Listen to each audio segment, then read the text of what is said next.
इससे मैं कोई ज़्यादा बोलना नहीं चाहता।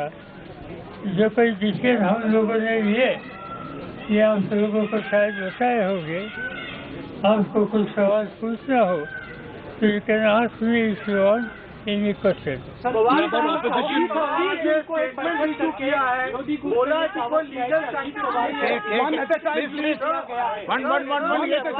एक मिनट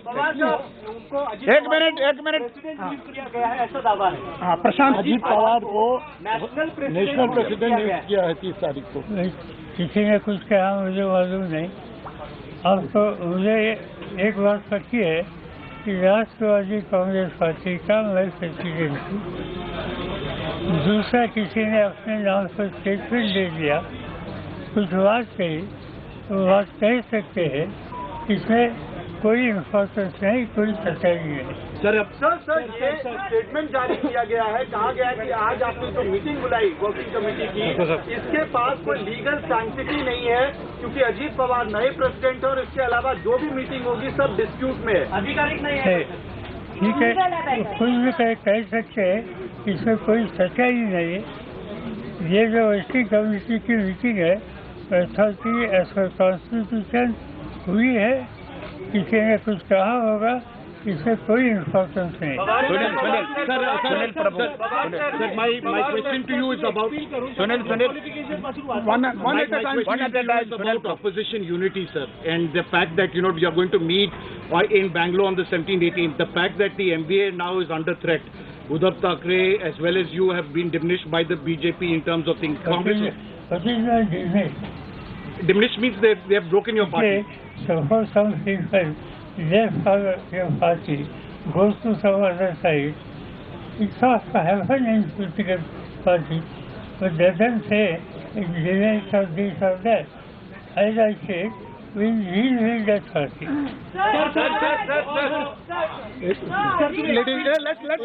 Let her please. कभी आप इस्तीफा देते हैं, फिर इस्तीफा वापस ले लेते हैं। When will Sharad Pawar stop? इस तरह के पर्सनल अटैक पर आप क्या कहेंगे? आप 82 साल के हो गए हैं। इस तरह के पर्सनल अटैक पर आप क्या कहेंगे? आप 82 साल के हो गए हैं। Person doesn't arise something. Now I work more effectively. Whether 82 or 92. Pawar sir, Hindi में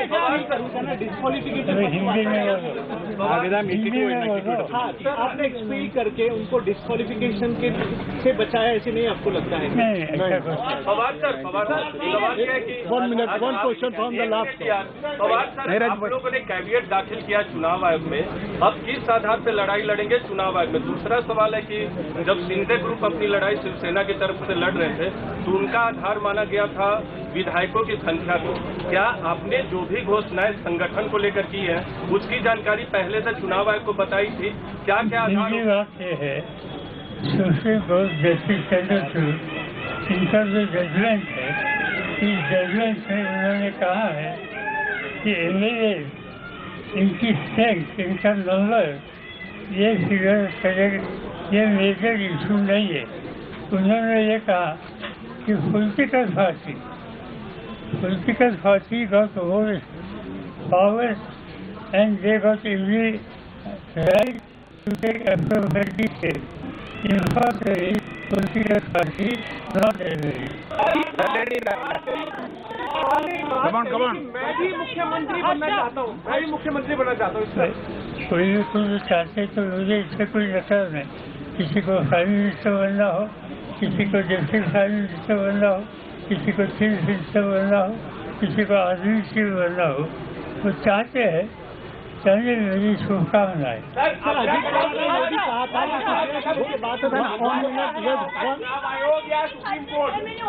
सुप्रीम कोर्ट का दरवाजा आप लोग कटाई नहीं है, चुनाव आयोग पे जो मामला पहुंच गया है, क्या आप अगला कदम सुप्रीम कोर्ट का दरवाजा? ये बात अच्छी है कि हमारा विश्वास चुनाव आयोग पर है। हम जो हमें कुछ कहना है उनको चुनाव आयोग के सामने जाएंगे, मगर जो लीगल पोजीशन है ये नज़रअंदाज करने के बाद कहीं भी डिसीजन होगा तो हम फिर दूसरी कौन सी अथॉरिटी है वहाँ जाने के बारे में सोचेंगे, मगर ये नौबत आएगी ऐसे मुझे लगता नहीं। सर, अजीत पवार ने ये भी कहा था कि 1 minute. आपने बात किया। One question from my लीजिए, side. बाकी- Yes, tell me. Varsha, come on. Tell. जो 30 तारीख की चिट्ठी है जो अजीत पवार को कार्यकारी अध्यक्ष बनाने की चिट्ठी है, वो 30 तारीख का साइन किया हुआ है। वो 5 तारीख को चुनाव आयोग पहुंचता है। आपकी चिट्ठी 30 तारीख को ईमेल से भेजी गई है, 30 तारीख को पहुंचती है। इससे क्या कहेंगे? क्या ये चिट्ठी के बारे में चुनाव आयोग तय करेगा। मुझे मालूम नहीं इस देश में इन्फॉर्मेशन पेपर यहाँ से वहाँ जाने के लिए 5 दिन लगते हैं, कि मुझे मालूम नहीं। ठीक है, जो क्रिया होगा वो चुनाव आयोग इस बारे में तय करेगा।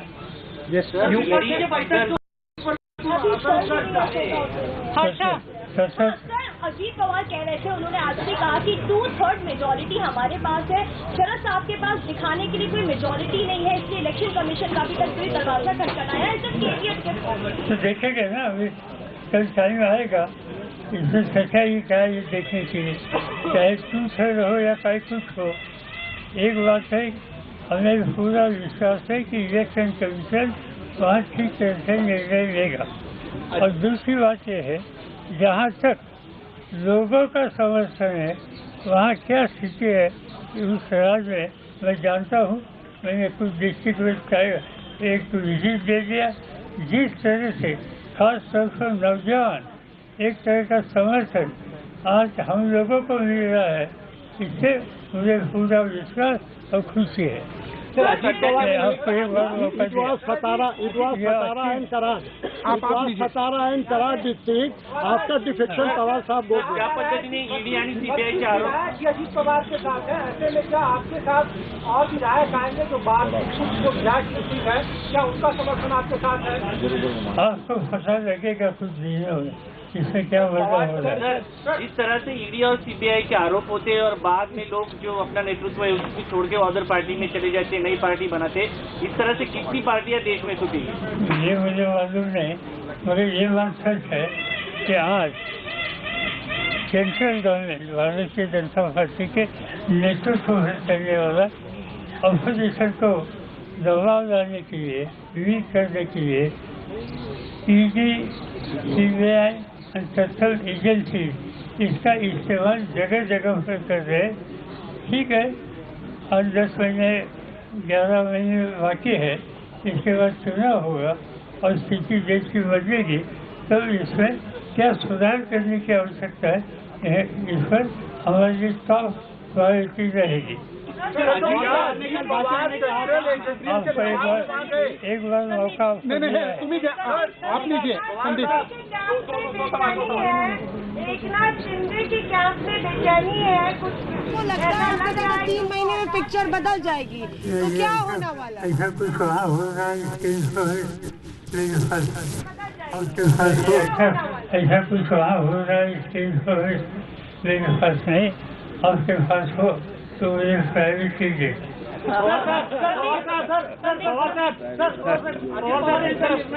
राजकर्त्यांनी उद्धव ठाकरे एकत्र येतील अशी चर्चा आणि होल्डिंगला असतात महाराष्ट्रामध्ये। चांगली गोष्ट आहे। पवार साहब कुछ जगहों पर ये चीज नोटिस में थी कि 18 अप्रैल को एक पत्र साइन किया गया था जिसमें 40 विधायकों का समर्थन अजीत पवार साहब को था। क्या ऐसा कोई पत्र अस्तित्व में था? और 2019 में भी ऐसे एक पत्र सामने आया था।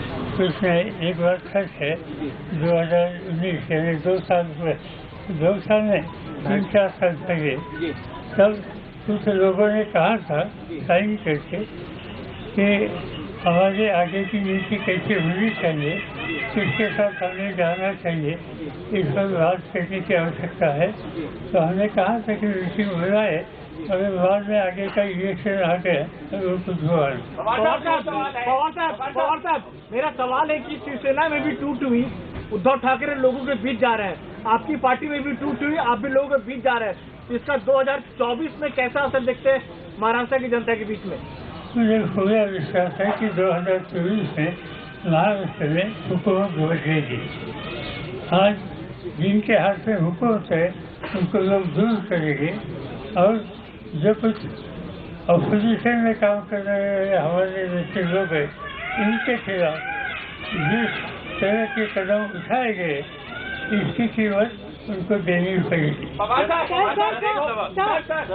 sir, what is the message that you want to give Ajit Pawar? He was so close to you. Today he is against you after so many years. Is there something, a very direct message? Because it has been an emotional moment and other level of movement also for you. Nothing for me. Ultimately, party decision, party thinking, party ideology is supreme for me. But even पिछले महीने आपने सबकी घोषणा की थी कार्यकारी अध्यक्ष की प्रफुल्ल पटेल को बनाया, छगन भुजबल को जिम्मेदारी दी गई थी यहीं एनसीपी मुख्यालय में, तो आपको तब अंदाजा नहीं था कि इस तरह की गतिविधियां पार्टी के अंदर चल रही हैं, क्योंकि आप ही की पार्टी के तरफ से कुछ गद्दार के पोस्टर भी लगे, कटप्पा बताया गया। एक बात मुझे एक्सेप्ट करनी पड़ेगी, यहाँ की एजेंसी कितनी इफेक्टिव है ये मुझे मालूम नहीं था। पवार साहब एजेंसी के दबाव इससे पहले महाराष्ट्र का पॉलिटिकल क्राइसिस कैसे देखते हैं? जो 2024 का जो लोकसभा इलेक्शन आने वाला है, उससे पहले महाराष्ट्र के बीच में जो पॉलिटिकल क्राइसिस चल रहा है और जनता के बीच में भरोसा टूट रहा है, उसे कैसे देख रहे हैं? बिल्कुल, जो कुछ हो रहा है इससे मुझे खुशी है कि इसकी जबरदस्त कीमत जिन्होंने लोगों को कमिटमेंट करके इनके वोट हासिल करने के बाद गलत रास्ते पर गए, उनको कीमत देनी पड़ेगी।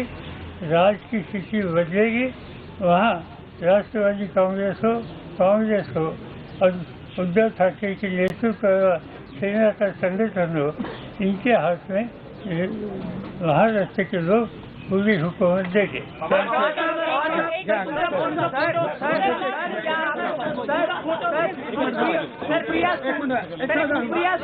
प्रफुल्ल पटेल को जिम्मेदारी दी गई, लेकिन अजीत पवार साहब को कोई जिम्मेदारी नहीं दी गई। क्या आपको लगता है कि आपसे कोई चूक हुई ऐसी जिससे अजीत पवार टूट गए? लीडर और अपोजिशन ये जिम्मेदारी पहले उनको दी गई थी।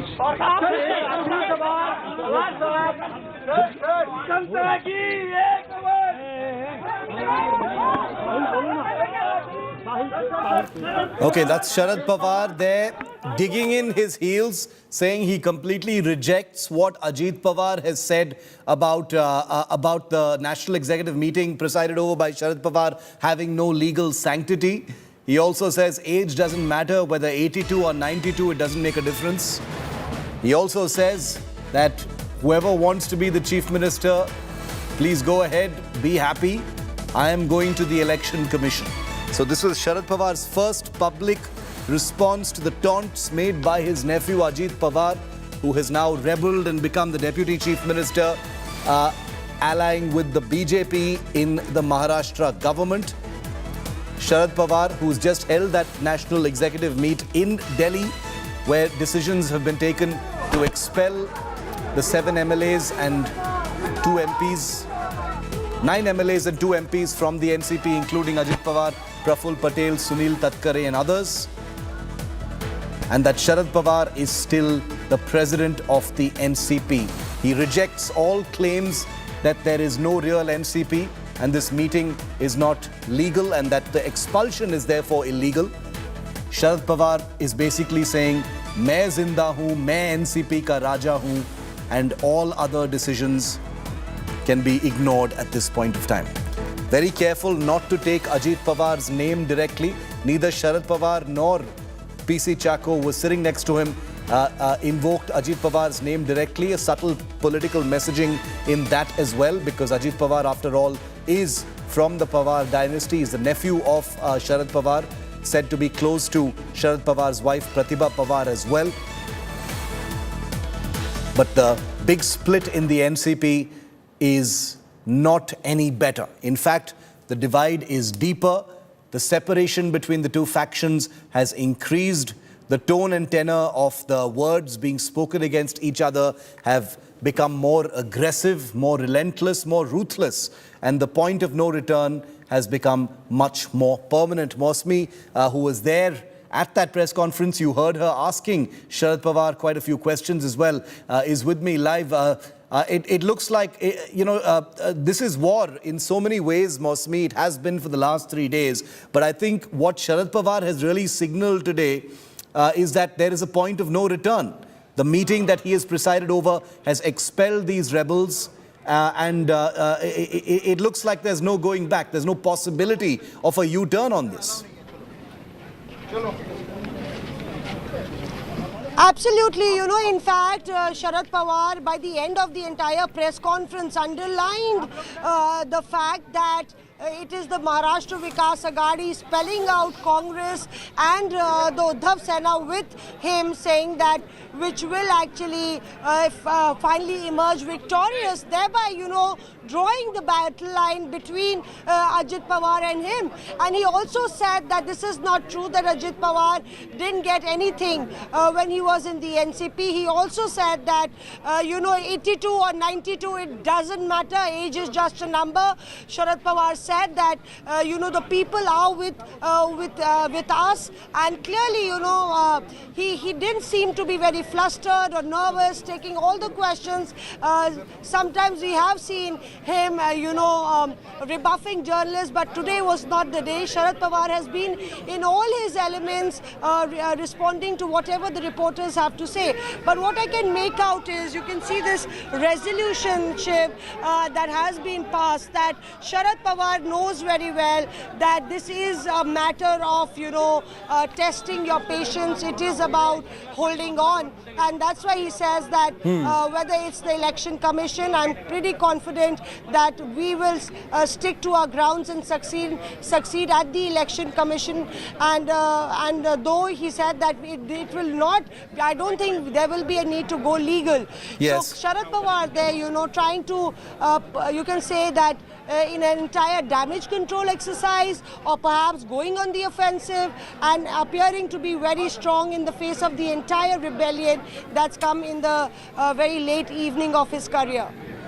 Mosmi, very, very quickly, what happens next? When is the election commission going to be taking this up? Sharad Pawar will return to Maharashtra now, where his nephew is the deputy chief minister in alliance with the BJP. Going to take this up. Shiv, we'll just get, we have Yes. Vandana ji Yes, with go us, ahead, Vandana Chauhan, and we'll take Yes. her reaction. Ma'am, what do you expect? We don't know when they'll take it up. You know how all these agencies, function. It's their call. The applications and things have gone, but we don't know when it'll come. Ma'am, amongst the Lok Sabha and the Raj Sabha MPs, how many are with Mr. Pawar? And, that would also have a big bearing on the strength that you really have. We are 4 of us in the Raj Sabha. So out of that, one of the MPs is now gone in the new faction. And in the Lok Sabha, we have 5 MPs. 1 out of that has gone to the... So you're saying that only 2 MPs of the entire lot are with the other faction? Yes. So that also plays to your advantage? Well, we are in majority in that sense. But as it is, we were not in very large numbers, but it definitely means... But today, what do you make of the entire meeting? Sharad Pawar, holding the fort there, here, taking all the volley of questions. He said that, we'll be proven right in the test of time. See, basically, all this has come as a surprise to all of us. It's very sad that a faction of our party has fallen apart. And these were all faces who have been actually raised by Pawar Saab and mentored by Pawar Saab. So it's a sad moment for us that we have lost them. They have decided to quit from the party.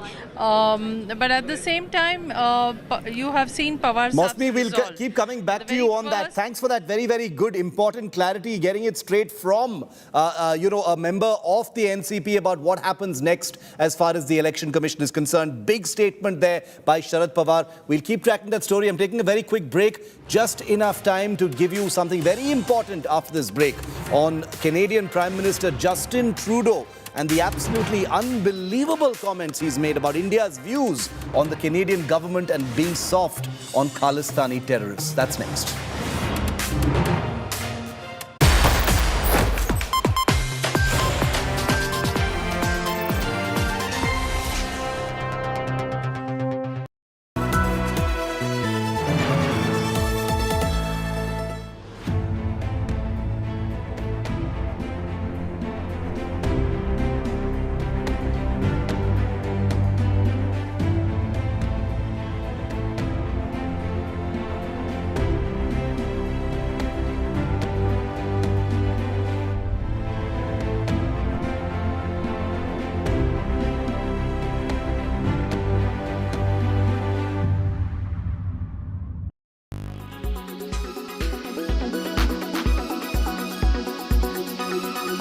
tell us what the brand means for India, sir. The premium motorcycling, and of course for Hero MotoCorp, entering from an Aam Aadmi segment to a premium motorcycle, that to a super luxury premium motorcycling, sir. How does it feel as a brand, sir? Well, the brand Harley-Davidson, of course, is already present in India, now being distributed by Hero very successfully. There has been a very successful transition from Harley's earlier business model to the current business model of distribution. So the brand is very well known, very popular here. There is a large set of customers who were wanting the Harley-Davidson brand, but it was out of reach for them. Now, with the introduction and the launch of the Harley-Davidson X440 this evening, booking starting tomorrow, Harley-Davidson brand is going to become in the reach and affordable for many, many more consumers who would want a Harley-Davidson, which is exactly what we are wanting to do. So how excited are you when it comes to, tying up with Hero MotoCorp, one of the largest motorcycling companies in the world? Harley-Davidson also one of the biggest names in the super premium luxury segment of motorcycling. How does it feel to tie up with Hero and eventually trying to get a good market share in India? Well, very excited. First of all, we never left India. Yeah. I changed the business model to be more successful than we have been in the past by truly partnering with one of the leaders in India in terms of manufacturing and engineering. It's a perfect 1+1=3 scenario. As you know, Hero took over our distribution for Harley-Davidson when we in 2020 when we started our new hardwire strategy, which also included a key pillar to selectively expand into new business segments. And that was one segment that Dr. Munjal and I decided back then in 2020 could be a great opportunity. Ever since then, it's actually become a very fast-growing premium segment in India. And to be able to launch a bike that was originated in 2020, that is designed, that is engineered and has the look, sound and feel of a true Harley-Davidson, manufactured in India, and India is a very special day for us. And how many motorcycles are you planning to get into India through Hero? And how much investment, Pavanji, also I'll take some numbers out there. How much investment is the company undertaking from either a Harley or your internal investments? How is the numbers matching up there, sir? Well, Niranjan, in his earlier discussion interviews with you all, has already spoken about the investments that Hero is making now and going forward, both in the premium segment and electrification. Hero's focus is huge right now on electrification and the premium segment strategy. So he's already given those numbers to all your 1,500 crores every year going forward. The rest of the question, I think, was...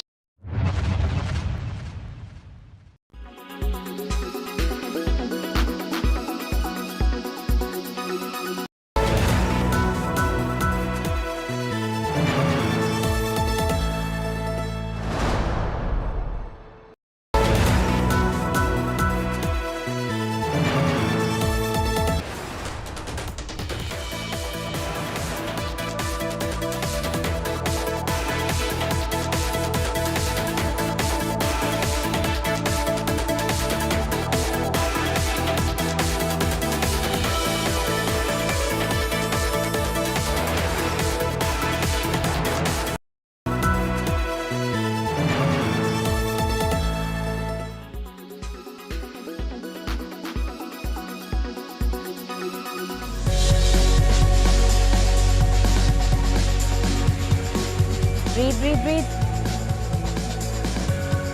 A stronger core, a toned figure, classical yoga. Add some anti-gravity into the mix. And you have this fun, elegant and rather exciting aerial yoga practice going for you. Celebrities all over are obsessed with this Instagrammable yoga. They've been hanging upside down like owls of the aerial silks suspended from the ceiling. The acrobatic aspect makes it a lot of fun and rather very clickable. Shilpa Shetty, Alia Bhatt, Jackie Fernandez, Kareena Kapoor Khan, Ananya Pandey, Malaika Arora and so many more have shown us how they look after their bodies and tone those abs for a beautifully strong core that makes age look like just another number. Aerial yoga is a hybrid one. Developed by Michelle Dortignac in 2006, it involves dancing, Pilates, yoga poses, and tons of acrobatic moves. You have to add on to other ways of format as well if you want to see yourself into a progress to aerial. So either you do your body weight workouts, either you do yoga, either you do ashtanga, anything that has to be, alternate.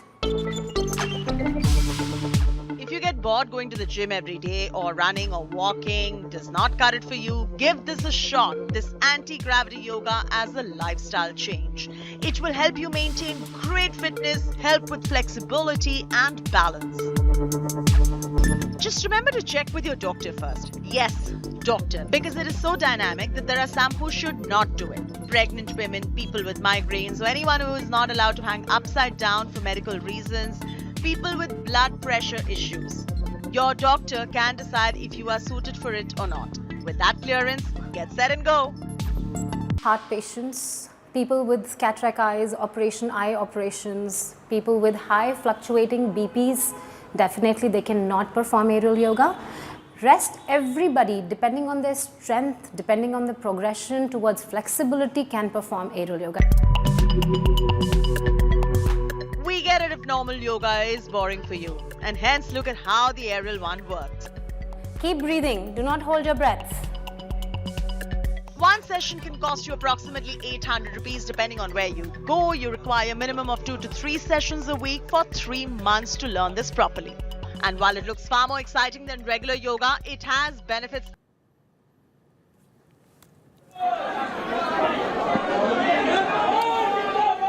Okay, Congress leader Rahul Gandhi has just arrived at Sharad Pawar's residence in the national capital to meet him. Remember that Rahul Gandhi does have a close personal and working relationship with Sharad Pawar. Sharad Pawar, part of the UPA, has been a minister in a Congress-led government for 10 years. Sharad Pawar, he has always looked up to for advice. Sharad Pawar has given him a lot of advice, including very recently on contentious issues like Veer Savarkar, politics, etc. Sharad Pawar, the lead actor in the opposition's unity project. Many questions being raised over what happens to that entire unity project now, with Sharad Pawar bogged down by his familial issues within the NCP. And now you have Rahul Gandhi coming by to drop in and meet Sharad Pawar in the national capital. Very symbolic, very important. Amit Bharadwaj, who's been breaking all of the big stories on this development right through the day today, including from the Pawar family as well, is with me live. Amit, explain to us the significance of this. Obviously, a lot of symbolism. The opposition will be very keen now to project a united front because questions are being raised over whether this whole disaster within the NCP is going to be a stumbling block. Right, Shiv, but I'm also getting you the visuals that is just unfolding at Sharad Pawar's residence. Right behind me is the cavalcade of Rahul Gandhi, and right after the press conference, the joint press conference where you had Sharad Pawar, who declared that I am the president of the NCP, of the Nationalist Congress Party, and the working committee decisions were announced that Sunil Tatkare, Praful Patel, SR Kohli, along with Ajit Pawar and 8 other MLAs who had joined the NDA government, have been expelled from the NCP. So right after that, a press conference, suddenly the commotion began at Sharad Pawar's residence, and it was Rahul Gandhi who entered the residence, and he had gone straight inside the house, meeting Sharad Pawar. As you mentioned, Shiv, this is very important, important in 2 ways. Number one, obviously the communication between the senior most leaders of the opposition parties. On one side you have the former Congress president, the other side you have NCP president assembling at 6 Janpath, where Sharad Pawar's residence is located in the national capital. The other importance of this meeting is about optics, the optics to send a message that the opposition parties are united even at a time when one of its members is going through a crisis, a very difficult time, a turbulent moment, and that is what this entire game of opposition unity also means that these opposition parties have to stand with each other, and possibly Rahul Gandhi also trying to give out a message through this particular movement, sudden movement, that he decided to come here to meet Sharad Pawar. And in this particular meeting, should remember, many crucial decisions have been taken, and Sharad Pawar has also made his stance very clear. Number one, Praful Patel, Sunil Tadkare, SR Kohli, Ajit Pawar have been expelled from the NCP. Number two, Sharad Pawar. Amit, I'm going to have to take a short break, but we're going to come back to you after this very short break, Amit. So continue to stay connected to us. Very quick break. Big development. Rahul Gandhi solidarity with Pawar Senior. Not surprising whatsoever. But the optics are important amidst the entire quest for opposition unity. The message going out is that this is not going to affect the unity project of the opposition on the road to 2024. Big unfolding political developments this evening, early prime. Akshita comes up next to take this big story forward. That's next on India Today. Stay with us.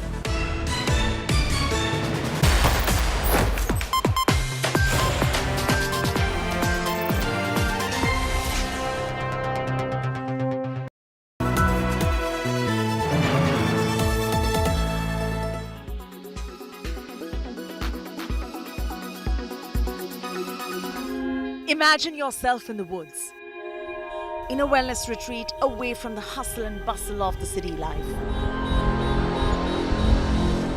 Immersing in a characteristic cabin, looking at serene nature,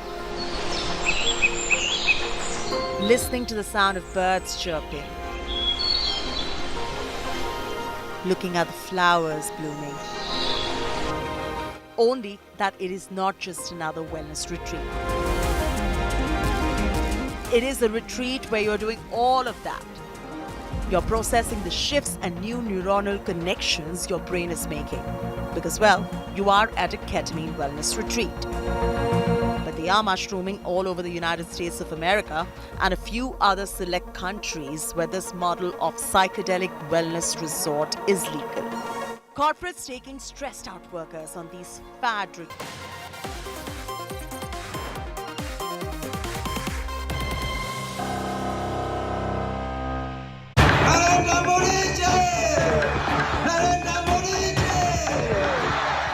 BJP's Mission Alliance ahead of 2024.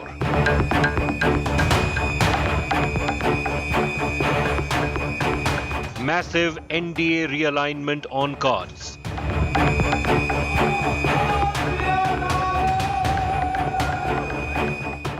From Andhra to Punjab, we get you the inside track.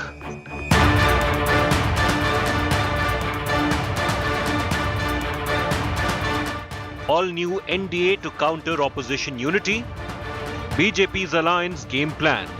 Top focus on 6 p.m. Prime. Good evening. You're watching 6 p.m. Prime here on India Today. I'm Akshita Nandagopal. And over the next 1 hour, the big political news break on the NDA coming your way. From what's playing out in Andhra Pradesh, the buzz over Andhra Chief Minister Jagan Mohan Reddy's meeting with Prime Minister Modi, to the BJP's attempts to stitch more alliances in states in the run-up to 2024. We've got you covered with all that and much more. The headlines first.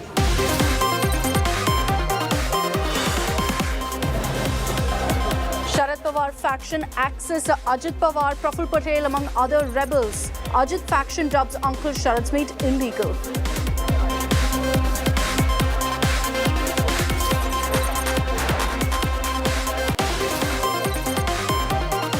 Karnataka Speaker in damage control mode after outrage over VIP lane demand for lawmakers. BJP hits out, calls it Congress elitism and VVIP culture.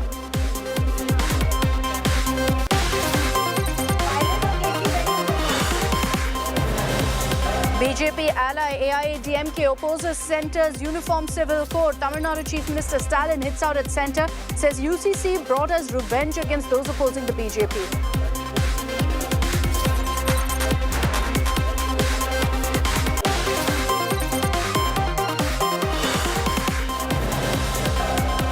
Madhya Pradesh Chief Minister Shivraj in damage control mode after urination horror. Day after bulldozer raised down accused's home, Chief Minister Shivraj washes victim's feet.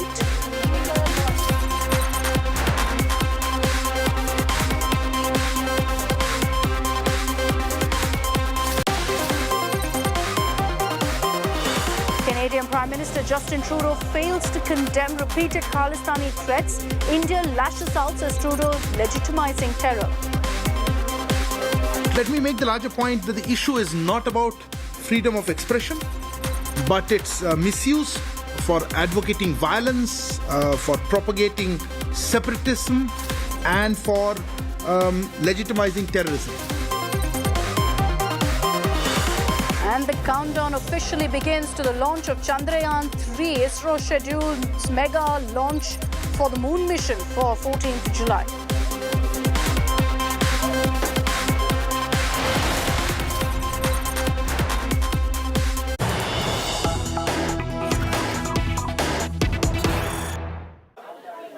And let's begin with the breaking news that's coming in. The official announcement from the ISRO about the launch of Chandrayaan-3, our moon mission. All eyes will be to our skies on July 14th at 2:45 p.m. we're hearing is when the launch is scheduled to take place. ISRO Chief S. Somnath has just confirmed the same. Remember earlier they were giving it a window of July 13th to July 19th. Now they've confirmed it will happen on July 14th.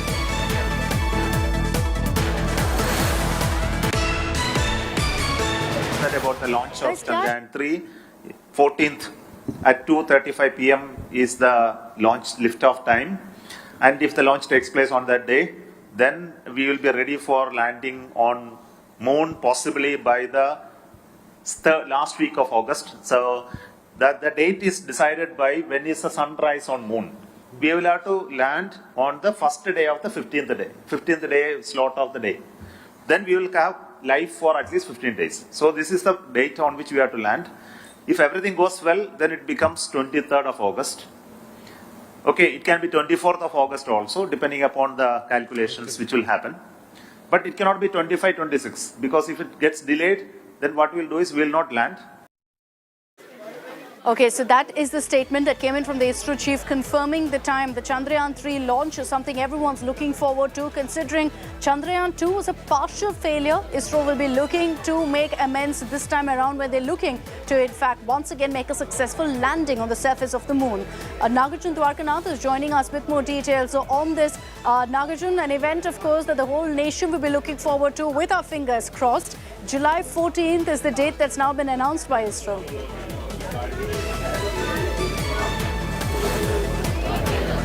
Nation will be looking towards the sky on July 14th, 2:45 p.m. in the afternoon when ISRO will be launching Chandrayaan-3. I'm extremely excited as well as you are that we'll get to see something spectacular in our lifetime. This will be in Sriharikota. The mission will have 3 modules, right? The lunar module, the propulsion module, as well as the rover. On August 23rd or 24th is when this rover will land on the surface of the moon.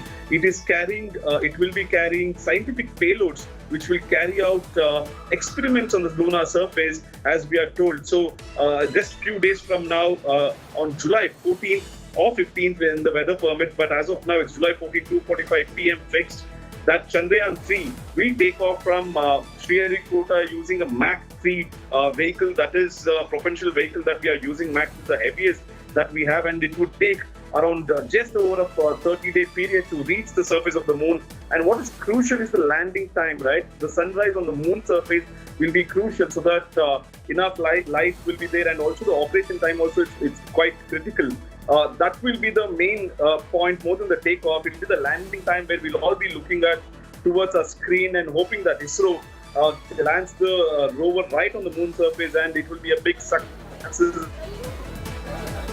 Very true. And like you said, we're all supremely excited for this event. All our prayers, all our thoughts with the team at ISRO who've been working so hard on this particular mission. Thanks very much, Nagarjun, for joining us with all of those details.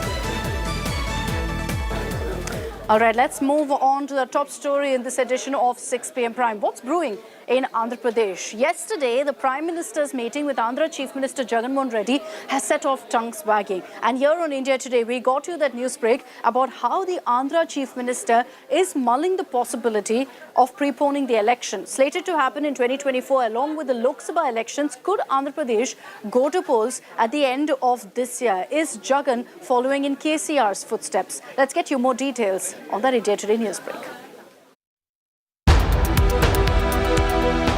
Will it it be Jagan Mohan Reddy or Chandrababu Naidu for BJP? Andhra CM Jagan Mohan Reddy's sudden visit to Delhi has set off tongues wagging. And on the agenda was a meeting with Prime Minister Modi. Besides questions over whether a possible BJP-YSR-CP alliance was in the works. Sources have told India Today that Jagan has sought Prime Minister Modi's opinion on preponing elections in Andhra to 2023. India Today's newsbreak has sent ripples through the state of Andhra and sparked speculation on whether Jagan was looking to ride on the current political momentum to seal another term. But YSRCP is tight-lipped on the possibility of state elections being moved from 2024 to 2023. They're supposed to give a special status for Andhra Pradesh, and also along with this special status, they have to give the special package for the backward districts in Andhra Pradesh, like Bundelkhand. So we are hoping that Centre and PM Narendra Modi ji will sanction all these pending payments and organizations and institutions and payment, whatever the pending promises they made. But why will Jagan mull preponing the elections in the state? How could he benefit? Seeing the national opposition unity attempts, Jagan may be counting on giving no time to the likes of TDP to form alliances.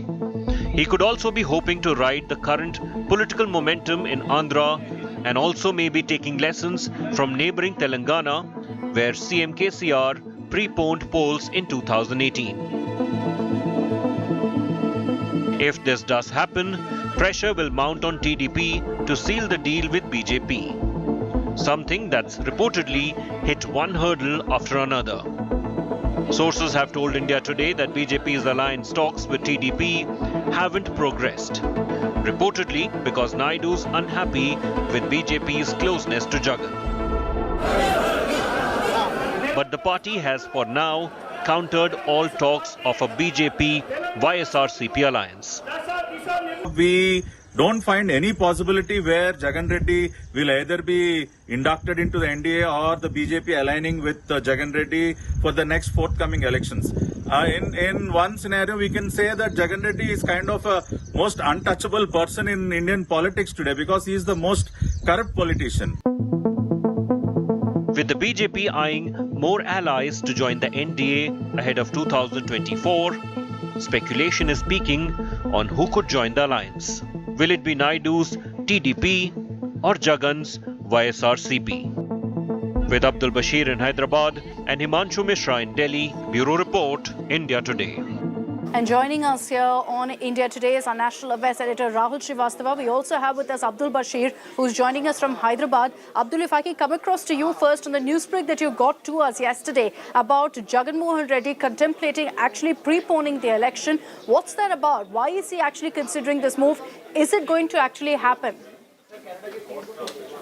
See, considering the previous performance of YSR-CP in the previous elections that have bagged more than 150 seats, among 175 seats now, YS Jagan Mohan Reddy is pretty confident that he's going to bag all the 175 assembly seats in the election. So this has been making rounds that YS Jagan Mohan Reddy can call for early polls, and there's speculation that he will contemplating a dissolution of the assembly, Andhra Assembly, and the alliance that we are speaking about, the alliance with the BJP NDA, where YSR-CP had time and again been supporting BJP in all the bills that have been passed in the parliament and other issues. Now YSR-CP recent visit of JP Nadda to Andhra Pradesh and attacking YSR-CP had made confusion among the party, and now YSR-CP's chief Jagan Mohan Reddy had visited yesterday, where he had spoke about the funds, and also they had been, sources had informed that YS Jagan Mohan Reddy had been consulting Prime Minister Narendra Modi and Union Home Minister Amit Shah regarding, preponing the elections in the state of Andhra Pradesh. Now it is to be seen, will, Jagan Mohan Reddy, dissolve the assembly and go for early elections with Telangana and the 4 other states that is set to be held in 4 months from now, or It could happen in 2023, as Abdul said. At the same time, the Telangana goes to polls. I want to bring in Rahul Srivastava also on this. Rahul, focusing on this particular aspect, I also want to focus on the BJP-TDP alliance and what's happening there. But before that, this preponing alliance talk, why do you think Jagan is actually contemplating this move? Do you think he's taking a leaf out of KCR's book, out of what KCR did previously? Actually, if you prepone the elections, you give the opposition lesser time. Anybody who does it, since everybody would be guessing, a lot of things on the ground don't work out. And if you go for early elections, you're giving your opponents less preparatory time. But if it becomes very well known that it's going to happen, then of course the picture changes. But also, perhaps the idea is not having early polls. The idea could well be having assembly and state elections separately. That could well be the issue in which Mr. Jagan Mohan Reddy, if you look at the outcomes of the assembly elections in Andhra Pradesh, last time around he walked away with 151 seats. But what is significant is 49.5% vote share as far as Andhra Pradesh is concerned. Whereas Mr. Chandrababu Naidu, the TDP, won only 23 seats and 39.1% vote. Whereas in the Lok Sabha, the picture was different. YSRCP swept 22 odd seats and the TDP got 3. So it is perhaps to ensure that there is no impact of one on the other. In a state, you usually have a lot of issues. Also, it gives you opportunity to swing alliances. That if you are fighting assembly and state together, then you can't have strategic alliances. But if you're fighting them separately, then you can definitely have alliances, or somebody else can have an alliance. Because right now, I think the picture in Andhra Pradesh, as far as the 3 key players are concerned, is extremely muddy. TDP, YSRCP, and the BJP. Speaking of alliances, what's happening with the BJP-TDP alliance? There's been a lot of talk, a lot of murmurs about that, but it doesn't seem to be going through for some reason. It looks like it's almost hit a roadblock. Is that really the case? Yes, I think definitely. One is that in this current BJP, it's very difficult to really know what happens. But in July early, there was a meeting between Chandrababu Naidu. He arrived at Amit Shah's house. Amit Shah called up Mr. JP Nadda. He also came in. And from then were born the news about the buzz about the TDP and the BJP tie-up. But I think little over a month later, it seems that there are trouble.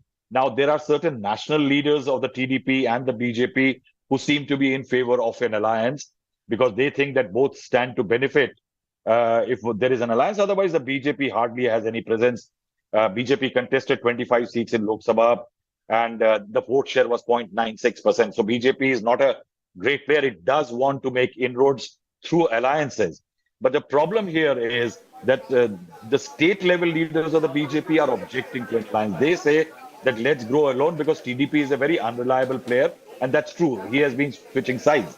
The second very important factor is that Jagan Mohan Reddy is a very steady ally for the BJP in Rajya Sabha, where the BJP needs the numbers. Now, in that scenario, say, for example, the Delhi ordinance, the BJP needs the support of YSRCP when it comes to that ordinance to beat Arvind Kejriwal's intent.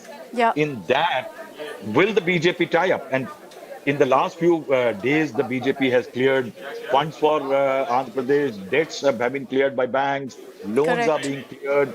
In that scenario, the TDP is now feeling that the BJP is riding 2 boats in Andhra Pradesh. It wants to play with YSRCP as well as the TP. And that is why I think there is now a great amount of problem for the TDP to justify it to the cadres. And then the BJP leaders are saying that the hearts of the national leaders can meet, but the cadres' hearts will not. Interesting play here. Let's see how it really pans out. But you're right in saying that the BJP is kind of trying to keep both camps happy, TDP and YSRCP. Any formal alliance with TDP will mean that they have a bit of a problem with YSRCP and they need those numbers on their side. There's also the factor of Purandeshwari being named now as the Andhra BJP chief, the sister-in-law of Chandrababu Naidu. And we all know the bad blood between the NTR clan and Chandrababu Naidu right now. So we'll see what really plays out in Andhra Pradesh in the coming days and weeks. I'm slipping into a very short break here on 6 p.m. Prime. Coming up on the other side, we're going to be getting you all the latest reactions coming in on Uniform Civil Code. The debate refuses to die down. Chief Minister M.K. Stalin has stepped in. BJP's ally in Tamil Nadu, AIADMK, is also now opposing UCC. What do they have to say? We'll tell you in just a bit.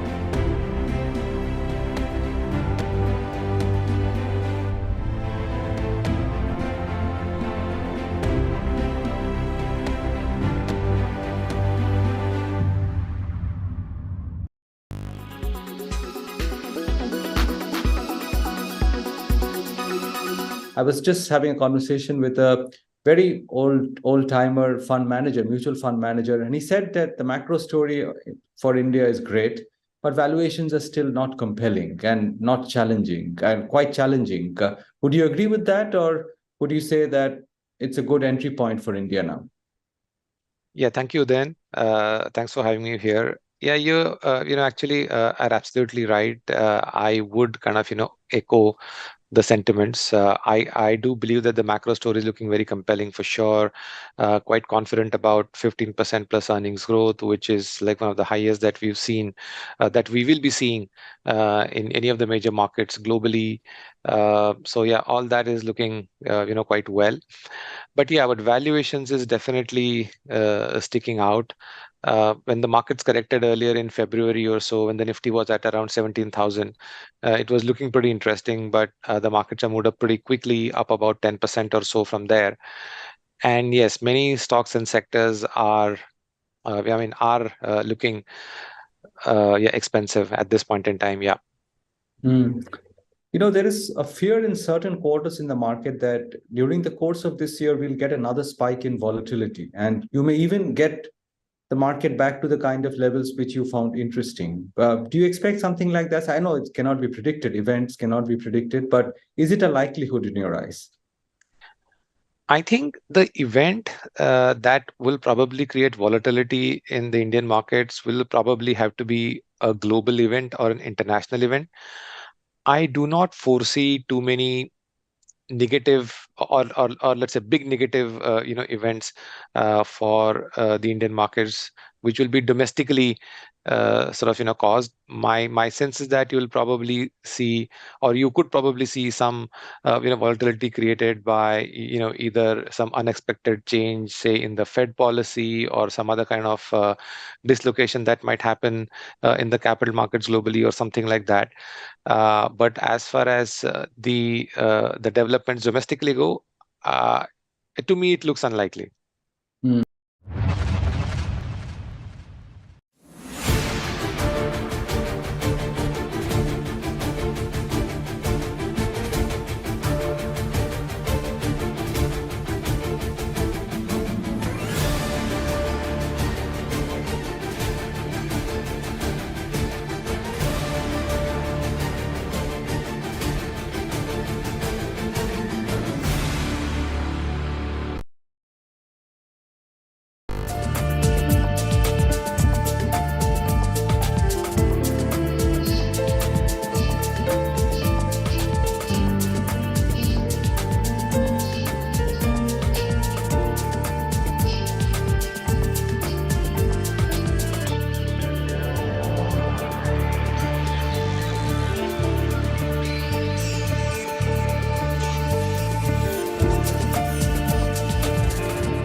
Traveling from different parts. Armed with facts, she takes the news by its horns. You think the future of these students are not hampered?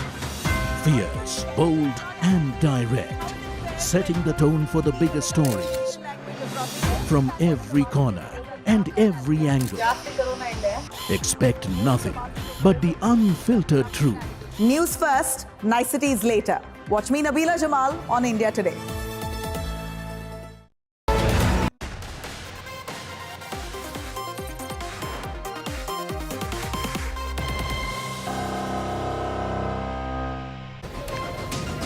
Welcome back. You're watching 6 p.m. Prime. Let's take a look at how the BJP is preparing for 2024. With what's happened in Maharashtra, the stage is set now for the party to get more like-minded parties to join them, particularly in Punjab, where there's a lot of talk that the Shiromani Akali Dal could just be back in the NDA fold. Let's get you all the details in our next report. It started as a mission to unite the opposition against Narendra Modi ahead of 2024. A mission that has been jolted by a Mahaquake. After the NCP split, it is the NDA that seems more united than the opposition. देश के विकास के लिए बहुत सारे राजनीतिक दल NDA का हिस्सा बनना चाहते हैं, और एनसीपी ने उसकी शुरुआत की है। मुझे पूर्ण विश्वास है एनसीपी का एनडीए में आना और महाराष्ट्र की सरकार का हिस्सा बनना, जहां एक और महाराष्ट्र में विकास को नई गति देगा, वहीं पर 2024 की दृष्टि से भी इन दलों का साथ में जुड़ना और कई और दलों का भारत के विकास के लिए एक मजबूत, निरंतर और स्थिर सरकार भारत के हित में देखते हैं तो लोगों का जुड़ना स्वाभाविक है। In Uttar Pradesh, Suheldev Bharatiya Samaj Party President Om Prakash Rajbhar, who won on an SP seat last year, is set to return to the BJP. अरे अभी 27 में चुनाव होगा महाराज, विधानसभा का चुनाव 27 में होगा, लोकसभा का चुनाव आ रहा है, तो हमारी कॉन्स्टिट्यूंसी पड़ती है बलिया में, तो बलिया लड़ लेवे के चाहिए जाके ना। नहीं, रास्ता तो सबके लिए खुला, दरवाजा देख रहे कहाँ बंद है, खुला ना, जाए जे आवे जा। हमारे यहाँ दरवाजा सबके लिए खुला रहता है, आइए जाइए बात करिए, कोई दिक्कत नहीं। A realignment is on the cards in Punjab too. Sources tell India Today that the Akali Dal may also return to the NDA fold. This will happen as soon as the party gets a seat share assurance from the BJP. A reunion before Lok Sabha can pay dividends for both. The Prime Minister paid homage to late Prakash Badal in April this year. And last month, at a rally in Chandigarh, Defence Minister referred to the Akali-BJP relationship. आज जब मैं यहाँ पर खड़ा हूँ तो सचमुच मुझे प्रकाश सिंह बादल जी की याद आती है। लंबे समय से बहुत ही पुराना रिश्ता रहा है बहनों भाई। किंचित कारणों से वो हमारे एनडीए में भी अब उनकी पार्टी नहीं है, लेकिन मैं कहना चाहता हूं हम एनडीए में जिन लोगों को लाते हैं उनका भरपूर सम्मान करते हैं। In the south too, BJP leader B.S. Yediyurappa declared the JDS will back them on key issues. Whatever Kumaraswamy is telling is the truth, and I am going to support Kumaraswamy's statement. And Kumaraswamy and we together will fight in future. This a day after Kumaraswamy had predicted an Ajit Pawar-like coup in Karnataka. 2018-19, anybody dreamt that my government will go collapse? Same thing in Madhya Pradesh, same thing in Maharashtra is going on. Here also, Ajit Pawar type of person may emerge in future days. For that, actually, we have to wait and watch. The united opposition is already divided, with several parties not seeing eye to eye on key issues and battling each other in several states. Is this advantage NDA then? Bureau Report, India Today.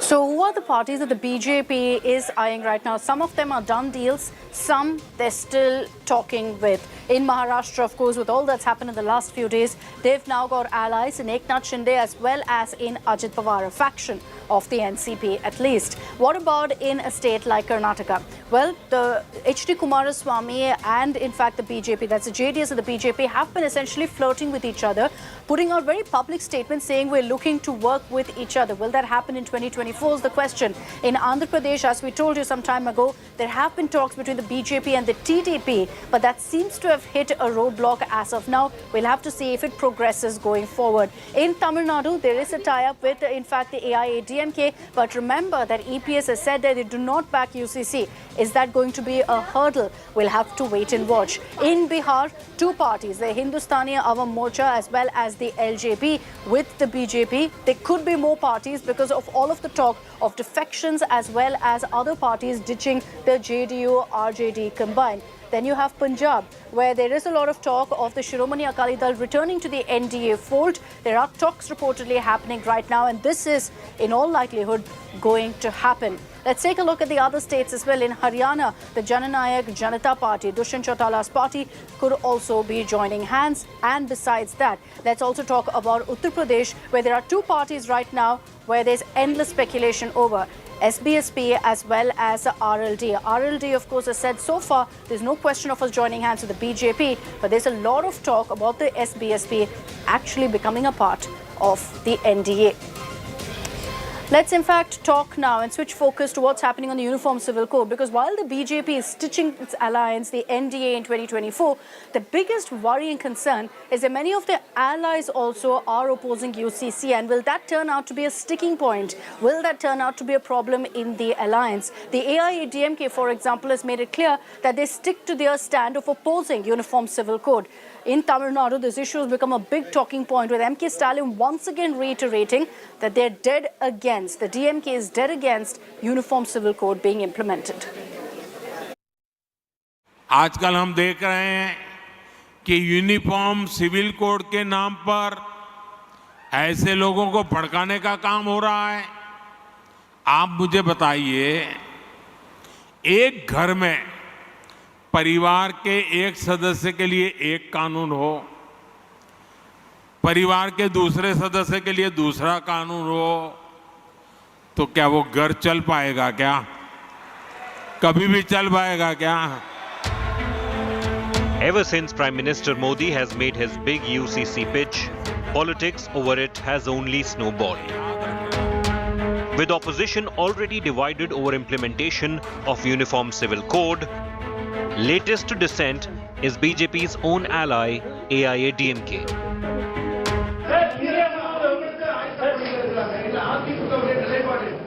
ஏற்கனவே 2019 நாடாளுமன்ற தேர்தலில் எங்களுடைய அனைத்து இந்திய அண்ணா திராவிட முன்னேற்ற கழகத்தினுடைய தேர்தல் அறிக்கையில படிச்சு பாருங்க, அதுல தெளிவா கொடுத்திருக்கிறோம். Tamil Nadu CM lashed out at the centre, calling UCC proposal yet another example of his dictator rule. மதத்தை, சனாதனத்தை இன்றைக்கு மக்களிடத்திலே திணித்து ஒரு சர்வாதிகார ஆட்சியை இன்றைக்கு அவர்கள் நடத்தி கொண்டிருக்கிறார்கள். அந்த பொது சிவில் சட்டம் என்பது நாட்டிலே ஏற்கனவே சிவில் சட்டம், கிரிமினல் சட்டம் என்ற சட்டங்கள் இருக்கிறது. BJP, however, calls Uniform Civil Code Sabka Saath, Sabka Vikas. माननीय प्रधानमंत्री नरेंद्र मोदी जी ने सभी का आह्वान किया है और हम सब भी चाहते हैं लागू हो, और सबका साथ सबका विकास सबके विश्वास के साथ लागू हो, और इसमें कहीं कोई मानसिक रूप से अपने आप को दिक्कत में न समझे, हम सबको साथ लेकर के चलेंगे. The All India Muslim Personal Law Board has been relentlessly opposing UCC since the day it gathered steam, claiming that the Muslim personal law was an inalienable part of Muslim identity and Muslims would never lose their identity.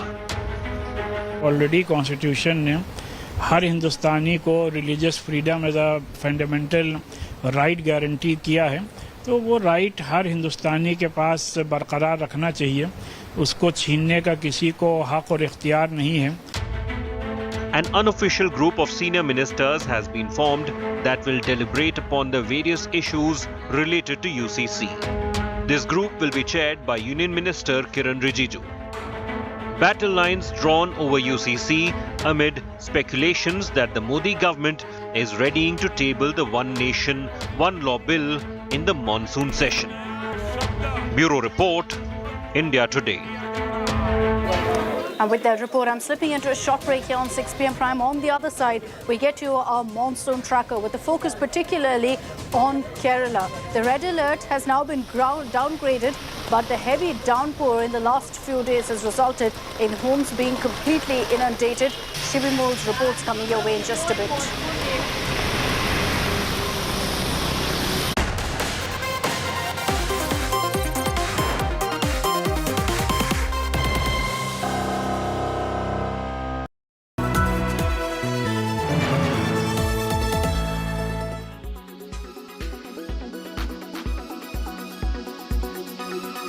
Tell us how you feel and the few reasons that came into your mind to shift this most important futures instrument from Singapore to India. Any IFSC, the fulcrum always is a stock exchange where a lot of trading happens, and that's what India's main asset class, which is the index, Nifty index is the largest traded index in the world, and it also is the largest traded instruments in the world today. Some portion of it for offshore part was getting traded in SGX, that is Singapore Exchange, for over 20 years now, and that's where it was decided between two exchanges and two governments in around 2017-18 that the orders being placed on Singapore exchange would come to the GIFT City, and they will be matched here along with the orders coming out of GIFT City itself. And that's where the project started in around 2017-18, and today it has culminated into complete transfer of all the orders coming out of Singapore from wherever in the world. When people place orders on Nifty index onto Singapore exchange, they get transferred onto GIFT City transparently without even the user coming to know of it, and they get matched against the orders coming from GIFT City or other orders from SGX itself. And that is a first time in the world collaboration between two countries trying to compete but also collaborate, and the settlement will continue to take place with the Singapore customers as if they are trading in Singapore, but actually the trading is happening in GIFT City. How, according to you, will traders in India, this is an increasing demographic profile, we've seen young people come into trading, and all of us without fail start our day in the morning by looking at the SGX Nifty quote, which gives an indicator of how the Indian markets open. About 21 hours will be available for Indian traders to hedge their positions after the main markets close at 3:30 p.m. Apart from that, what all will change for Indian traders since SGX now starts trading out of Ahmedabad and not Singapore? Let's take it for traders first. Traders who are trading in India usually would not be coming into the GIFT City because GIFT IFSC is actually an offshore jurisdiction as far as India is concerned. It trades in dollars, and normal Indian entities are not allowed to trade here except when they transfer using a liberalized remittance scheme of RBI up to $250,000 per year. So in a way, this is for the high-end traders or high-end investors across the world who have interest in the Indian markets. But naturally that flow which is available to trade on the GIFT Nifty would also somewhere through other means, when the FPIs have the registration in both Singapore as well as the domestic Indian markets, then they may be able to arbitrage between the two markets, and that's where the Indian markets will also become more deeper. But the other side, there are around 60 brokers of Indian origin who have now set up shops in GIFT City, which is actually a separate jurisdiction, and 40 more are in pipeline. So those people will be getting their customers from across the world to come here and place more orders, and that's where I believe it's going to be a more intense competition for liquidity, and also it will create a much larger pool of liquidity into the GIFT IFSC.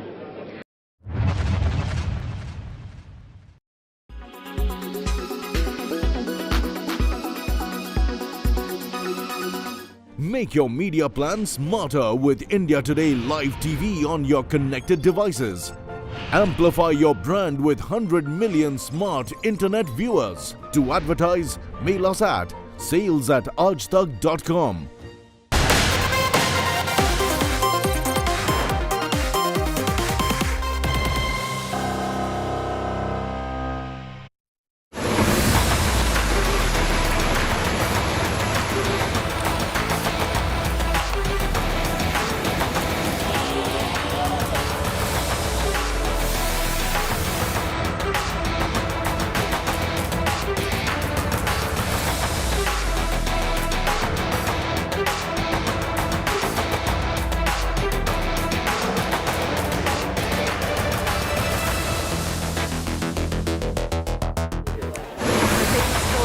Every year this time around during the monsoon, several states struggling to cope with the situation, including Kerala now, where a red alert was issued by the Met Department for several districts. Let's round up for you all the images currently coming in.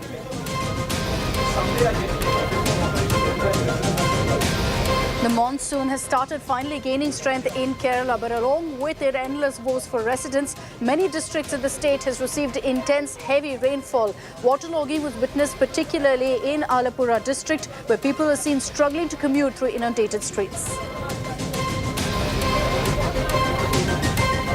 These are images that we're showing you from Una district in Himachal Pradesh, where a flash flood was seen, in fact, pushing vehicles aside.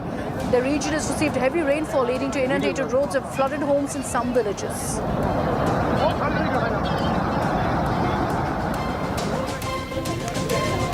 These are images that we're getting to you from Ernakulam, where people living in coastal areas and low-lying areas were seen bearing the brunt of the extreme monsoon.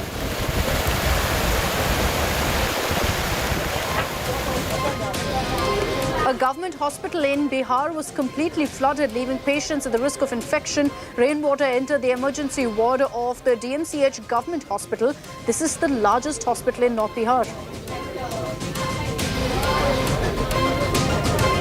Heavy rains were also reported in the national capital region. Waterlogging was reported in several parts of Delhi, Noida and Ghaziabad. There's a yellow alert currently from the Met Department.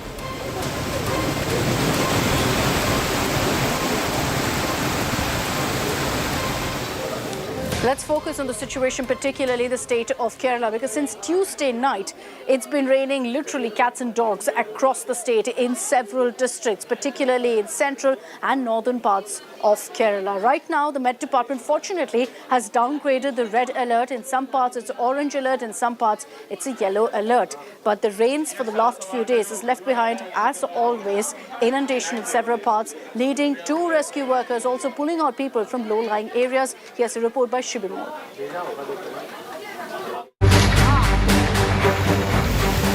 Uprooted trees, inundated streets and flooded houses. These are images of monsoon mayhem in Kerala.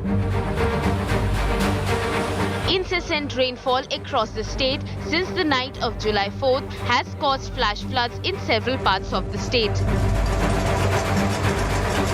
Right now the situation, of course, the rain has been little low since today morning, but in the last few days the monsoon was gaining a lot of strength and was raining heavily in many parts of the state. Today the red alert has been withdrawn, and right now the state authorities, the government is saying that we are not going into a flood-like situation like 2018 or 2019 because in the next few days there will be, the rainfall will be low, the rainfall will weaken is what the rains will weaken is what the IMD has predicted. But right now many places, especially in central Kerala, are experiencing waterlogging, and you can see here we are in Ambalapura. This is a very important road that connects between Ambalapura and Pathanamthitta, Alappuzha and Pathanamthitta, and the entire road is filled with water. The houses on both the sides are also filled with water. People, the commuters, are actually finding it very difficult to move from one location to another. The house is filled with water. You can see in the visuals here, all the things have been put on top or kept on top of this bed here because the entire house, the rooms, the hall, everything is filled with water. Even in the kitchen, all the entire room has been vacated, and all the things have been shifted to this side, the important things. And ചേച്ചി ഇവിടെ വെള്ളം എല്ലാ കൊല്ലവും കയറുന്നതാണോ? എല്ലാ കൊല്ലവും കയറുന്നത്. ഞങ്ങൾ ഇവിടെ ആദ്യമായിട്ടാണ് വാടകയ്ക്ക് താമസിക്കുന്നത്. കൊച്ചു കുഞ്ഞുണ്ടായിരുന്നു, ഞങ്ങളെ അവിടെ രാത്രിയിൽ അപ്പുറത്തോട്ടാക്കി പ്രസവിച്ച് 10 ദിവസമായുള്ളൂ. അപ്പോൾ രാവിലെ ആഹാരമൊക്കെ വെക്കാൻ ബുദ്ധിമുട്ടുണ്ടായിരുന്നു. People are forced to use boats as a means to commute in Pathanamthitta after heavy waterlogging. The government has issued a warning asking people to stay alert and avoid venturing into the sea. On both the sides, you can see houses waterlogged and people using boat services to commute. Both the sides, the houses are filled with water, and people have moved out of this place to camps and nearby other locations as part of their safety. Now, what the government, this time around, the monsoon has been delayed in Kerala, and also there's been a deficit in rainfall that the state received this time around. 67% deficit in the rainfall that the state received. But since the last 2 days, the monsoon has gained strength, and a lot of heavy rainfall has lashed parts of Kerala. Rain alert is in place for many states, including the national capital. Heavy rains led to waterlogging in parts of Delhi NCR on Thursday. The Met Department has predicted heavy to very heavy rainfall in Gujarat and light to moderate rainfall in UP, Rajasthan, Haryana and Himachal Pradesh for the next 5 days. With Shibimol KG, Bureau Report, India Today. And with that, I'm slipping into a short break here on India Today. Coming up on the other side, we're going to be talking about Threads. I'm referring to the app that's a direct rival to Twitter. We'll get you more details on that in just a bit.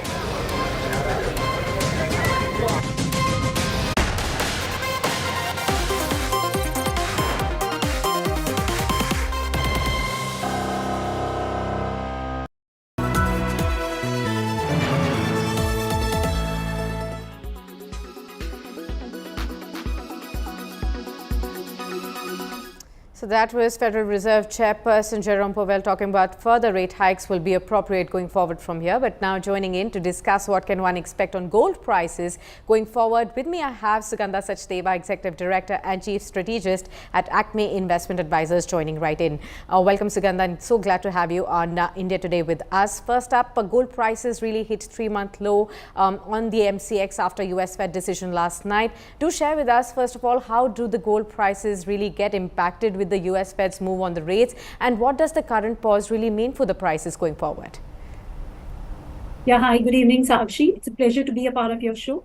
In terms of the gold prices, we have seen that prices have inched lower after the Fed's decision to pause interest rates after almost 10 consecutive rate hikes. But yes, it's a hawkish stance which the Fed has maintained, even though the market was expecting that Fed would actually pause its year-long tightening spree. But then Fed has already hinted that they are likely to hike interest rates 2 more times this year. So now they're expecting the terminal rate to be around 5.6% this year, which is currently around 5.1%. So this is certainly negative for gold prices because rise in interest rates increases the opportunity cost of holding gold, because gold is a non-interest yielding asset. So that is the reason we have seen some pressure coming in on gold prices. Apart from that, we have also seen that the Indian rupee has also been strengthening. So that has actually accentuated the pressure that we have seen on domestic gold prices. Okay. In terms of other key levels also, gold prices have reached the crucial support of $19.35 per ounce mark, which was acting as a very strong support area for a long time now. Since prices have pierced that level, the trajectory has been slightly lower only, but then the broader outlook I still feel is very positive, because pause is certainly there after 10 consecutive rate hikes. So that is likely to give some breather to gold prices going forward. And I think the shifting expectations regarding the rate hike going forward also will continue to dictate the direction of gold prices. Right. So Sugandha, you did say that, the softening of prices could perhaps continue. Gold has already rallied quite sharply this year. It has also reached all-time high levels in India as well. What is your outlook on the gold prices for the rest of the calendar year? Are they likely to remain elevated at the current levels or cool off substantially, both internationally and domestically? I think Sakshi, prices are in an uptrend, and I think this uptrend is likely to persist at least for this year and next year as well, probably. But this year looks very promising, and gold is likely to remain the favored asset this year. So we have a lot of concerns about a global economic slowdown, which is likely to be engineered by these high interest rates. And we are also in a high inflationary environment. So that is another trigger which is likely to support gold prices. Apart from that, after 9 consecutive months of outflows from gold ETFs, for last 3 months, we have seen inflows coming back into gold ETFs globally. And that has been majorly led by American funds. Another major reason which has been supporting gold prices is continued buying spree by central banks. In fact, last year, central banks bought a record 1,130 tons of gold. And this year also, this trend is continuing. In the first quarter of this year, you've seen gold purchases of almost 228 tons.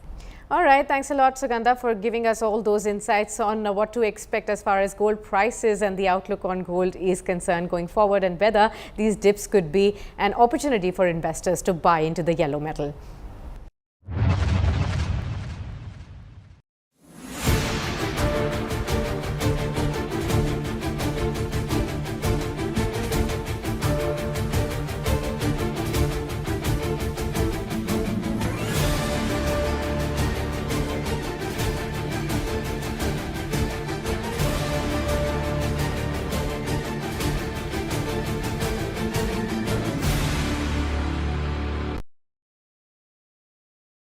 Quality today. In Delhi, 25. In Mumbai, 34. In Kolkata, 23. In Bengaluru, 35. In Chennai, 46. In Hyderabad, 65.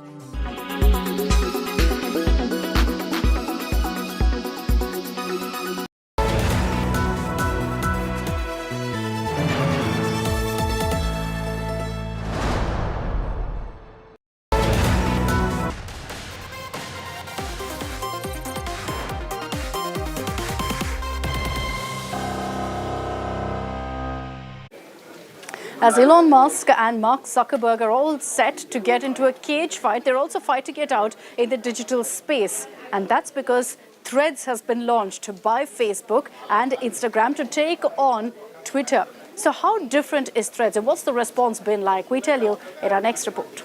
The much anticipated battle between tech billionaires Elon Musk and Mark Zuckerberg has started.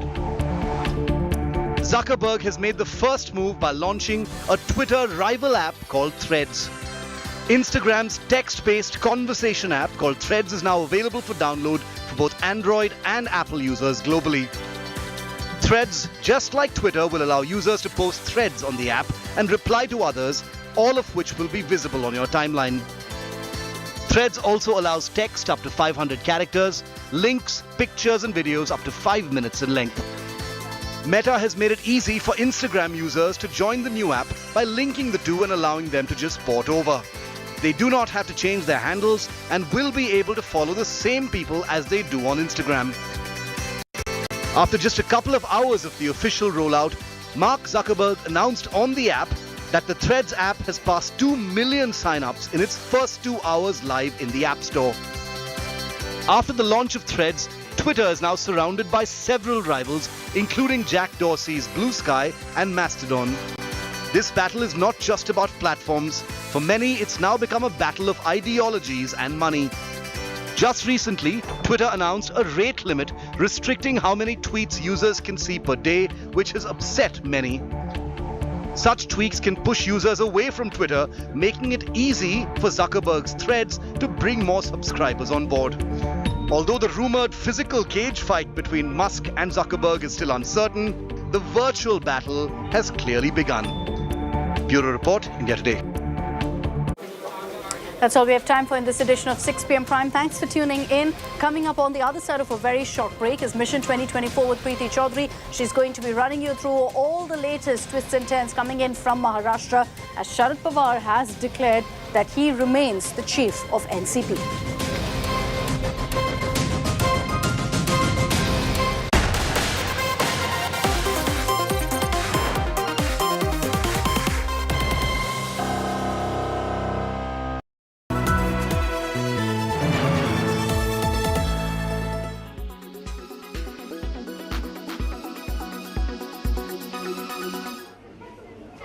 This woman from Kazakhstan has made it her life's mission to help underprivileged children. Anna started an NGO during COVID-19 to educate children in Jaipur who can't afford going to school. Anna's NGO, called Indian Women Impact, has been at it for 3 years now, changing the lives of so many children for the better. Acting as a bridge for children from less privileged families, she offers quality coaching alongside her team of committed teachers. The children, those who live in Basti, they go to a government school and they come here for study to get extra knowledge. My parents live in a Basti and they cannot afford expensive course and school for me and my brother and sister. So sir, we come here and study all of those subjects. Recently, some of the NGO students from disadvantaged backgrounds also performed a French play at the famed National School of Drama in Delhi. Anna and her husband, who is a doctor, use all of their earnings to try to maintain the NGO. It's been 3 years as we have been running this NGO, Indian Women Impact, and the entire concept is to provide the quality, world-class education to the children from underprivileged backgrounds.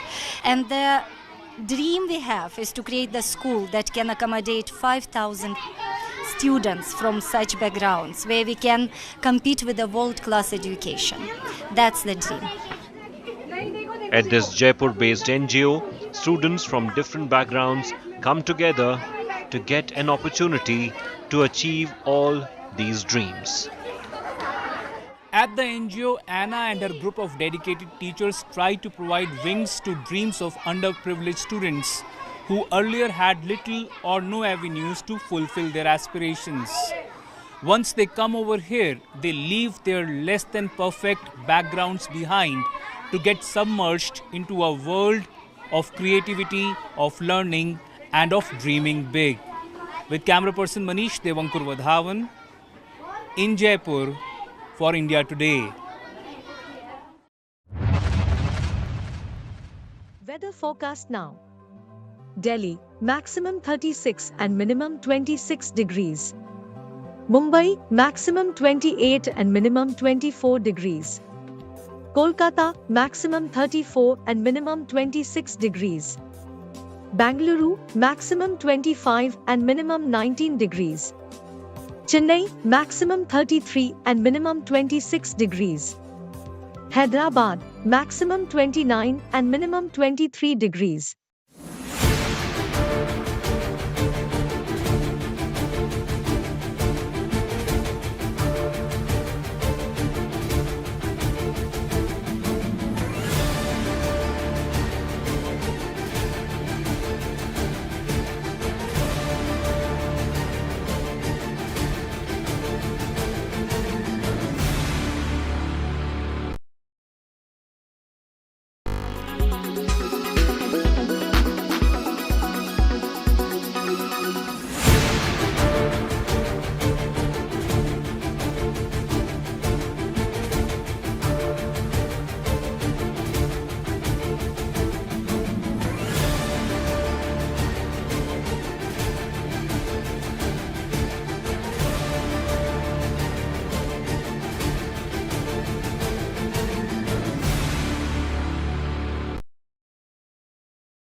Why does this happen?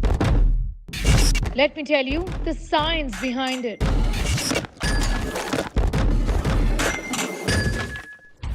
For more informative videos like this, keep watching India Today News Mode.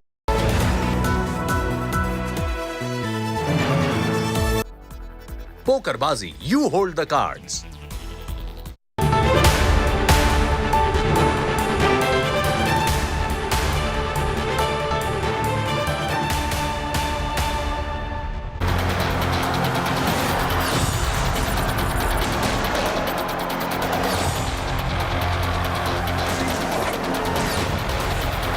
Very good evening. You're watching Mission 2024 and we're going to take you through all the tumultuous developments that have taken place over the course of the last 8 to 9 hours in the national capital, where Sharad Pawar was here. He's on his way out after addressing his own national executive, which his nephew Ajit Pawar has said is illegal. All of that coming up. First up, the headlines.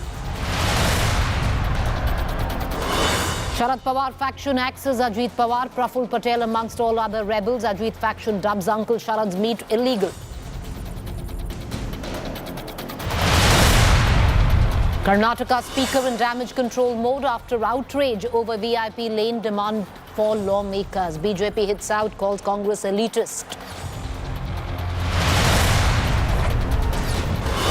BJP ally AIDMK opposes centre's uniform civil code. Tamil Nadu Chief Minister Stalin hits out at centre, says UCC bought as revenge against those opposing the BJP.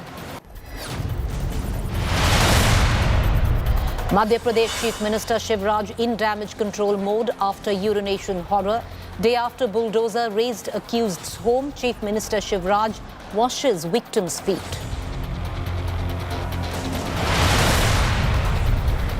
Canadian Prime Minister Justin Trudeau fails to condemn repeated Khalistani threats. India slams Canada, says Trudeau legitimizing terror. Let me make the larger point that the issue is not about freedom of expression, but its misuse for advocating violence, for propagating separatism, and for legitimizing terrorism. Countdown to launch of Chandrayaan-3's moon mission. ISRO schedules mega launch for the 14th of July.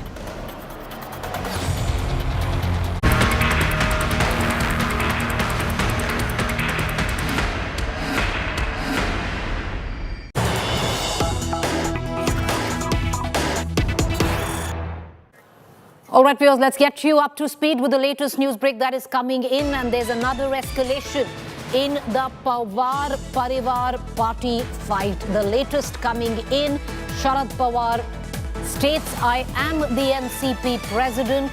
No truth in Ajit Pawar's claims. Will approach EC and rebuild party.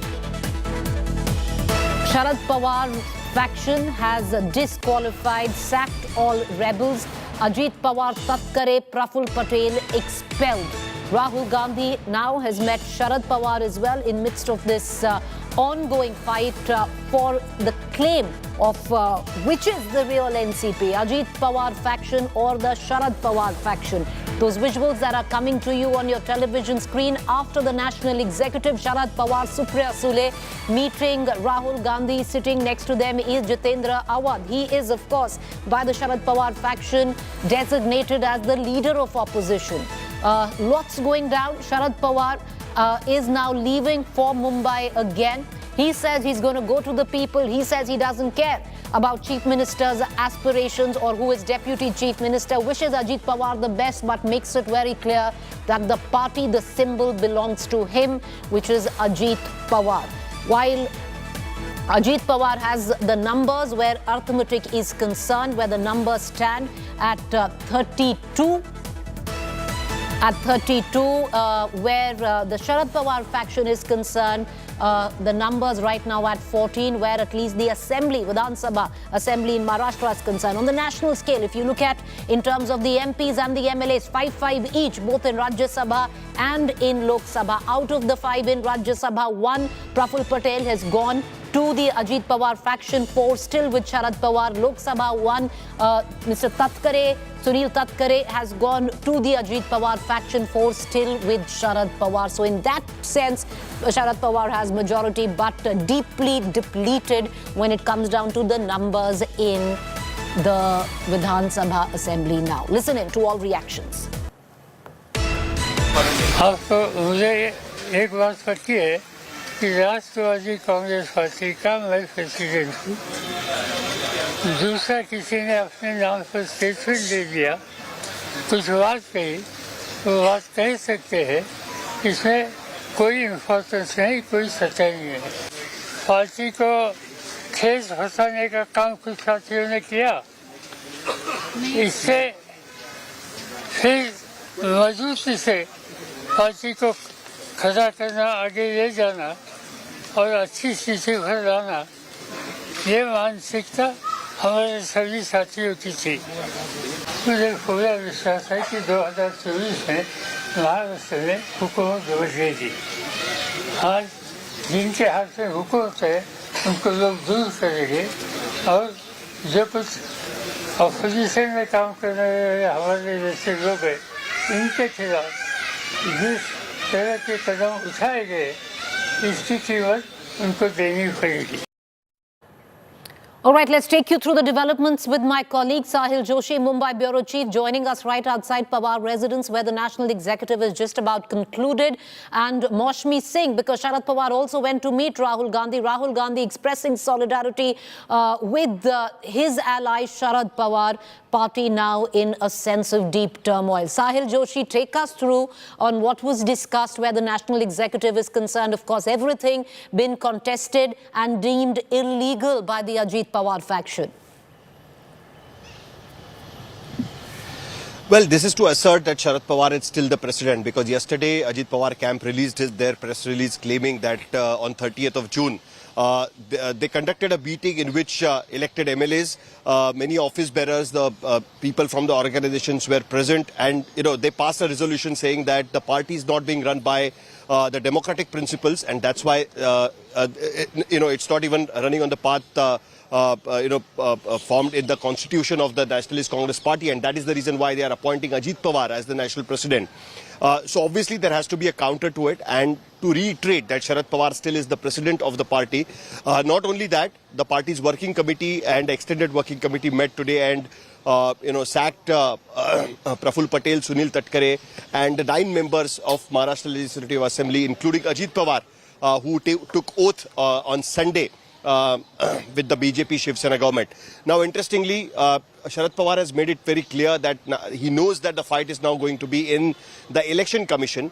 Right now, the party is saying that they are not going to go approach the court because they believe in the election commission. What we saw in the fight within the Shiv Sena, that the court did not interfere any matter till the time election commission took the decision with respect to symbol and the party and the name of the party.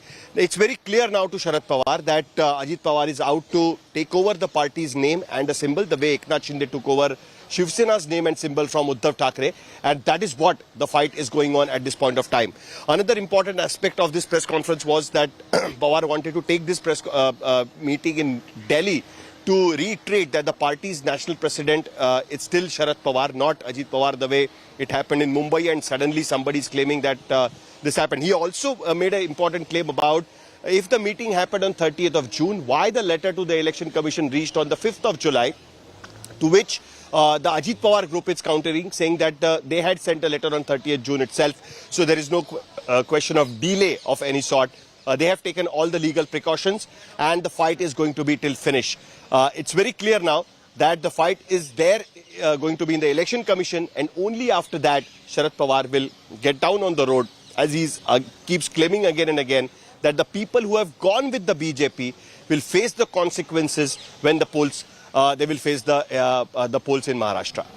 But you know that time gap between when the election commission actually comes back can be very ambiguous because there is no immediate election in order. But Sahil, just coming right back to you, I just want to quickly pull in Moshmi also, who is joining us. And Moshmi, right after his national executive, he went to meet Rahul Gandhi. Visuals of that also coming in. What was discussed? Because of course Rahul Gandhi must be expressing in-person solidarity of Sharad Pawar's party, completely in a mess right now. A vertical split there.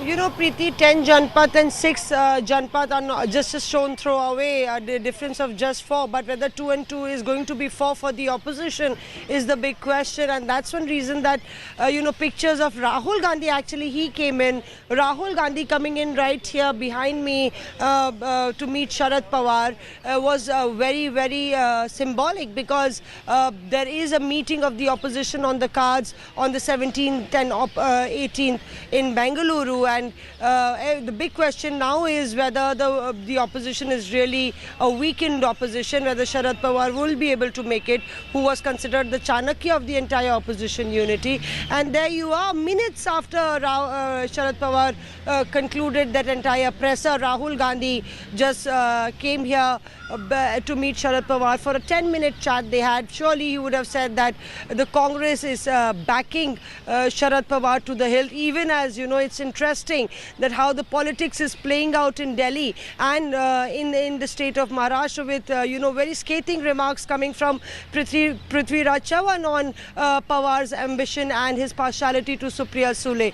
So all those factors are playing out, but besides that, Pawar also responded to opposition unity, mentioning the Congress, mentioning the Uddhav Sena, saying that we are going to win finally. Right. So thereby underlining the fact that he is, still forced to reckon with, not only in the opposition but against the BJP.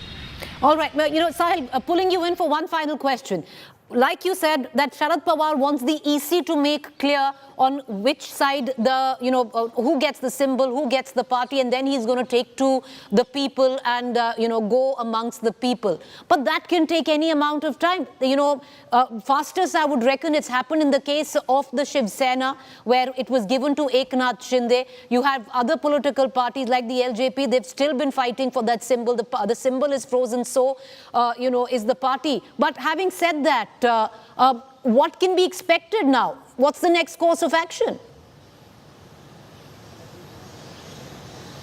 Well, right now the Maharashtra Assembly session will begin in the second week of July, and in that session we will see some flares inside the assembly, because the speaker, it looks like, will ask the NCP section to sit in the treasury benches, and I think that the people who are with Sharad Pawar are going to oppose it. NCP is also going to lose the leader of opposition's positions, because the speaker will have to take a call about who is going to be the leader of opposition. That is also going to be very crucial, because once NCP gives up on the leader of opposition position, that also becomes very clear that they don't have the numbers. I mean, Sharad Pawar fraction doesn't have the numbers.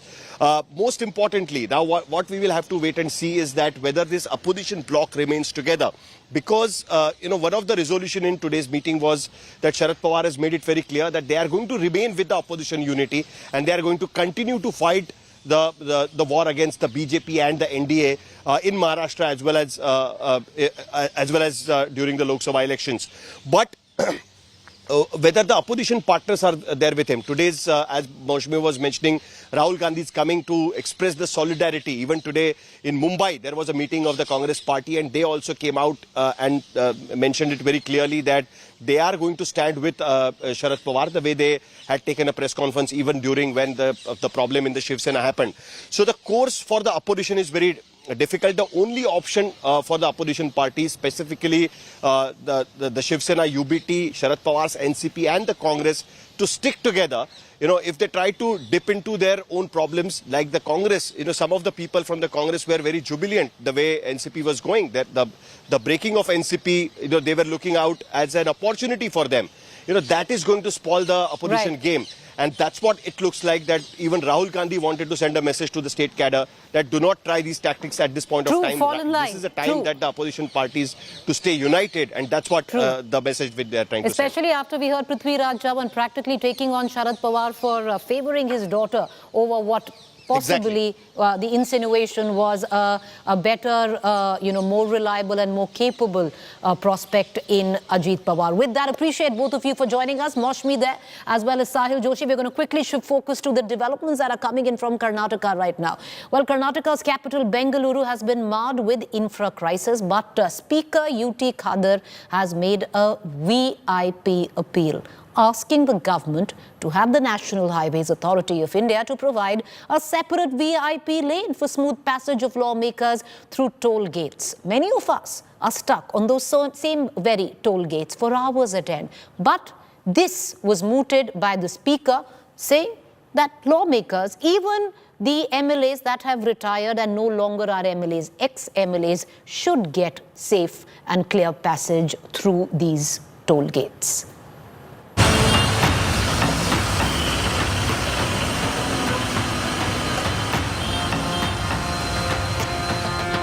India's Silicon Valley and Karnataka's capital, Bengaluru, is a crumbling mess. The IT city is plagued by traffic jams, frequent waterlogging, potholed roads. The list of woes is long and has been begging attention for years now. But Karnataka's politicians have bigger concerns to address, like how to get through a highway toll plaza in comfort. Assembly Speaker UT Khadir on Thursday suggested that the National Highways Authority of India should create a VIP lane for MLAs and former MLAs.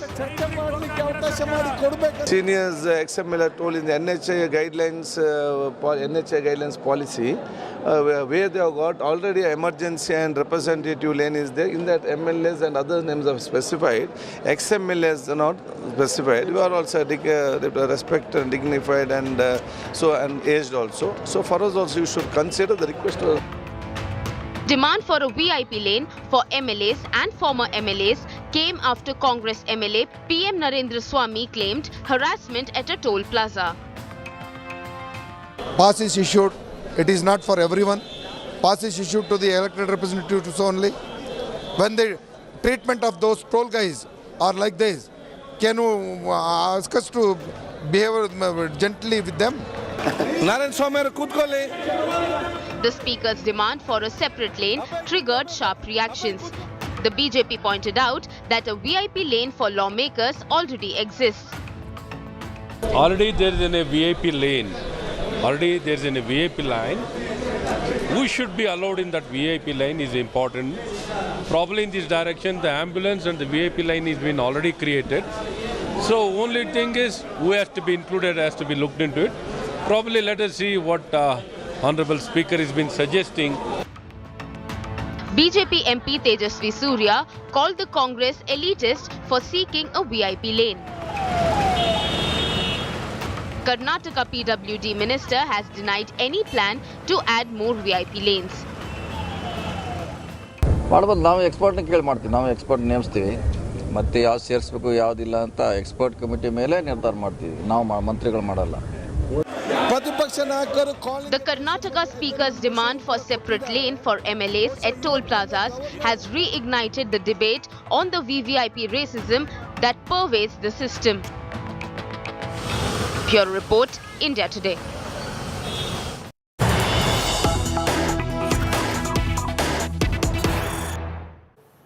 All right, and the news that we are breaking is a U-turn by the Karnataka Speaker UT Khadir. He's tried to get into some damage control finally after suggesting a VVIP lane at toll plazas for MLAs. Khadir now says that he only articulated a suggestion made by ex-MLAs. Khadir's suggestion has come in for massive criticism, especially from the BJP and also from the regular citizenry that has called it entitlement, VVIP racism of sorts, where they want a separate lane for themselves. Ex-MLAs, many of them, they were arrested. They said, please give us the pass also. And this is the issue is there. And seniors ex-MLA told in the NHA guidelines policy, where they have got already an emergency and representative lane is there. In that MLAs and other names are specified. Ex-MLAs are not specified. We are also respect and dignified and and aged also. So for us also you should consider the request was the. All right, I'm going to cut across right now to my colleague Naga, who's joining us with the very latest. You know, it's very interesting, Naga, if you look at it, because the Congress's entire campaign was built on the people, for what their demands were against the VVIP culture at an extent, and now completely the opposite playing out in the state. Well, it's the speaker who made the comment sitting in the chair yesterday while addressing the House. He did an observation that why not a separate lane for MLAs and ministers, because one of the MLAs stood up in the House and said the toll operators are harsh to him and use abusive language to check the sticker that every MLA car has. It's not just Congress, Preeti, but many BJP MLAs too had the same opinion that yes, maybe we need a separate lane as well. But the government has come on record that they have no plans. The present ambulance and VVIP lane that is sufficient, and they don't have to construct a new one, is what the government has come on record and said that PWD minister has said that they have no such plans. And the speaker also has gone on record to say that it was just a suggestion that and he doesn't support this VVIP culture. Neither has he asked the government to take a look at it. It was just an observation made. He said while the toll operators are trying to harass the MLAs and VVIPs while passing through the lane, is what he said. So it is not just Congress versus BJP here in Karnataka. We spoke to all three parties. It is more of a mentality issue for the politicians and the attitude problem that they have. They have a sense of entitlement, both Congress and BJP and JDS here. Well, appreciate you joining us, Nagarjun, and clearing it out. Not just the Congress, it's also the BJP MLAs all together. At least that's where political boundaries and ideologies blur when it comes down to entitlement. Well, at least the Congress government has now come out and said it's not happening. And the Speaker has also clarified, albeit under pressure, that there is no suggestion in terms of action. He was just articulating some MLAs' sentiments, which included the likes of BJP MLAs as well. With that, a quick break. On the other side, a fact check segment.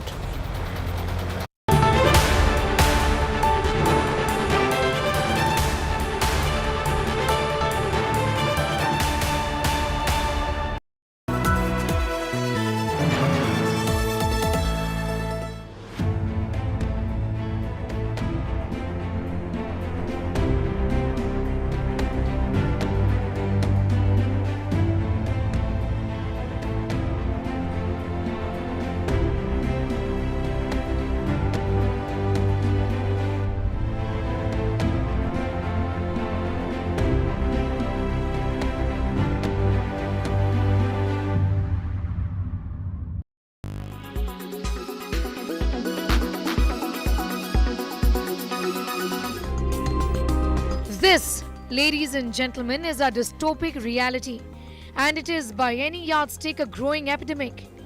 We are all hooked. Admit it, deny it, and this means serious trouble. We are slaves to our gadgets. The addiction has not even spared the young ones. During this pandemic, there was a shift in the routine life of everyone, and even for my child, when the online classes started, in this 2 years, the first year he was fine, but as and when the screen time got increased, so he started shifting the screens during the classes to see some gaming videos during the classes. I could see that like his craving for that, like asking for mobile, it became more. He used to become arrogant, sometimes aggressive, and later it started being physical. Maybe like screaming, it may be screaming or hitting the walls, something like that, behavioral changes. Is this how people around you behave all the time? Their heads down into their phones, the relationship with the gadget not broken even during meal times.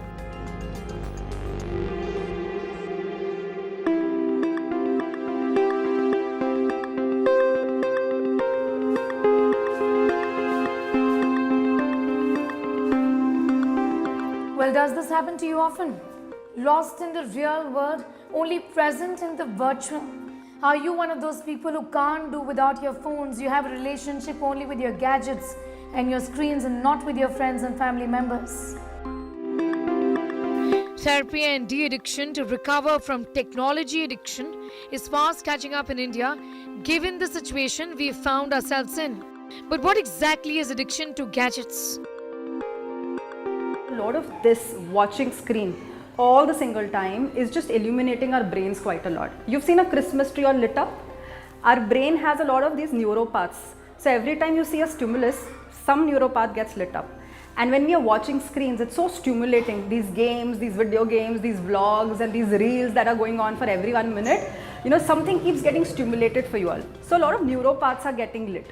So if you see a brain scan of a child, it looks like a Christmas tree all lit up.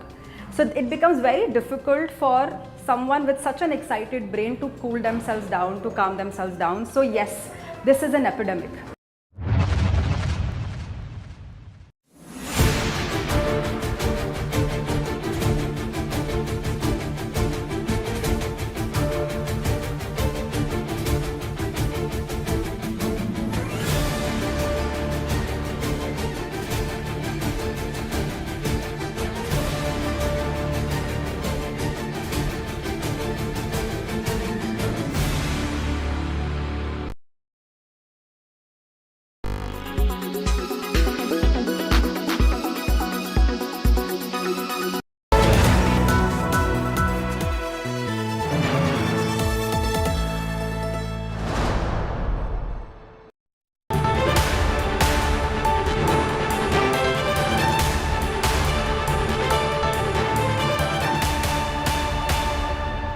You are watching Fact Check segment where we bust fake news. On 28th June, a copy of the Quran was set ablaze outside the Stockholm Central Mosque in Sweden, sparking massive outrage by Muslim-dominated nations. This sparked viral claims on social media that the governments of Qatar and Kuwait have called for the expulsion of all people of Swedish origin from their countries. However, India Today's investigation found that though Qatar and Kuwait have condemned the Quran burning incident, neither of them has said that they will expel all Swedish people. This fact check on viral fake news is done by India Today's team Afwa.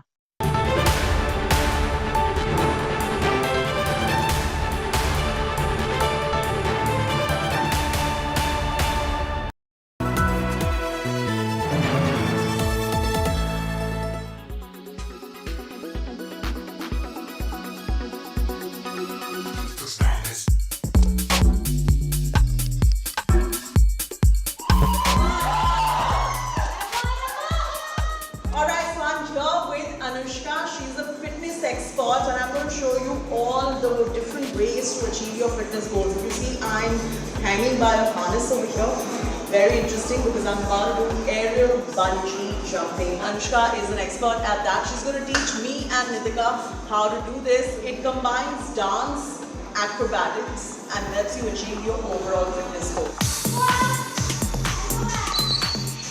These workouts help you defy gravity and make you use body weights to propel movements.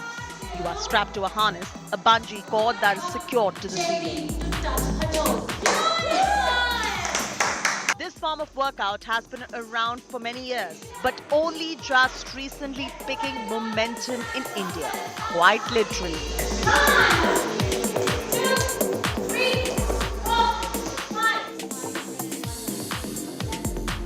Here you can see Nitika and me having a lot of fun. A dance-like routine, lunges, jumps, and Peter Pan-like movement. How does this even help?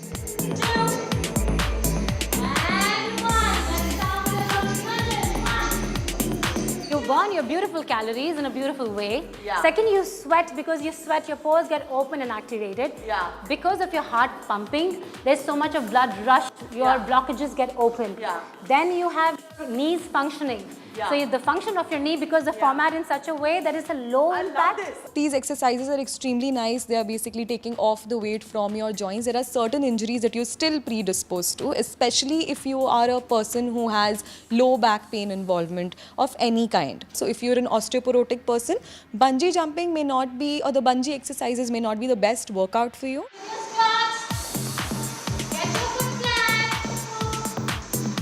Aerial bungee fitness has a lot of benefits. Not only is it a full body workout, it's also low impact exercise, making it suitable for anyone susceptible to injuries.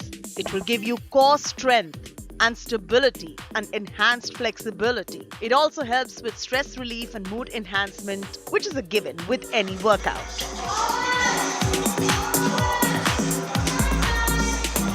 They're jumping up in the air and giving each other a high five, and guess what? They're burning a lot of calories while doing it.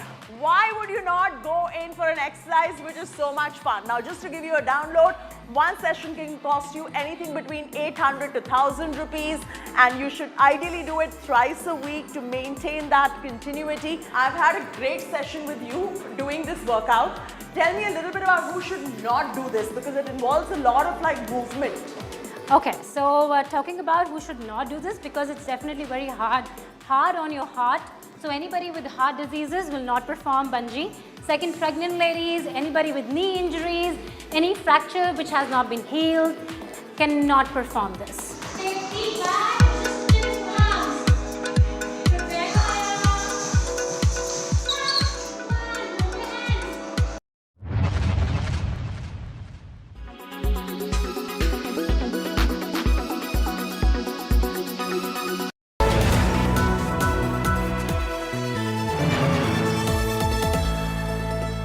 Co-powered by The World Comes Together at Sharda University.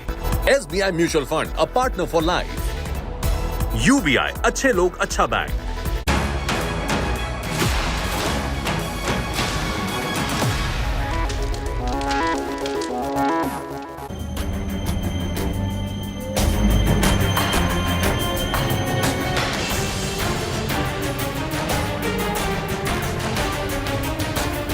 Good evening, you're watching To The Point. I'm Preeti Chaudhary. While all eyes are trained on the ongoing political saga in Maharashtra on which is the real NCP, belongs to whom? Ajit Pawar faction, Sharad Pawar faction. In midst of that, there was also some heavy politicking that went down in the capital, and that was the Congress meet on Rajasthan. With assembly elections in Rajasthan now just less than 6 months away, the Congress party facing a make or break leadership tussle between current Chief Minister Ashok Gehlot and Sachin Pilot. The senior Congress leaders met today to discuss potential strategy for the upcoming election.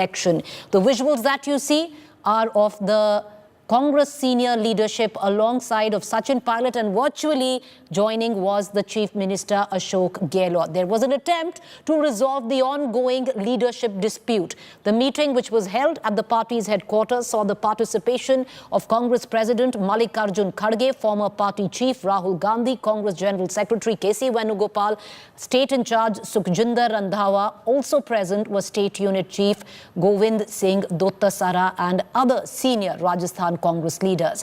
Mr. Gehlot joined in virtually as he says he's fractured both his toes, but Sachin Pilot was sitting right next to Rahul Gandhi. Sources say Congress might accommodate Pilot now in the role of party's Rajasthan unit chief or the campaign committee in charge. The Congress believes that the BJP is extremely divided in Rajasthan, which is an opportunity for the party to retain the state and break the norm of an alternate government every 5 years.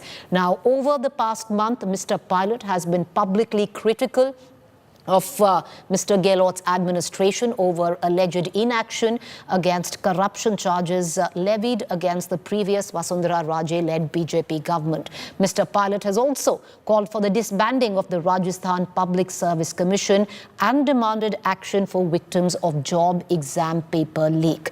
Congress says the party will fight unitedly in the upcoming polls and that the party is fully confident of winning it. Remember, this meet comes on the heels of Congress clearing the mess in Chhattisgarh. Can it assure a truce like Chhattisgarh in the desert state of Rajasthan as well? 29 leaders from Rajasthan have participated in this meeting, including Chief Minister, PCC President and other senior leaders.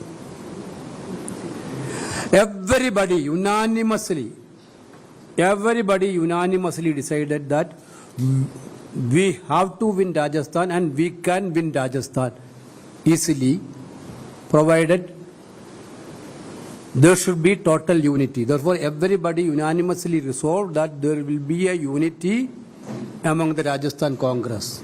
Rajasthan के विधानसभा को लेकर कांग्रेस अध्यक्ष खड़गे जी, हमारे नेता राहुल गांधी जी, सब लोगों ने, रंधावा जी ने एक मीटिंग कॉल करी थी और सभी राजस्थान के प्रमुख नेताओं को यहाँ पर आमंत्रित किया गया था।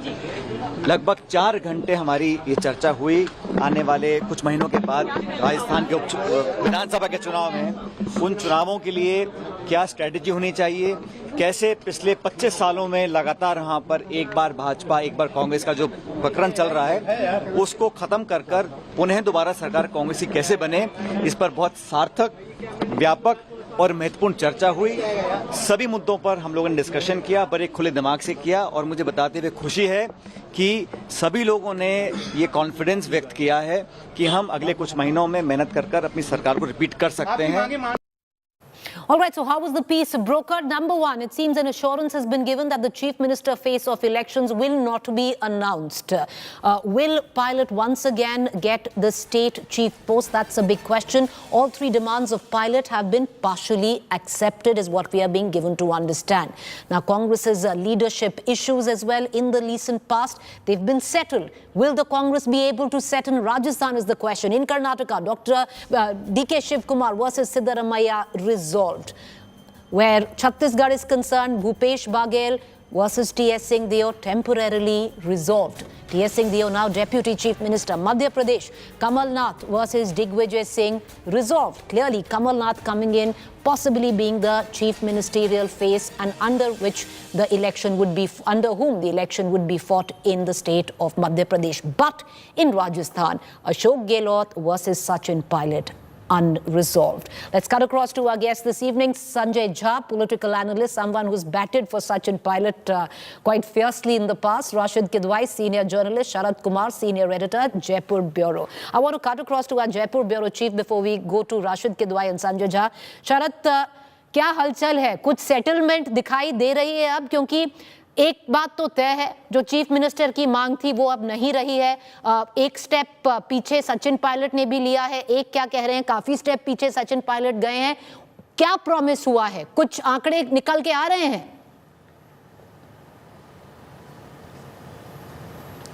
देखिए, साथ तो थे, भले ही जयपुर और दिल्ली में थे, मगर साथ थे।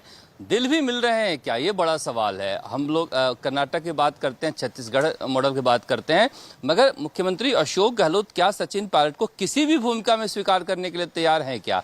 क्योंकि जो अंदर रुख रहा, जो हमारे विधायकों से, मंत्रियों से बातचीत हो रही है, मल्लिकार्जुन खड़गे राष्ट्रीय अध्यक्ष जो थे वो थोड़ा सा कड़े तेवर में थे। जैसे मुख्यमंत्री अशोक गहलोत अपना काम गिना रहे थे तो उन्होंने कहा कि आप बोल लिए हैं तो मैं बोलूं, और फिर उन्होंने कहा कबीर के दोहे सुनाए, काल करे सो आज करे, आज करे सो अब, पल में प्रलय होगी बहुरी करेगा कब। तो ये कहने का मतलब था कि अब कब करोगे, बहुत लेट हो चुका है। ये जो कबीर के दोहे उन्होंने मल्लिकार्जुन खड़गे ने मुख्यमंत्री अशोक गहलोत को सुनाए हैं, मुझे लग रहा है कि कहीं न कहीं अभी तक ये हम साथ हैं पिक्चर रिलीज कर दी कांग्रेस के गोपाल ने, लेकिन द एंड अभी बाकी है। एंड में क्या होगा, क्या सचिन पायलट किस रोल में होंगे, क्या एआईसीसी के महासचिव बनकर उन्हें यहाँ से हटाया जाएगा? अगर कैंपेन कमेटी के चेयरमैन बनते हैं तो क्या मुख्यमंत्री अशोक गहलोत एक कदम आगे बढ़ा के गले लगाएंगे? क्योंकि आप भी बता रहे हैं प्रीति, हम लोग भी देख रहे हैं कि सचिन पायलट अब पूरी तरह से गांधी परिवार को खुद को सौंप चुके हैं, और गांधी परिवार को लगता है कि हमें इनकी भूमिका तलाशनी होगी।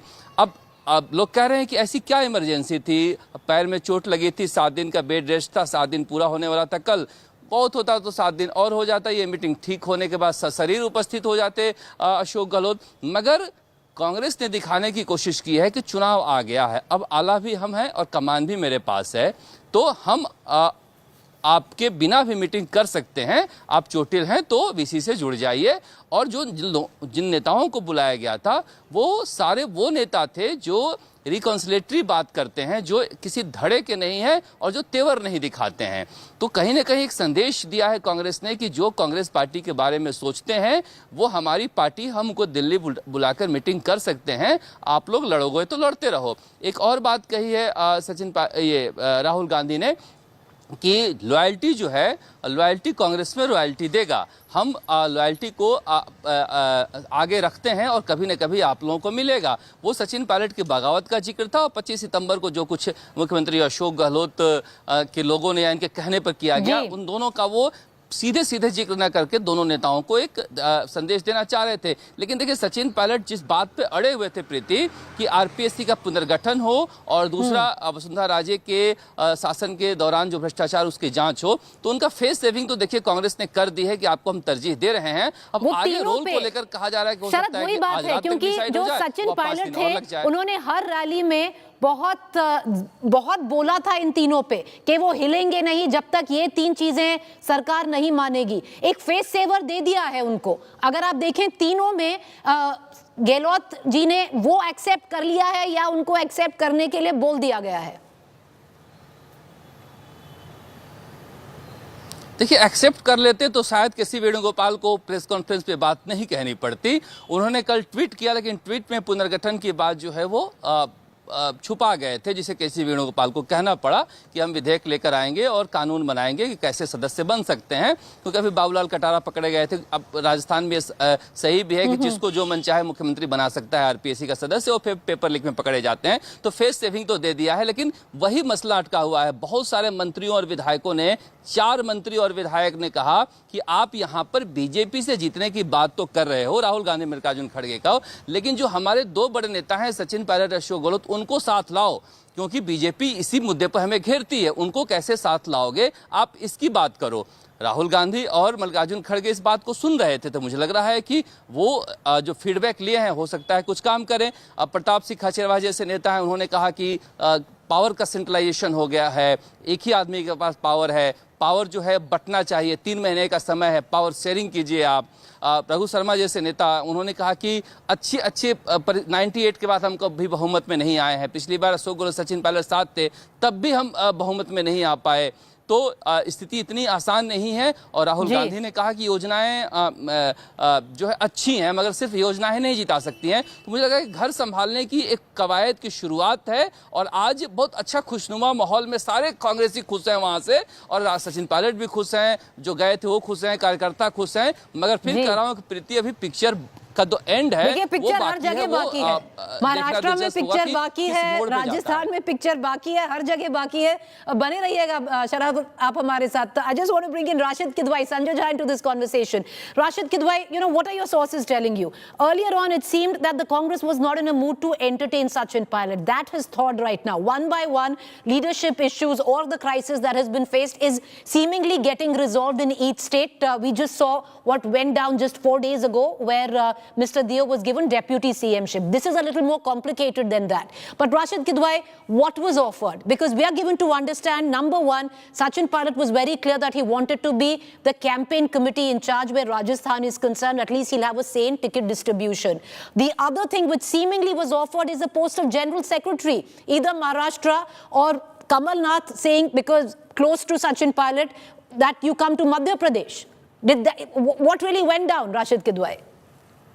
I think, Preeti, today's upshot is that assertive Kharge, it is a return of the high command culture. The Congress president is having a kind of, leverage and a kind of mandate that, he can resolve things independently. So it's a bad day for Ashok Gehlot for a variety of reasons, but I'm not sure whether it's the end game for Ashok Gehlot because, his camp can play some monkey trick. So we have to wait and watch. But I think in terms of optics, the fact of the matter is that Mr. Kharge is not only able to tame Ashok Gehlot, but he has also brought, Sachin Pilot on board. Now, Sachin Pilot is ready to take a Delhi assignment or assignment in Jaipur. So he is not, he is not blocking anything. So in that sense, all credit should go to Mr. Kharge that, as you cited example of Chhattisgarh, then we've seen in Karnataka, we've seen it in many places. So Kharge is doing it in a very decisive manner. I've covered Congress for many decades. I have not seen that, either Sitaram Kesri or PV Narasimha Rao,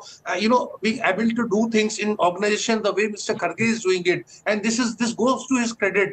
And recently he had a one-on-one meeting with Rahul Gandhi. So it seems that he and Gandhi family are not on the same page and he's able to do much more. So this is is a positive signal for the Congress, big day for Congress. As I said, now how Mr. Gehlot reacts to all this, because just one last thing, Preeti, the fact that Congress saying that, no chief ministerial face will be projected is all right. When there is not an incumbent Congress chief minister, it's bizarre because you can't say this that Bhupesh Baghel will not be the chief ministerial face in Chhattisgarh. So the fact that they have said that Ashok Gehlot, in effect, what Venugopal has said, that Ashok Gehlot would not be a chief ministerial face in Rajasthan, I think this is very, very significant. And I don't know how it is significant, and clearly it's you don't know how is Rashid Kidwai, the sheer fact that Mr. Gehlot, we wish him well, we wish his health well, but he was in the hospital at the right time where the meeting was to be called and then joined virtually because he says he's fractured both his toes.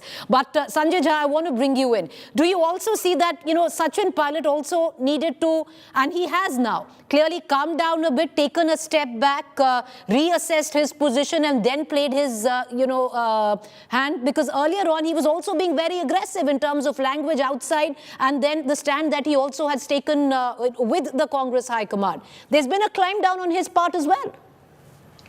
Preeti, you look at the larger context of this current development in Rajasthan. Number one, the Congress has clearly got a tailwind after Karnataka.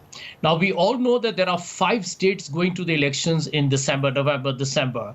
3 of them, if you include, are in the center and central India and the western India, Rajasthan, Chhattisgarh, and Madhya Pradesh. And then you have Telangana in the south and Mizoram in the northeast. And I think the Congress is really at the moment believing, and I think correctly so, that they have a chance to actually come up with a phenomenal performance. The news so far, I mean, politics is extremely fluid, but the news so far is extremely encouraging for the Congress in Madhya Pradesh and in Chhattisgarh and in Mizoram. After what has happened in Manipur, I think you're going to find a significant ripple effect of that.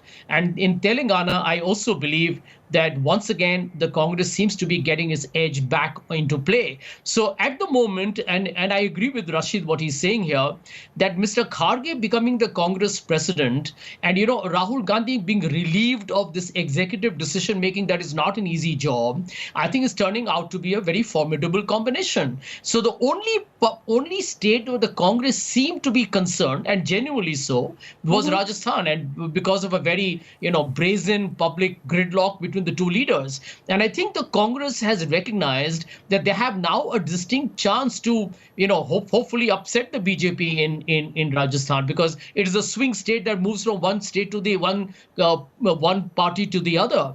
But I can tell you this with confidence, that Sachin at no point, and I'm saying so here because I know him pretty well, at no point entertained the prospect which was being speculated by many that he will leave the Congress or start his own party. Sachin was always of the conviction that the party has to give him firstly recognize what he did 5 years ago and the way he's hung on despite the extremely awkward situation that happened a few years ago. But he never threw in the towel. And I do believe it's a win-win for the Congress to bring these 2 stalwarts. One is young, one is older. You can try, but will it happen is the question. And Rashid Kidwai, the sheer fact right now, will Sachin Pilot, who has been adamant, at least with the fact that he wanted to stay in the state-level politics of Rajasthan and given a position in Rajasthan, will he now accept maybe a General Secretary, Madhya Pradesh or a Maharashtra, which possibly he was offered today? Yes, I think, Priti, from the after today's meeting, I think Sachin Pilot is very much open to the idea because he has put that ball in Mr. Mallikarjun Kharge's court. Mr. Kharge has won him over not with kind of confrontation, but with reason and with logic and rationale, etc. So I see in Madhya Pradesh there are over 25 assembly seats where there is a sizable Gujar vote. So Mr. Pilot is a quite effective person as a campaigner. And he has a great working relationship with Mr. Kamal Nath as well. Precisely. But Priti, there's just one thing very quickly. See, the problem is if there is going to be election the same time in Rajasthan, and if Mr. Sachin Pilot is made in charge of Madhya Pradesh, another election bouncer, I think that doesn't gel very well. So I think Sachin is going to seek time till November is just 6 months, and till then he would want to be in Rajasthan, and after that, of course, he'll be free to take up a kind of General Secretary's post. But he's left it to Kharge. All right, if he's open to it, because till now with our understanding was that he was very clear that, he's cut his teeth, earned his spurs in the state of Rajasthan, would want to continue with Rajasthan politics, especially at this time where, you're at a crossroads where leadership is concerned. Sanjay Jha, you wanted to make a point. Yeah, Priti, I agree with you completely. Sachin is invested in Rajasthan. That is the state that he actually helped bring back to the Congress at a time when the Narendra Modi wave was very strong. And I do think that his political career, frankly, has fructified from that state. So the question of him abandoning Rajasthan doesn't arise, because if the Congress does well in Rajasthan, or even if it doesn't do as well in Rajasthan, I do see that the message being sent out is that Sachin is definitely the future. I don't think anybody will debate that. Even Mr. Gehlot will agree with it. I'm going to quickly, well, you don't know if Mr. Gehlot will agree with it. I don't think Mr. Gehlot is going to agree with it. And Sharad, I agree with you. I want to bring in Sharad quickly on that. Sharad, जो दिल मिलने की आप बात कर रहे थे, अगर सचिन पायलट कहें कि देखिए हमें कैंपेन इंचार्ज तो आपको बनाना पड़ेगा, वो कैसे एक्सेप्ट होगा वहां पर? फिर वही बात आ जाएगी टिकट डिस्ट्रीब्यूशन की, और आप तो जानते ही हैं क्योंकि बहुत बार गहलोत साहब खुद जो जादूगर है उसको बार प्ले करते हैं. मुझे लग रहा है कि मल्लिकार्जुन खड़गे जी और राहुल गांधी दोनों की भूमिका यहाँ पर महत्वपूर्ण होगी। अगर वो समझा परस्यू कर पाते हैं तो ठीक है, वरना डंडा चलाना पड़ेगा, तभी जाके मिल पाएंगे। वैसे आइडियल सिचुएशन में ये मिलने से रहे, और कांग्रेस के आम कार्यकर्ता का ऐसा मानना है कि जब तक ये दोनों मिलेंगे नहीं तब तक राजस्थान हम जीते नहीं। एक परसेप्शन बना हुआ है सचिन पायलट गुजर वोट बैंक, गुजर नेता, लेकिन आप चले जाओ जाटलैंड में, नागौर में, या फिर बाड़मेर में, या फिर हनुमानगढ़ में, पूर्वी राजस्थान से बड़ी बड़ी रैलियां उन्होंने की है। तो वो एक परसेप्शन पता नहीं दिल्ली में ऐसा बना हुआ है कि वो गुजर नेता है, मगर सचिन पायलट का जो अपील है अक्रॉस ऑल कास्ट है। तो इसीलिए कार्यकर्ता भी चाह रहे हैं कि अशोक गहलोत का अनुभव, उनका काम और सचिन पायलट का नाम साथ रहे। इसीलिए कार्यकर्ताओं में खुशी भी है, क्या पता कोई राह निकले यहाँ से। मगर फिर कह रहा हूँ कि दिल मिलना इतना आसान नहीं है, ये खाई इतनी गहरी है। जी, खाई गहरी है, पर पता नहीं हो जाए, अभी भर जाए, वही बात है। बहुत शुक्रिया all three of you, thank you for joining us, especially with what Sharad was saying, where the Gujar vote is concerned. Well, Sachin Pilot is very clear that he is not just a Gujaron ka neta or a leader of the Gujars, and that possibly is one of the reasons he might not go to a state like Madhya Pradesh, where there are about 20 seats which have the impact, where the Gujar vote impacts. He wants to be a leader in Rajasthan. Like I said earlier, he's cut his teeth there, he's earned his spurs, his political career has been, rests on his laurels won in Rajasthan. Will he let it go so easily? Well, today it seemed that at least the High Command was concerned, was tilting maybe towards Sachin Pilot. What tomorrow brings, we'll keep you updated. A quick break up next, Rahul Gandhi.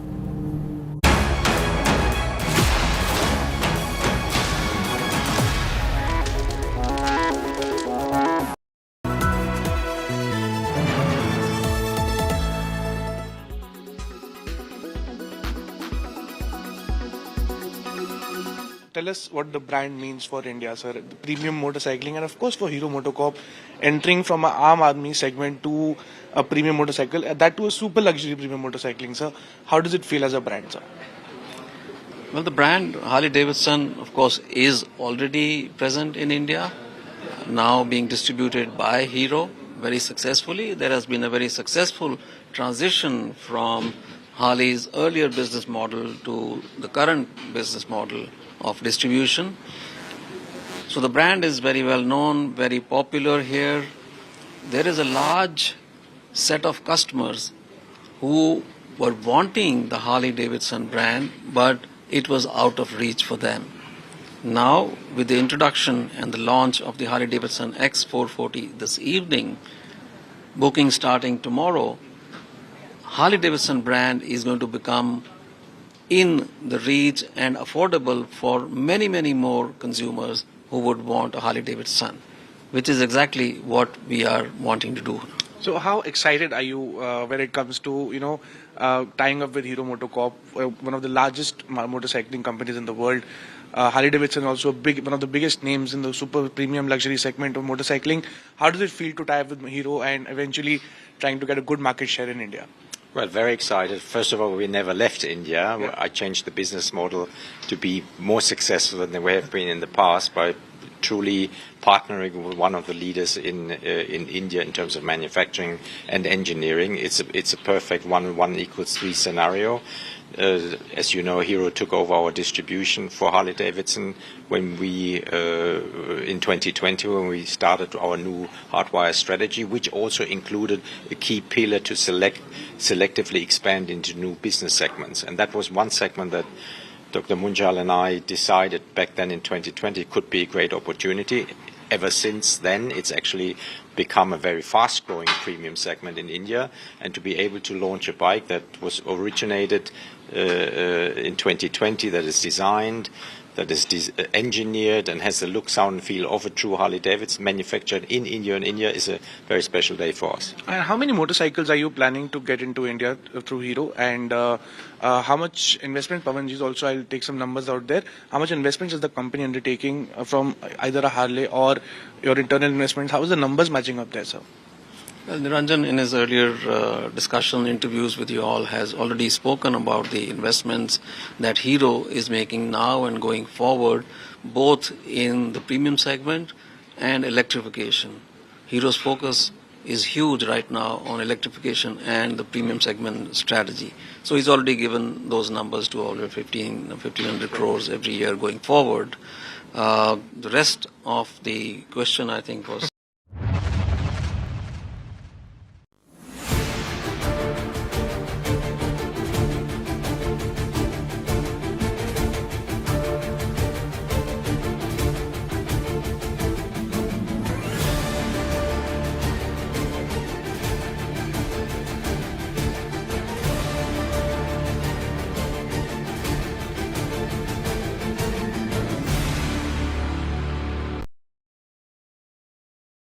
Weather forecast now. Delhi, maximum 36 and minimum 26 degrees. Mumbai, maximum 28 and minimum 24 degrees. Kolkata, maximum 34 and minimum 26 degrees. Bengaluru, maximum 25 and minimum 19 degrees. Chennai, maximum 33 and minimum 26 degrees. Hyderabad, maximum 29 and minimum 23 degrees.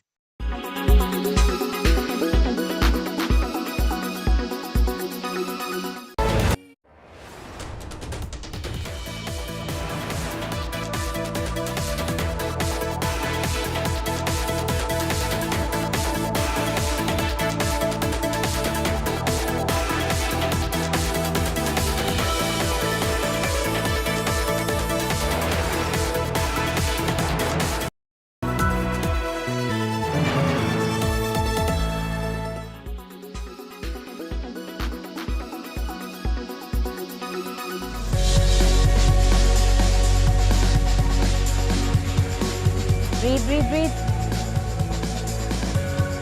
A stronger core, a toned figure, classical yoga. Add some anti-gravity into the mix. And you have this fun, elegant and rather exciting aerial yoga practice going for you. Celebrities all over are obsessed with this Instagrammable yoga. They've been hanging upside down like owls of the aerial silks suspended from the ceiling. The acrobatic aspect makes it a lot of fun and rather very clickable. Shilpa Shetty, Alia Bhatt, Jackie Fernandez, Kareena Kapoor Khan, Ananya Pandey, Malaika Arora and so many more have shown us how they look after their bodies and tone those abs for a beautifully strong core that makes age look like just another number. Aerial yoga is a hybrid one. Developed by Michelle Dortignac in 2006, it involves dancing, Pilates, yoga poses and tons of acrobatic moves. You have to add on to other ways of format as well if you want to see yourself into a progress to aerial. So either you do your body weight workouts, either you do yoga, either you do ashtanga, anything that has to be, alternate. If you get bored going to the gym every day or running or walking, does not cut it for you, give this a shot. This anti-gravity yoga as a lifestyle change. It will help you maintain great fitness, help with flexibility and balance. Just remember to check with your doctor first. Yes, doctor, because it is so dynamic that there are some who should not do it. Pregnant women, people with migraines, or anyone who is not allowed to hang upside down for medical reasons, people with blood pressure issues. Your doctor can decide if you are suited for it or not. With that clearance, get set and go. Heart patients, people with cataract eyes, eye operations, people with high fluctuating BPs, definitely they cannot perform aerial yoga. Rest, everybody, depending on their strength, depending on the progression towards flexibility, can perform aerial yoga. We get it if normal yoga is boring for you, and hence look at how the aerial one works. Keep breathing, do not hold your breath. One session can cost you approximately 800 rupees depending on where you go. You require a minimum of 2 to 3 sessions a week for 3 months to learn this properly. And while it looks far more exciting than regular yoga, it has benefits aplenty.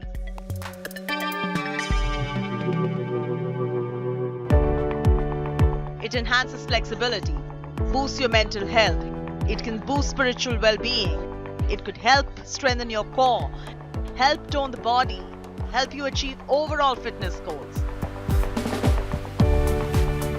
Indeed, this practice is picturesque and looks too tough for beginners. But with the right instructor, it is super simple for most who are into fitness already, with an additional benefit of leaving you feeling super zen. In New Delhi with Nitika Gandhi, Lifestyle Bureau, India Today.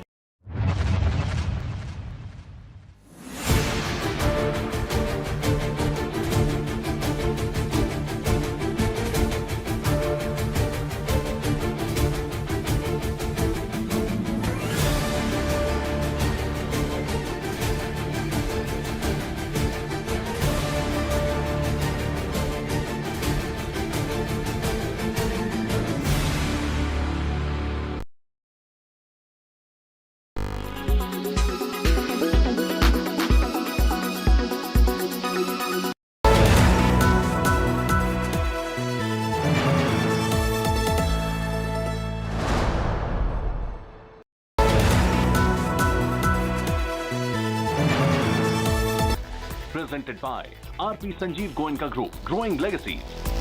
Co-presented by Century Ply Club Prime, Raho Befikar. Co-presented by Macho Hand, Bade Aaram Se. Powered by NECC, Sunday Hoya Monday, Rose Khawan Day. Co-powered by the new Kia Seltos, the badass reborn.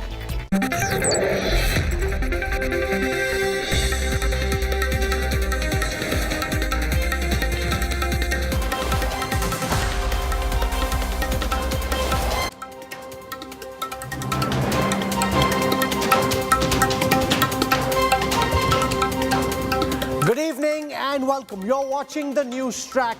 I'm Rahul Gandhi. What can India do to pressurize the Justin Trudeau government into ensuring that Khalistani supporters do not have a free run in Canada? That's my top focus on the news track.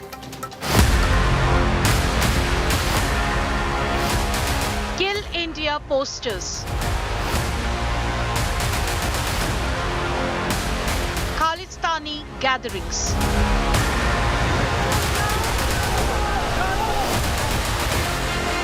Open threat to diplomats. But Trudeau deflects India's concerns. India puts Canada PM on notice. We have seen some comments, at least the media reports about comments by Prime Minister Trudeau. But let me make the larger point that the issue is not about freedom of expression, but its misuse for advocating violence, for propagating separatism, and for legitimizing terrorism. Is Trudeau a terror sympathizer? Time for a change in this country. Trudeau backing terror for votes? Big focus on Newstrack. The Trudeau government depends on a party called the NDP, the New Democratic Party, to ensure it stays in majority in Canada. And the NDP is run by Jagmeet Singh, who's a separatist politician who has pro-Khalistan views. So how can India try and break this nexus so that Justin Trudeau and the government of Canada realizes that you can't give terrorists a free run? This is completely unacceptable. We'll get into that. Here's a look at the headlines today. The Pawar war continues. Uncle Sharad expels nephew Ajit, declares that he's the only NCP president. Ajit calls Sharad Pawar's meeting in Delhi illegal.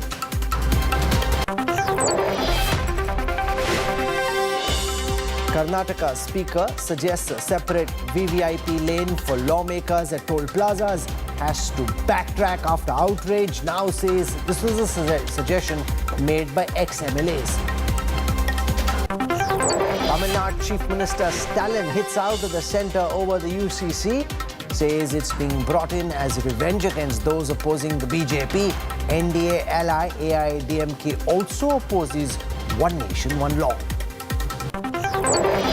Days after a Dalit man was urinated on, Madhya Pradesh Chief Minister washes the victim's feet and apologizes for the incident. Congress snipe says Shivraj Chauhan and his government can't wash away their sins. India's moon mission Chandrayaan-3 to be launched on the 14th of July. It will attempt a soft landing on the moon by delivering a lander and a rover to the lunar surface.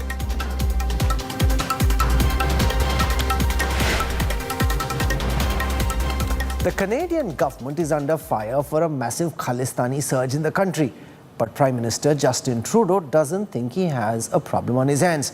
While Khalistani armies have been holding major rallies in Canadian cities, Trudeau thinks India's claim that his government isn't doing enough to crack down on the extremists is wrong. He thinks this is about freedom of speech. The big question is, why is Trudeau soft on Khalistani supporters, especially since the government went after Iranian protesters in a big way? When the protests were happening in Iran, there were supporters in Canada who were protesting. The government then came down hard, and those were just protesters. Here are terrorists who are advocating violent causes. Why is Mr. Trudeau not acting against them? Kill India rallies. Bid to set consulates on fire. Threats to diplomats. Unrestricted by any authorities, the Khalistani groups across the United States, Canada and the United Kingdom are having a free run. Just days after an attempt was made to set the Indian consulate in San Francisco ablaze, a new Khalistani rally is being planned in the United Kingdom. A poster promoting a Khalistan Kill India rally outside the Indian High Commission in London on July 8 has surfaced. The poster carries images of Indian High Commissioner to the UK Vikram Doraiswamy and the Consul General of India in Birmingham Dr. Shashank Vikram. Similar posters targeting Indian diplomats were seen outside Indian missions in Canada, US and Australia. According to intelligence agency sources, Khalistanis like Gurpatwant Singh, Pannu and other K groups are openly getting help from Pakistani spy agency ISI. These acts have lit a major diplomatic and political fire. Notoriously soft on Khalistani terrorists, Canada has failed to take action against Khalistanis. On the contrary, Canadian Prime Minister Justin Trudeau has gone on to accuse India of false remarks and asserted that Canada takes every kind of threat very seriously. Trudeau is being accused of pandering to the Khalistani vote bank in that country. They are wrong. Canada has always taken extremely seriously violence and threats of violence. We've always taken serious action against terrorism, and we always will. We have an extremely diverse country, and freedom of expression is something that we have, but we will always make sure that we are pushing back against violence and extremism in all its forms. The media reports about comments by Prime Minister Trudeau, but let me make the larger point that the issue is not about freedom of expression, but its misuse for advocating violence, for propagating separatism, and for legitimizing terrorism. The fine words and sentiments apart, it is a fact that Canada has tolerated Khalistani provocations against India for a long time. The United States, on the other hand, has assured that steps shall be taken to ensure the safety and security of Indian diplomats. We take very seriously the safety and security of diplomats that are living in the United States. We have been in close contact with Indian authorities, with local law enforcement. We are trying to take the necessary steps to ensure that Indian diplomatic community feels safe and secure here, and we'll continue with that work going forward. The Indian government is treating attacks on our missions as serious provocations. हमने उनको request की है कि वो उनको खालिस्तानियों को space न दे, क्योंकि उनकी सोच जो है ये रेडिकल एक्सट्रीमिस्ट विचारधारा जो है वो ना हमारे लिए अच्छा है, ना उनके लिए है, ना हमारे रिश्तों के लिए। तो ये जो पोस्टर का विषय जो है ये हम जरूर उन सरकारों से उठाएंगे। But desperate for attention, Khalistani groups are adamant on pulling every kind of stunt possible. Bureau Report, India Today. When asked why wasn't he doing enough against those terrorists in Canada who are espousing the Khalistani cause and are advocating armed action in India, Justin Trudeau says, "We are a diverse country and we have freedom of expression, but we will always make sure we are pushing back against violence and extremism in all its forms." But that is exactly what the Canadian Prime Minister isn't doing. And I want to tell you about what happened on the 8th day of October 2022. This is when in Canada there were protests in support of the protesters in Iran. So people of Iranian origin and those who supported the protests that were taking place in Iran. This is after a lady had been killed because of the hijab. There were massive protests in Iran. At that time, the Canadian Prime Minister issued a statement, and his government said that we will be taking stronger action against members of the Iranian regime, those who are protesting, including ensuring that we go after them for any assets or homes that they have in Canada. So action has been taken, as we mentioned the last time, even in the Freedom Convoy protests in February 2022, action taken even at that time where emergency powers were invoked to end protests. So it's not as if when it suits the Canadian government, they don't act against protesters. They acted against the anti-vaccine mandate protesters, where bank accounts were to be frozen, and therefore, and that happened again in February 2022. So therefore, when it suits his political agenda, and these are important issues, freezing bank accounts of those who are protesting against vaccines, but it could be dismissed as freedom of expression. It's their choice. Hey, they don't want a vaccine, no vaccine. Djokovic didn't want a vaccine. Nobody froze his bank account. So then why do this? And why not follow similar principles? To talk about this, I'm joined on this broadcast by Vivek Kajju, former secretary in the Ministry of External Affairs. We have Sushant Sareen, one of India's best-known strategic affairs experts. Terry Milevsky is back with us, senior Canadian journalist who spent a lot of time looking at Khalistani terror. He's the author of the book Blood for Blood, 50 Years, the Global Khalistan Project. We have Jagmohan Singh, editor of the World Sikh News and human rights activist, and Puneet Sahani, expert on the evolution of Sikh identity and Khalistani terrorism. I want to go across to Sushant Sareen first. On Justin Trudeau's response, saying that we are a diverse country, we have freedom of expression, we'll always make sure we are pushing back against violence and extremism in all its forms. There seems to be a big disconnect between the public mood in India, what the Indian government is saying, and the Canadian Prime Minister's interpretation, where Trudeau seems to be saying, it's all Changasi, sab Changasi, this is freedom of expression. Let the boys and girls say what they want. Rahul, clearly Justin Trudeau is talking nonsense. Now, since when has violent speech, hate speech, threats to kill somebody, threats to assassinate diplomats become freedom of speech? Is that the standard of freedom of speech in Canada? Is that the standard to which the Canadians conform to when it involves, say, a life threat to a Canadian politician or a Canadian diplomat? Will it be kosher if tomorrow people in India start issuing death threats to Canadian diplomats in India? Will that come? And we are much more diverse than what the Canadians are, mind you, right? So that is one. Secondly, when he says that we have pushed back against terrorism, can he please tell us how they have pushed back against these terrorists? What have they done to bring these terrorists to book? And forget about what has happened recently. Please ask them to tell us what have they done against these Khalistani scum who have intimidated normal, ordinary people. They have vandalized temples. They have done all kinds of other things. What pushback has come from the Canadian side?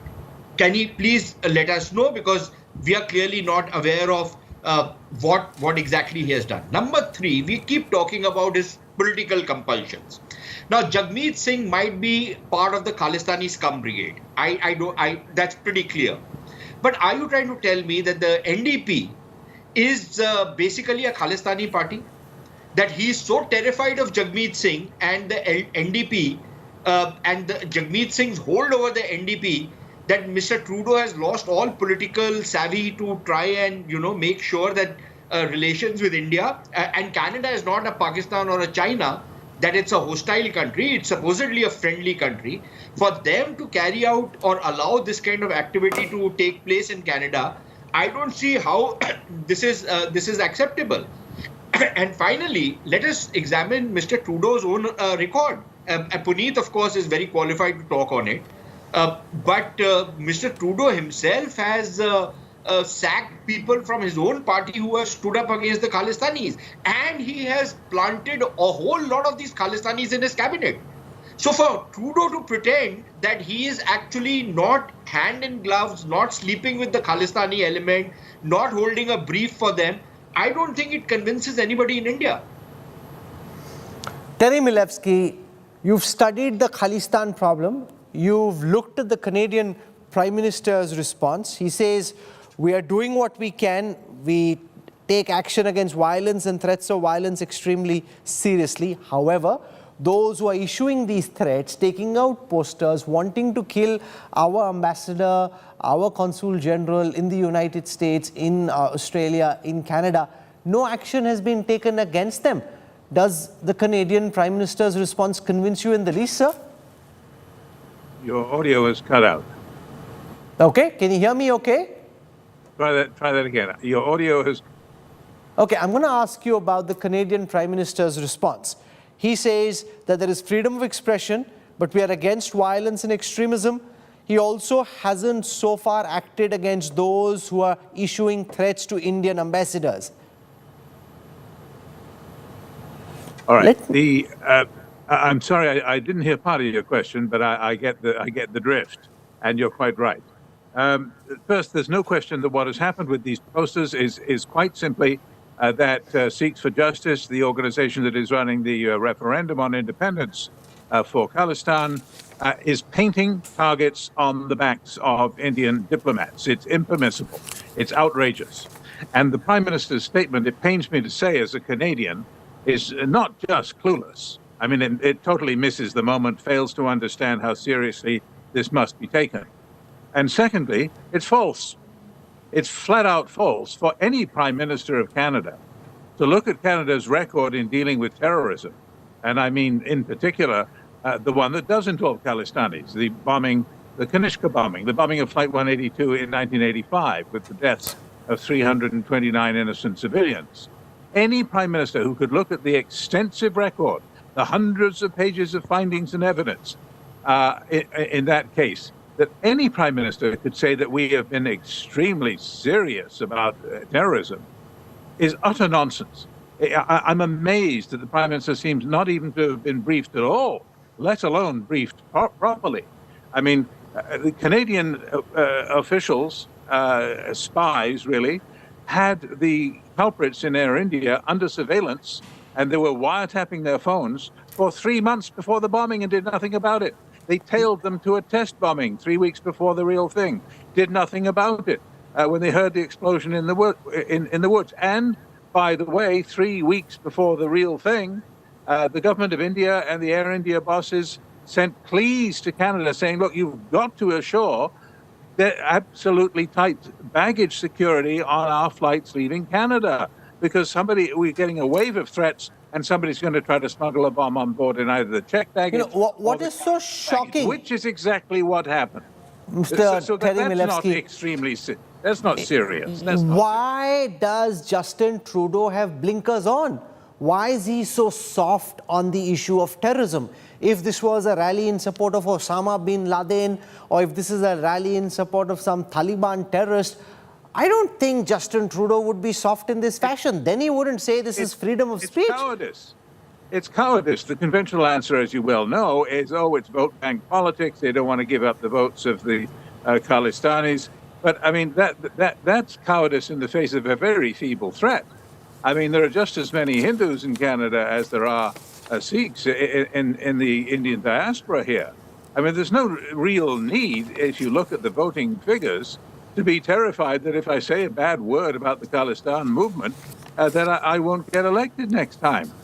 Because it's very difficult to get elected, in fact, in Canada, if you are an openly Khalistani sympathizer. It's best to conceal that and to deny that, then you might get elected. I don't know why they are so chicken in the face of such a feeble threat. And now they're faced with an opportunity which they're failing to take, an opportunity to say, okay, now they've gone too far. You can't threaten diplomats. We're going to crack down and we're going to do something about it. And I heartily endorse Sushant's comments a moment ago about the feebleness of this alleged pushback. My question is, what pushback? The foreign minister has made a statement saying that these posters are unacceptable, I quote. Well, why are we accepting them then if they're unacceptable? What are we doing to stop it? Why do these people have a permit, if indeed they do have a permit, to have a march? Why is the municipal authority letting them have a march in the name of a rally to threaten diplomats with death? That's what this is. These are death threats. So the whole attitude of the government, as represented by Prime Minister Trudeau's statement, is totally lacking in seriousness. Vivek Kajju, if this was a protest in support of the Taliban, Justin Trudeau would have come down hard. There is no question about it. Some of them are Khalistani terrorists, the others are supporters of the Khalistani cause, and yet, because of their dependence on a party which is run by a Khalistani sympathizer, and because of their perception, as Terry explains, that going against the Khalistan sentiment will hurt Trudeau in the next elections, he doesn't seem to be doing enough. What can and what should India do next beyond the press conference of the Ministry of External Affairs, beyond what Dr. Jaishankar has said? Rahul, please permit me a couple of minutes, because I think this is a very serious issue. The first point is that it is the responsibility of Canada to ensure the security of our diplomats, and we must hold Canada's feet to the fire on this. There is simply no way in which we can allow them to escape this responsibility. The second point is that it is absolutely nonsense, and I agree with Sushant completely and with Terry, to say that this promotion of Khalistan through what is suggested clearly as violent means is part of freedom of expression. But that, and I'm not, as a former diplomat, I'm not interested in what are Mr. Trudeau's domestic political compulsions. That is for him to work out. In international affairs, one doesn't look and provide alibis to a person like Mr. Trudeau for his political problems. But the third point, and that is what you asked me, what can India do? I think that is a serious issue that we must look at. I think we have evaded our responsibilities. Even in the clip of Arindam Bagchi that you mentioned, that you played out, he suddenly, instead of calling out Canada straight away, he went to a larger issue. I recollect that when the Brampton parade was out, which showed obviously there was a depiction of Indira Gandhi being shot at by her two security personnel. I regret to say that the Foreign Minister, External Affairs Minister, did not even name Indira Gandhi.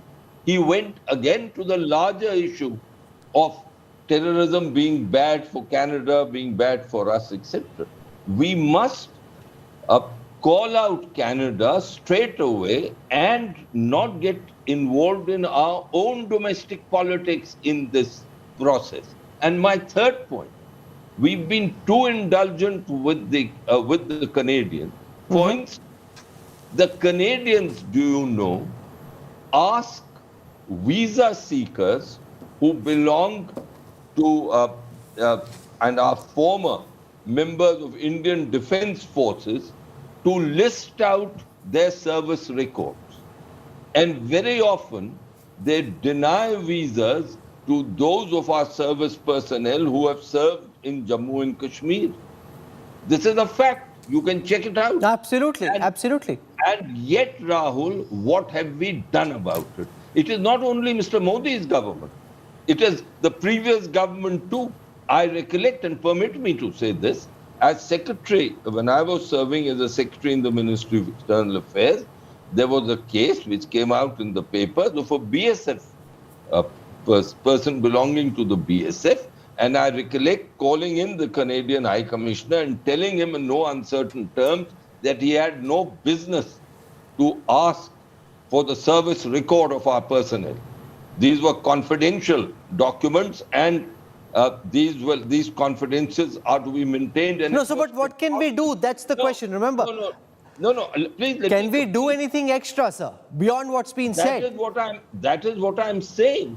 It is preposterous to allow our people to give service records, and we must tell the Canadians this. Now, it is difficult politically. They'll tell you we won't give you a visa. Pardon? They'll say we won't give you a visa. Forget it. We reject your application. No, then we must accept that our relations with Canada will be downgraded. We should have no reluctance. Now, there is a large Indian diaspora in Canada, and all political parties in India have connections with diasporas. We must accept, all as a political class as a whole must accept that despite the diaspora, despite these connections, if the Canadians are persisting in this behavior, then the diaspora's interests are one, but India's interests are supreme. Okay, Sushant Sareen, specific ideas on what should India do? Vivek Kajju says downgrade relations with Canada. Rahul, there have been people in the Indian Ministry of External Affairs who have actually retaliated against the steps that the Canadians have been taking on this visa issue. So for every visa they have blocked, we've blocked 20 of theirs, including of their officials, including of their relatives, family members, all kinds of other things. Relations between India and Canada are pretty strained right now, and for justifiable reasons as far as we are concerned. The Canadians, do a lot of grandstanding and moralizing, much like the Brits and the others have done. And now they are all having to pay a price, just as the Canadians will pay a price. Number one. Number two, I think we need to crack down very hard on this particular action, what Mr. Kajju is talking about. Number two, I think we need to, the government doesn't need to do it, but there are Canadian diplomats out here. If you are allowing people to paint target on the backs of my diplomats, I think a quid pro quo is called for. As simple as that. No, but that would be a very low-level tactic. Why, if others are going low, why should we go lower? Yeah, look, it's all a very... Are you trying to tell me that what the Canadians are doing is very high-level diplomacy? Of course not. Is that what your argument is?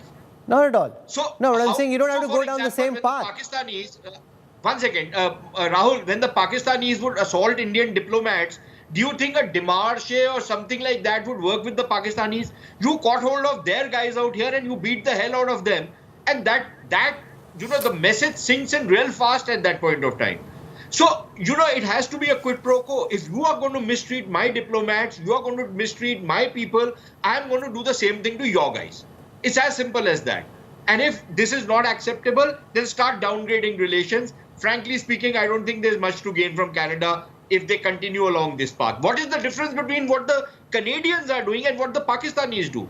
The Pakistanis tell us that please remain engaged with us, otherwise the terrorists will win.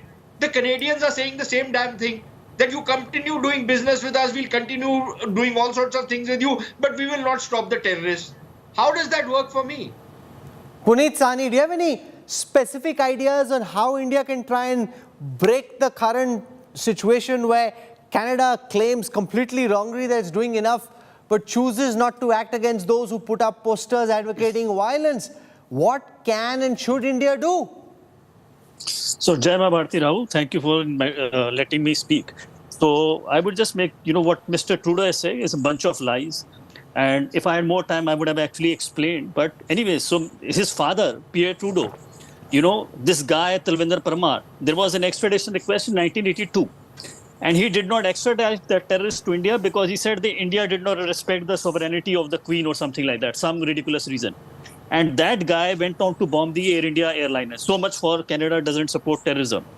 Now, the other thing actually is what is very important is Trudeau himself, part out of ideology. It's not that he can't do. He has gone out of his way to destroy political career of Sikhs who took the courage to speak out against the Khalistanis. So on the west coast of Vancouver, there was Braj Dahan, and Terry had actually done this report, and I put also on my tweet. It's on the top of my tweet. Anybody can read it. He foisted this Khalistani on top of them, Harjeet Sajjan. And these people, they are Amritdhari Sikhs. They left the party in disgust that we can't be part of this Khalistan thing. Then the other side, and this is like the most shocking thing, the Brampton, this area where this is the Punjab of Canada. The MP was a Jat Sikh Ramesh Sangha. There was an intelligence report that this Khalistan terrorism is an upswing. He basically said, I'm a proud Sikh. But, Khalistan terrorism, so I am against terrorism. Why are you conflating these two? For that, would you believe, Rahul, what they did to him? They called Ramesh Sangha, who is an MP, who has votes of Punjabis. He's a Jat Sikh himself. This Trudeau and his henchmen, they called him a racist. A Sikh is standing up and who represents the most number of Punjabis, and he's speaking out against Khalistan terrorism. He was called a racist and he was kicked out of the caucus or the party. And now that person, his political career is destroyed and he runs a law practice now. So this Trudeau has not just not done anything. He has gone out of his way and taken vengeance on, and nobody speaks it. People are terrified because of this. If they can do this to an MP, imagine about the average person. So now with Twitter, it's like Terry and me and a few other people. We make a noise about it, that this is coming out. So if you see this Mrs. Gandhi tableau, that they have completely normalized this terrorism and Rahul, I will say, please come. I was just in Canada. I'm not just talking about you as a journalist. I'm talking to you as a Sikh. You are also a Sikh. You grew up in India like me, and we always got so much honor, and we were so proud to be Sikhs. You just come to Canada and go to any Gurdwara. You will land on Toronto on this Pearson airport, and next to it is the Martin Gurdwara. You go and you will feel ashamed, and you will say, I will never send my kids or anybody near a Gurdwara. Do you know what there is? There is a big photo of Kulwinder Malli. What is Kulwinder Malli? What had he done? He had stopped a bus in Laduru and taken the Hindus out and, roasted with bullets 35 Hindus. And then he went to Fatehabad, the same gang. So in 24 hours, and again they roasted Hindus. So they killed 70 Hindus. This is what they are teaching, this hatred in Gurdwara. But nobody has the courage to say something because, they can destroy an MP. So what are ordinary people like this? So it's not, this was saying, there is a diaspora there, we don't care. Oh, diaspora is the biggest impacted community here. They have been if they can paint a target on the back of a Consul General. So what is an average Indian? What's your suggestion? What should India do? What can India do? What must India do? This is what the only person they ever listened to was the person who set them straight, who was also a Jat Sikh and who had seen terrorism, was Captain Amrinder Singh. And he said Canada should be taken to United Nations for promoting terrorism. And he did not meet the Khalistanis, and then they immediately behaved, no, we are against Khalistan, and they did it. You should degrade the diplomatic relations from High Commissioner level to Charge d'Affaires level. And this is the first thing. And you should ban WSO, which has infiltrated all the Canadian institutions like Muslim Brotherhood, and they bully everybody. So this is what they are doing. So if you cannot do these two steps, then you can't do anything, and you have left these people to the wolves. Jagmohan Singh, there really is no justification, no matter what your ideological point of view, to put out a target on ambassadors, to suggest violence against them, to put them in the crosshairs. This is completely unacceptable action. And yet there are many who simply aren't willing to speak up against supporting terrorism.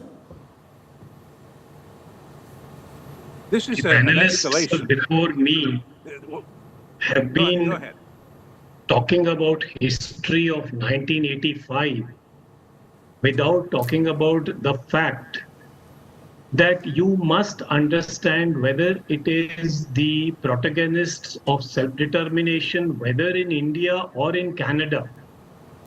There is a problem. The problem is that India views everything as a law and order issue. And it is from this it flows that senior panelists would say that, we will have a tit for tat policy. Now, it doesn't work like this.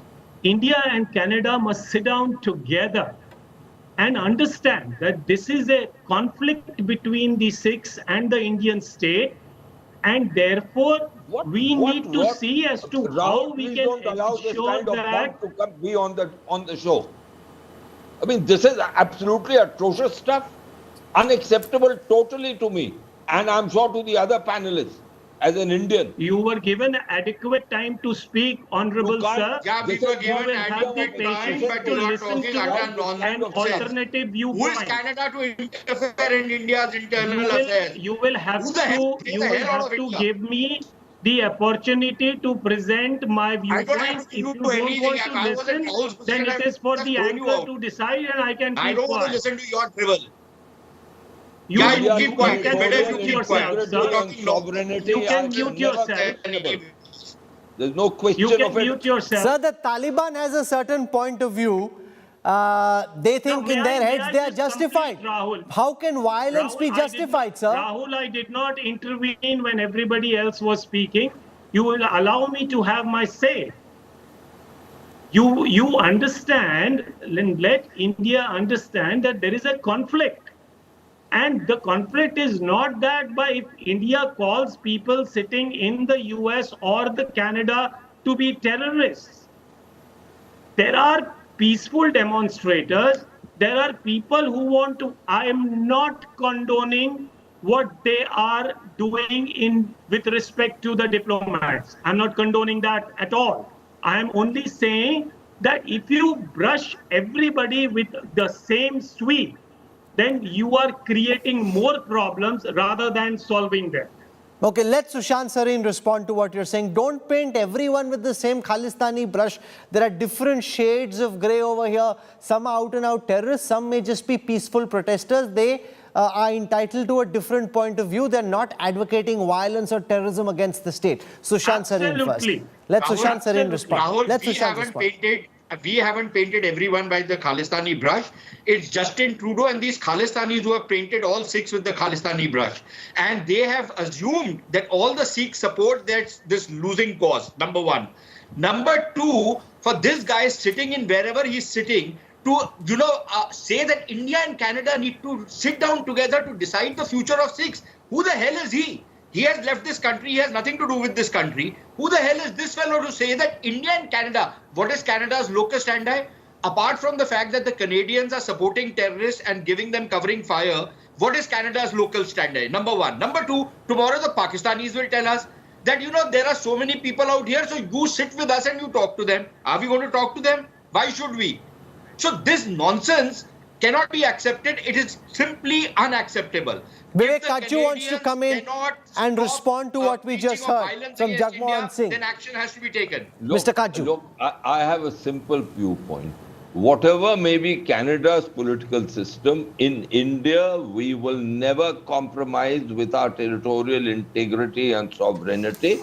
And if anyone, in any manner, especially violently, wants to question it, it is unacceptable. Point one.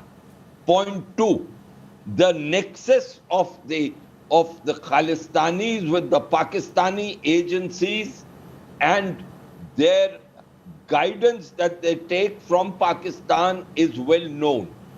The Pakistanis are upping the ante on Khalistan. You know the kind of things that they are promoting with the international Sikhs. They are cutting no ice with Indian Sikhs. Indian Sikhs are a proud national community. They are patriotic. Their record of service to the nation is truly outstanding. There is no Khalistan supporter here in India. These Khalistani supporters are sitting in the comfort of Canada, Australia, and elsewhere. And with the support of anti-India elements, the enemies of India, like Pakistan, are promoting this hatred Okay, you know, the recent Khalistani posters threatening Indian diplomats have come up after Jathedar Harjeet Singh Nijjar, the former commander of the Khalistan Tiger Force, was shot dead by identified shooters in the parking lot of a Gurdwara in Surrey in British Columbia. Nijjar is not the first Khalistani supporter to be killed in suspicious circumstances in recent months. The Khalistani supporters believe that there is an Indian hand behind these deaths.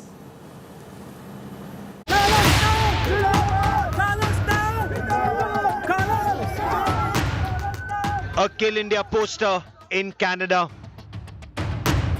Poster puts out pictures of India's High Commissioner Sanjay Kumar Verma and Consul General Apurva Srivastav. The Khalistan Freedom Rally poster paints a target on top Indian diplomats in Canada, calling them killers of dreaded Khalistan terror backer and wanted terror accused Jathedar Harjeet Singh Nijjar. Jathedar Nijjar was on the National Investigation Agency's wanted list for terror attacks on Hindus in Punjab, carried a reward of rupees 10 lakhs on his head. The Ministry of External Affairs reached out to Canada to ensure safety of Indian diplomats in Canada. Dr. S. Jaishankar, Minister of External Affairs, made it clear that the issue would affect India's relations with Canada. हमारे जो partner देश जो हैं जैसे Canada है, America है, UK है, Australia है, जहां कभी-कभी खालिस्तानी एक्टिविटीज़ होती हैं, हमने उनको रिक्वेस्ट की है कि वो उनको खालिस्तानियों को स्पेस न दें, क्योंकि उनकी सोच जो है ये रैडिकल एक्सट्रीमिस्ट विचारधारा जो है वो ना हमारे लिए अच्छा है, ना उनके लिए है, ना हमारे रिश्तों के लिए है. Jathedar Harjeet Singh Nijjar, the former commander of Khalistan Tiger Force, was shot dead by unidentified shooters in the parking lot of a Gurdwara in Surrey, British Columbia on the 18th of June. The police are on a lookout for the shooters. The poster, viral on social media platforms, talks of a freedom rally to the Indian High Commission in Ottawa to protest the killing. Canada has sadly emerged as a major base for Khalistan supporters, and the government stands accused of inaction against terror supporters. Dr. Jaishankar had recently accused the Justin Trudeau government of vote bank politics, not taking action against Khalistan supporters for votes. How Canada has dealt with the Khalistani issue has been a long-standing concern, because very frankly they seem to be driven by vote bank politics, and their responses have all been to the best of my understanding actually constrained by what they regard as vote bank compulsions. Veteran journalist and author Terry Milski took to social media platform Twitter to hit out at Khalistan supporters for this dangerous poster, saying, "This is extremely dangerous. Khalistanis are whipping up anger, targeting Indian diplomats they call killers of Shaheed Hardeep Nijjar, shot in a mafia-style hit in Surrey, British Columbia on June 18. There is zero evidence of any Indian role. It's grossly irresponsible." Milski is the author of Blood for Blood, 50 years of the Global Khalistan Project, and has repeatedly hit out at Khalistani supporters in Canada. Nijjar, of course, is not the first Khalistani supporter to be killed under suspicious circumstances in the recent past. Avtar Singh Khanda of the Khalistan Liberation Force died in a hospital in Birmingham on the 15th of June 2023. Paramjeet Singh Panjwar of the Khalistan Commando Force was shot dead in Lahore on the 6th of May 2023. Before that, Ripundam Singh Malik, accused in the Air India 1985 bombing, was shot dead in Surrey, Canada on the 15th of July 2022. Harmeet Singh alias Happy PhD, a narco-terror accused, was shot dead at a Gurdwara in Lahore, Pakistan on the 27th of January 2020. India wants partner countries like the US, UK, Canada and Australia to take strong action against Khalistan terror accused and sympathizers and ensure that these countries are not used by Khalistan terror supporters either to terrorize Indians overseas or carry out terror strikes against India. Bureau Report, India Today. There have been instances, those instances are unrelated to each other, yet the Khalistani supporters sensing a conspiracy and putting out a target against Indian diplomats. Very shocking this. I think the key thread that emerged is that the government should consider downgrading diplomatic ties with Canada. What that essentially means is that you no longer have an ambassador or a high commissioner there, you have a charge d'affaires. So you degrade the relationship with Canada like we have in the past with a country like Pakistan. Pakistan creates trouble for India, India takes action against Pakistan. They're suggesting similar action on the diplomatic level. So the message goes out that sab changa nahi si, you can't do this. You can't have people putting out hits on our ambassadors and consul generals. This is not acceptable. Some loony could take it seriously and attack one of these foreign services officers. That's a very, very dangerous situation to be in. I'm slipping into a break. We'll keep tracking this story. When we come back, the new speaker in Karnataka suggests a VVIP lane for lawmakers at toll plazas. Triggers massive outrage. Details coming up on the other side.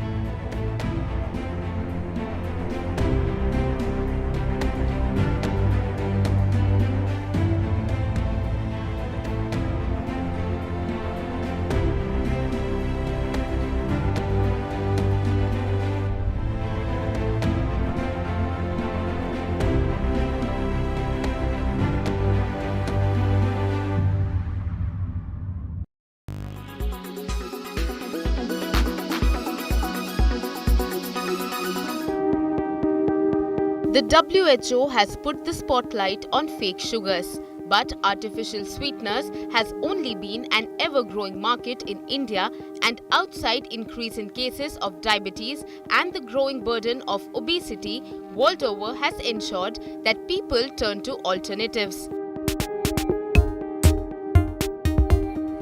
The demand for low-calorie food and beverages have contributed to the market's expansion in India. For example, sugar-free Zydus Wellness's artificial sweetener brand witnessed double-digit growth last year in the wake of the COVID-19 pandemic as consumers opted for a healthier lifestyle, shows data from 2021. The Indian artificial sweetener market is projected to reach a value of Indian rupee 12.23 billion by 2023, growing at a CAGR of 3.4% during the forecast period. Think about it. Stevia and other sweeteners are found in 1 million products. Colas, juices, chewing gum, chocolates, and everything that is being sold as sugar-free. It clearly has grown way beyond just tabletop sweeteners. In India, the artificial sweetener market has witnessed significant growth over the past decade. On a global scale, the market for artificial sweeteners has also experienced substantial growth. The global artificial sweetener market was valued at approximately $19 billion in 2020 and is expected to reach $28.9 billion by 2028. The Food Safety and Standards Authority of India said it's evaluating the new guideline issued last week by the World Health Organization, but strong advisories against them is unlikely. With Brijesh Vashisht, Bureau Report, India Today.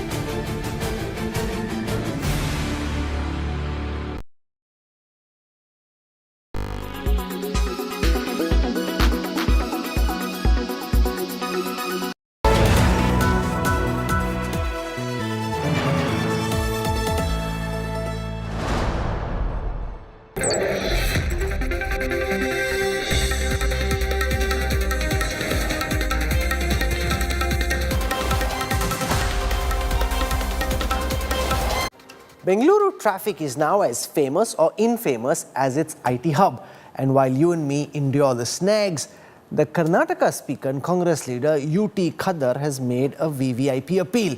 He wants a separate lane for lawmakers. His idea has come in for massive criticism, with the BJP accusing the Congress of VVIP tantrums.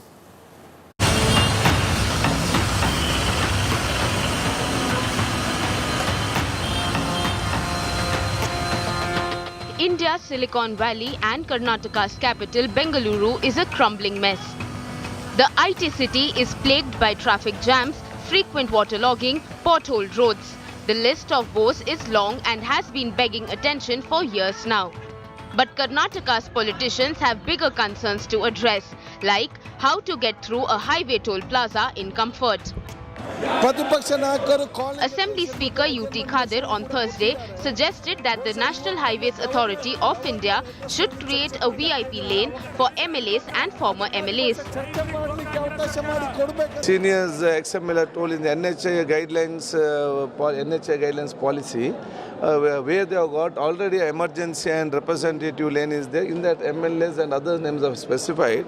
XMLAs are not specified. We are also respected and dignified and and aged also. So for us also you should consider the request.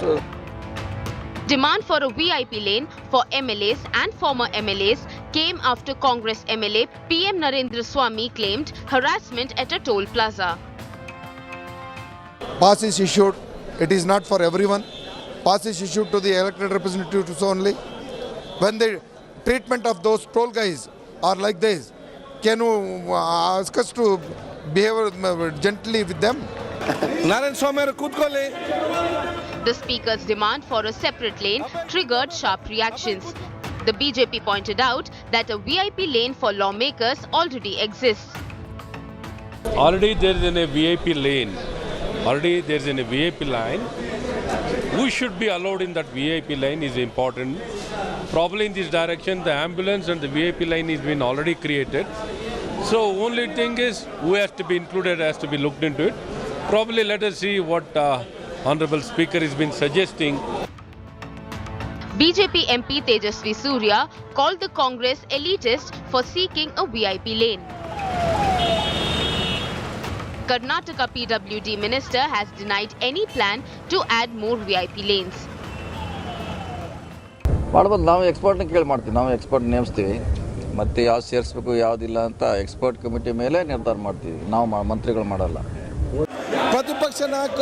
The Karnataka speaker's demand for separate lane for MLAs at toll plazas has reignited the debate on the VVIP racism that pervades the system. Bureau Report, India Today. Repeated verdicts since 2014 have carried a stark message for the Congress. UT Khadar seems to have cotton muffs in his ears. He's not listening, which is the only way a politician can demand a VVIP lane in today's day and age. The politics of this country at this moment, the sentiment in the country at this moment, completely anti-VVIP. Somebody please tell the congressman leader that. We're slipping into a break right now. Thank you for tuning in. We have a special investigation we're working on for tomorrow, so I hope you can join me at 8 p.m. tomorrow evening as we bring you that special expose. I won't tell you much about it, but I do hope that you'll join me at 8 p.m. tomorrow as we get that investigation for you. Goodbye. Good night.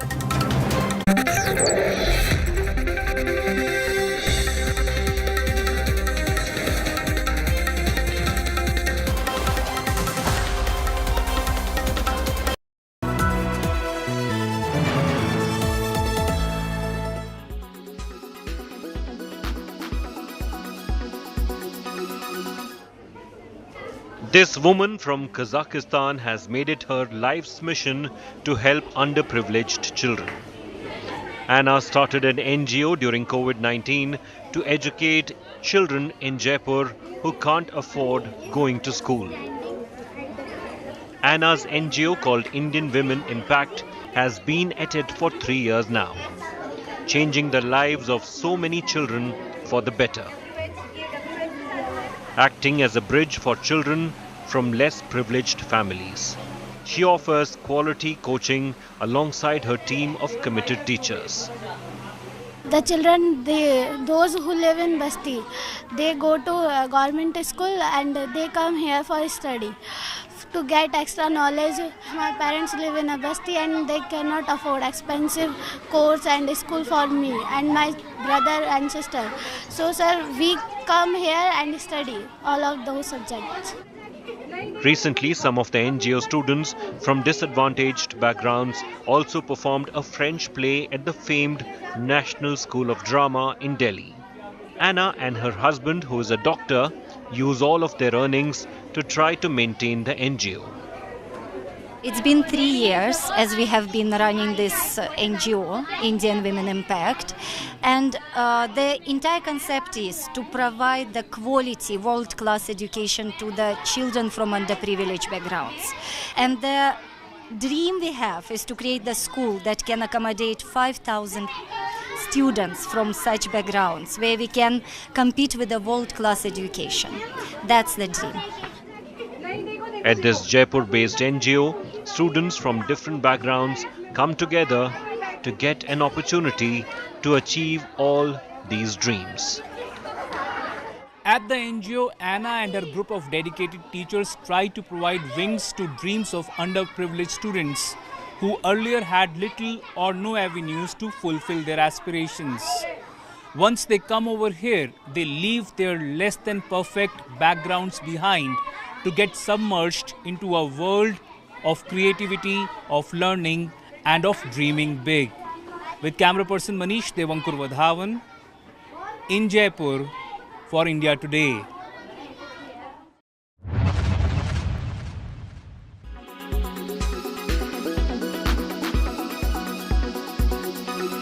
Why does this happen? Let me tell you the science behind it.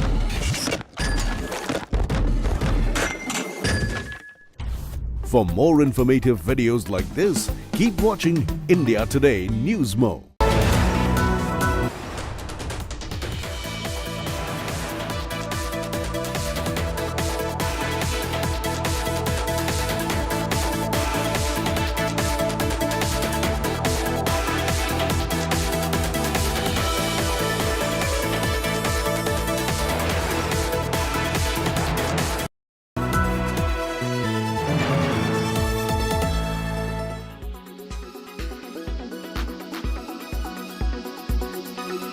Weather forecast now.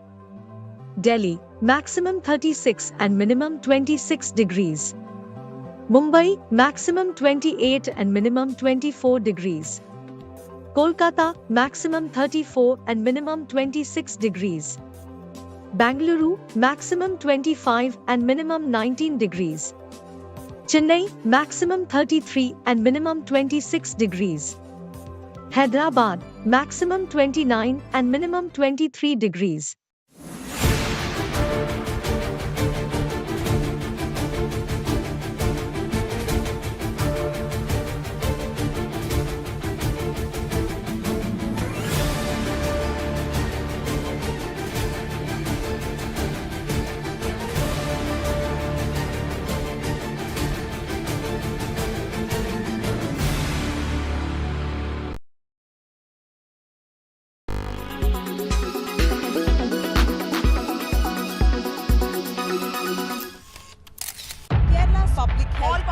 Traveling from different parts. Armed with facts, Looking at political back. she takes the news by its horns. You think the future of these students are not hampered?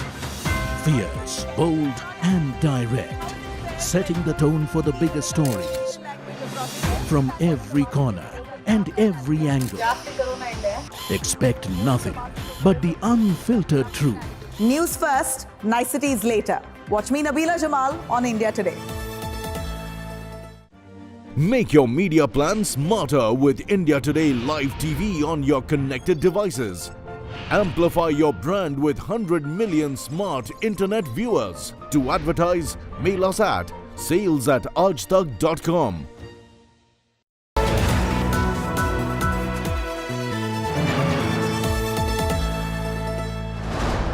Good evening, viewers. Let's take a look at the weather report across the major cities this evening.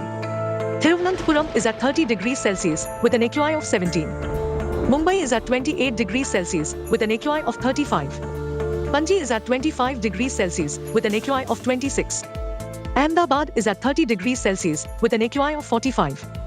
Bhopal is at 32 degrees Celsius with an AQI of 25.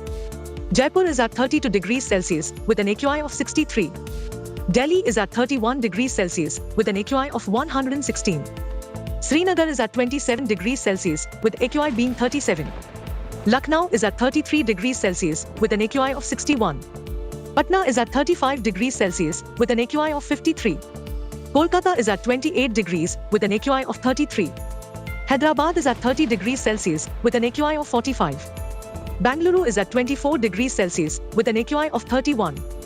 Chennai is at 32 degrees Celsius with an AQI of 39.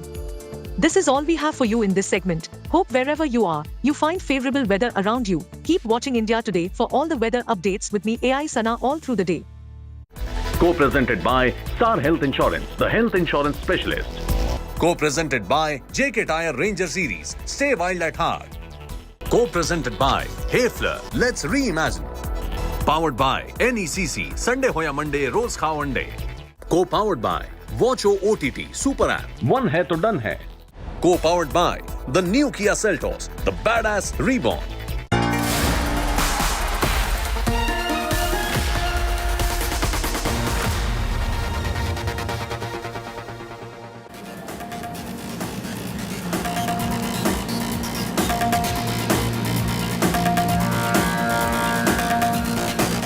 Good evening, hello and welcome. You're with the news today, your primetime destination. An intriguing question that we're going to raise today. Should politicians in this country have a retirement age? That's right. Ajit Pawar targeting Uncle Sharad Pawar, saying he should retire. He's too old. Is there a retirement age in politics? We'll tell you more on that. But first, as always, it's time for the 9 headlines at night. Fight for the real NCP now escalates. Sharad Pawar expels nephew Ajit and other rebels, declares himself as the real NCP president. Ajit Pawar calls the meeting held in Delhi illegal. Maharashtra Chief Minister Eknath Shinde refutes the resignation rumor, says all is well in Maharashtra. The BJP says they will go into the next election under Eknath Shinde's leadership.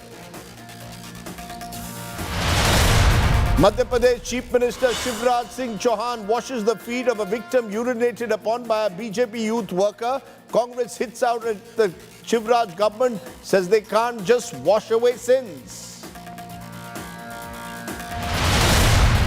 The Congress leadership tries to broker a peace between warring Ashok Gehlot and Sachin Pilot ahead of this year's Rajasthan elections. Sources say Pilot will now be accommodated as a Rajasthan state chief or a poll campaign chief. Tamil Nadu Chief Minister M.K. Stalin reiterates his opposition against a uniform civil code, says it's being brought in as revenge against those opposing the BJP. NDA ally AIADMK also joins the anti-UCC bandwagon.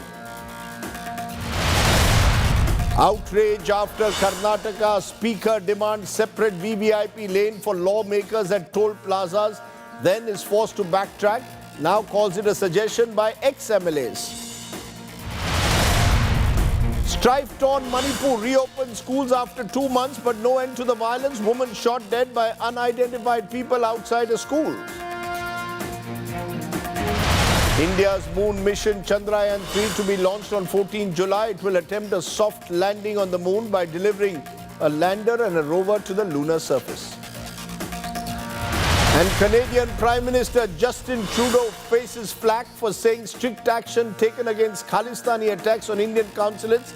India hits out, says Trudeau is legitimizing terror.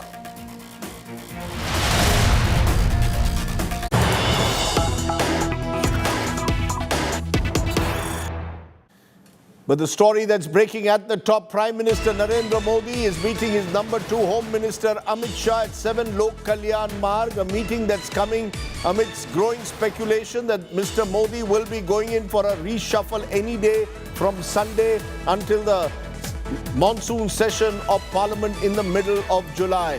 Remember, just a couple of days ago, the BJP undertook an organizational rejig where several ministers are now going to be given important positions at the state level.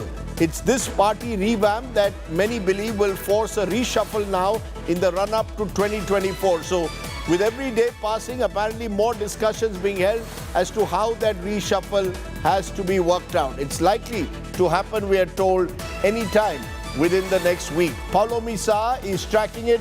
Paulomi, give us a sense. There have been a number of meetings held over the last week. Is there a genuine belief that we are now reaching the stage finally when Mr. Modi will go in for that much speculated about cabinet reshuffle? And if it does take place, will it be a minor one or a major one? Well, at the moment, of course, yes, there is a lot of speculation that that rejig is possibly on the cards, and any time now before the monsoon session of the Parliament begins, that rejig will be put in place. Obviously, there was a lot of anticipation before the Council of Ministers just met on July 3rd, that whether it's going to happen then, how many of them would still have their ministerial berths after July 3rd. That speculation, of course, has only grown now with that meeting which is taking place at 7 Lok Kalyan Marg. All eyes again on that possible rejig. Some are saying that it's not going to be a massive rejig, a major overhaul, but some amount of reshuffle that's going to take place because a lot of ministers are likely to be pulled into organizational roles. As you've already seen with G. Kishan Reddy, who's been appointed BJP State Telangana Chief. So it's likely that he will have to dimit office as Union Minister for Culture because BJP has one post, one individual, that is exact as far as the BJP is concerned. That is the standard that they go with. So in that case, obviously, there will be some amount of reshuffle. There might be some amount of rejig. A lot of ministers have been making a beeline for the BJP headquarters over the last couple of days, including Nirmala Sitharaman, Jyotiraditya Scindia, Prahlad Patel, Kiran Rijiju, Arjun Ram Meghwal, many such ministers, Gajendra Singh Shekhawat, Bhupendra Yadav. These are some of the names. Some of the names, there's a lot of speculation about whether they could be pulled into organizational roles. Bhupendra Yadav has been known to perform very well when given charge of various states in the past, be it Gujarat or Bihar. Gajendra Singh Shekhawat, Rajasthan is up for election, could be given a big role. So there's a lot of speculation, yes, about this possible reshuffle finally happening. One other question is that many believe that along with the reshuffle which is being necessitated by the BJP's organizational revamp, some allies could be drafted in. I was in Mumbai yesterday. There was talk that someone from the Shiv Sena could be drafted in to placate the restive MPs and MLAs of the Eknath Shinde camp. There's been talk of Chirag Paswan and the LJP being brought in. There's talk of possibly the Akalis coming back. Is there the possibility that ahead of the Parliament session, you could also have either some of these allies being accommodated in the government or new allies being added on? Well, there is definitely a lot of back channel conversation that's happening as we speak, Rajdeep. As far as the Akalis in Punjab are concerned, the BJP, of course, a segment of it is of the opinion that if you want to take on the Congress and the Aam Aadmi Party in Punjab, then you have to bring the Akalis back on board. A segment of it doesn't agree with it. And it remains to be seen how, that conversation develops over time now with Sunil Jakhar taking charge as BJP state president of the Punjab unit. But it remains to be seen. Some believe that, the party has built itself up since 2020 and can go it alone in the Lok Sabha elections. But then it all boils down to the seat sharing arrangement in Punjab. For instance, in a 117 assembly where the BJP had 423, they're looking for anything between 40 to 45 right now. And then, of course, when it comes to the Lok Sabha, they fought on 3 seats. They want 5 seats as far as the seat sharing arrangement is concerned. That is concerning Punjab. TDP, I've been speaking to my sources. They're waiting for some sort of a, word from the Bharatiya Janata Party as to exactly how they'd like to proceed. Chirag Paswan has been constantly waiting in the wings to be brought on board as far as the NDA is concerned. And as far as Eknath Shinde faction of the Shiv Sena is concerned, Rajdeep, they've obviously been waiting to be accommodated in the Union Council, and they've definitely been applying more pressure now after the NCP's entry in the state government. Okay, we'll leave it there. Lots of interesting names doing the rounds. Chirag Paswan, possibility of someone from the Shinde Sena or Shiv Sena also becoming a minister, and a couple of important names who could be on their way out. But as with Narendra Modi and his government, you never know what happens till the last moment. There could be a surprise or two when that reshuffle does indeed take place, we believe, within the next week. Let's turn from there to what's been our top story through much of this week, the political crisis in Maharashtra, or should I say the political war in Maharashtra. Pawar versus Pawar. The war keeps escalating day by day, and I'll tell you why in a moment. Let's tell you and take you through all the top political developments coming in from Maharashtra. A day after both Sharad Pawar and Ajit Pawar held separate shows of strength, Pawar Senior chaired an NCP executive meeting in Delhi. The Sharad Pawar faction there expelled Ajit Pawar and 8 MLAs who've joined the Eknath Shinde government. Sharad Pawar asserted he will now move the election commission against the Ajit Pawar faction. The Ajit Pawar camp, for its part, hit back at Sharad Pawar. The Ajit faction claims that after they removed Sharad Pawar as the NCP chief, he has no locus standi to hold the meeting. Ajit Pawar has called his uncle's meeting totally illegal. Congress leader Rahul Gandhi visited Sharad Pawar at his home, offered his full support. This is the first time any opposition front leader has met Sharad Pawar after the revolt by Ajit Pawar. And amidst all the rumbling, Maharashtra's cabinet expansion now likely to happen this week. As per sources, NCP leader and newly appointed Deputy Chief Minister of Maharashtra, Ajit Pawar, is eyeing a plum berth. He wants finance and planning. Meanwhile, Chief Minister Eknath Shinde's Shiv Sena has also got MLAs who want more representation for their leaders. Maharashtra Chief Minister Eknath Shinde insists all is well in the coalition. While he might have publicly welcomed the NCP rebels, the move has not gone down well with many of his MLAs. And after a late night meeting, some of them have been assuaged and promised that they will be given cabinet berths. Now, amidst all this, Pawar versus Pawar, there was one element of what happened yesterday which is still reverberating today. Remember, Ajit Pawar yesterday took a jibe at his uncle Sharad Pawar's age, saying that Mr. Pawar, who will be 83 this December, should just stop doing politics and retire. But today, Pawar Senior made it crystal clear to his nephew and other rebels that age is no bar for him. Listen in first to what the two Pawars had to say, and then I'm going to widen this to a question many have asked over the years. Should our politicians have a retirement age? Take a look.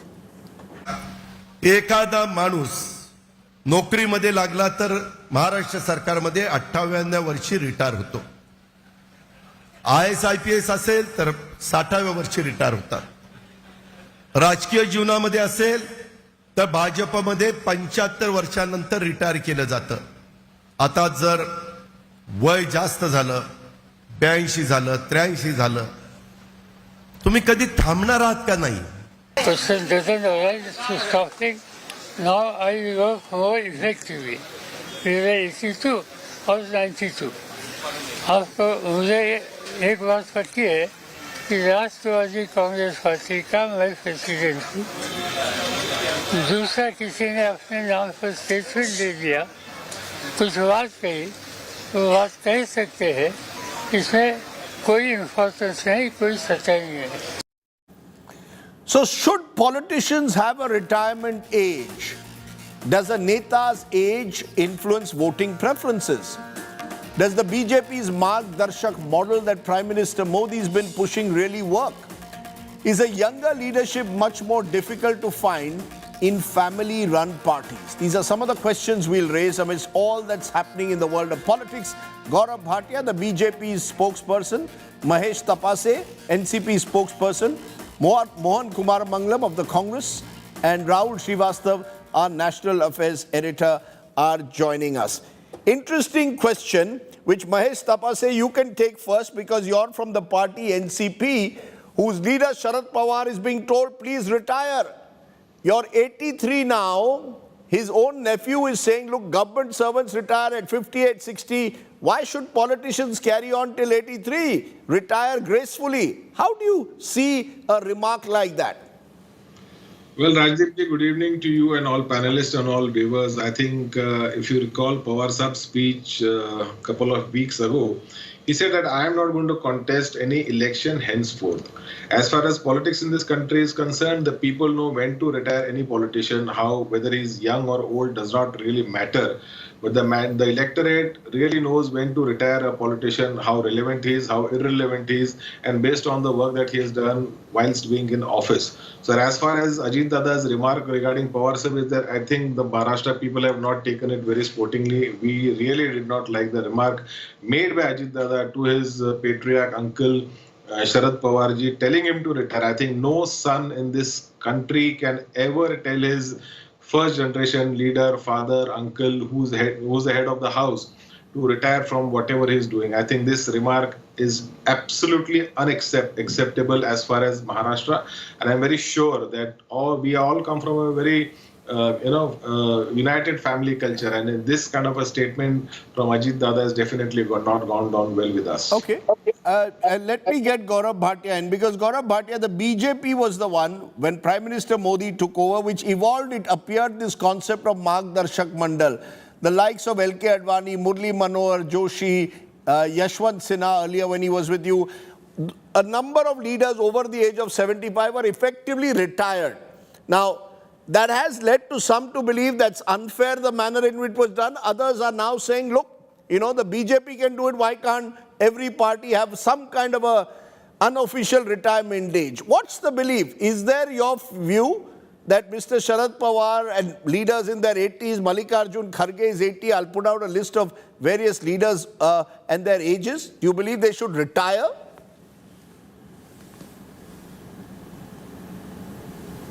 Rajdeep, first of all, let us recall what Sharad Pawar ji himself had said.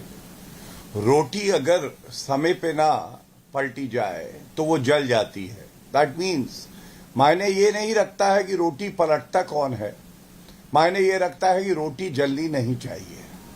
And there can't be a strict age for retirement of politicians because they acquire wisdom, experience and the spirit to serve people. Maybe there even at a very old age, like we saw Morarji Desai becoming the Prime Minister of the country at 81. But the point is different.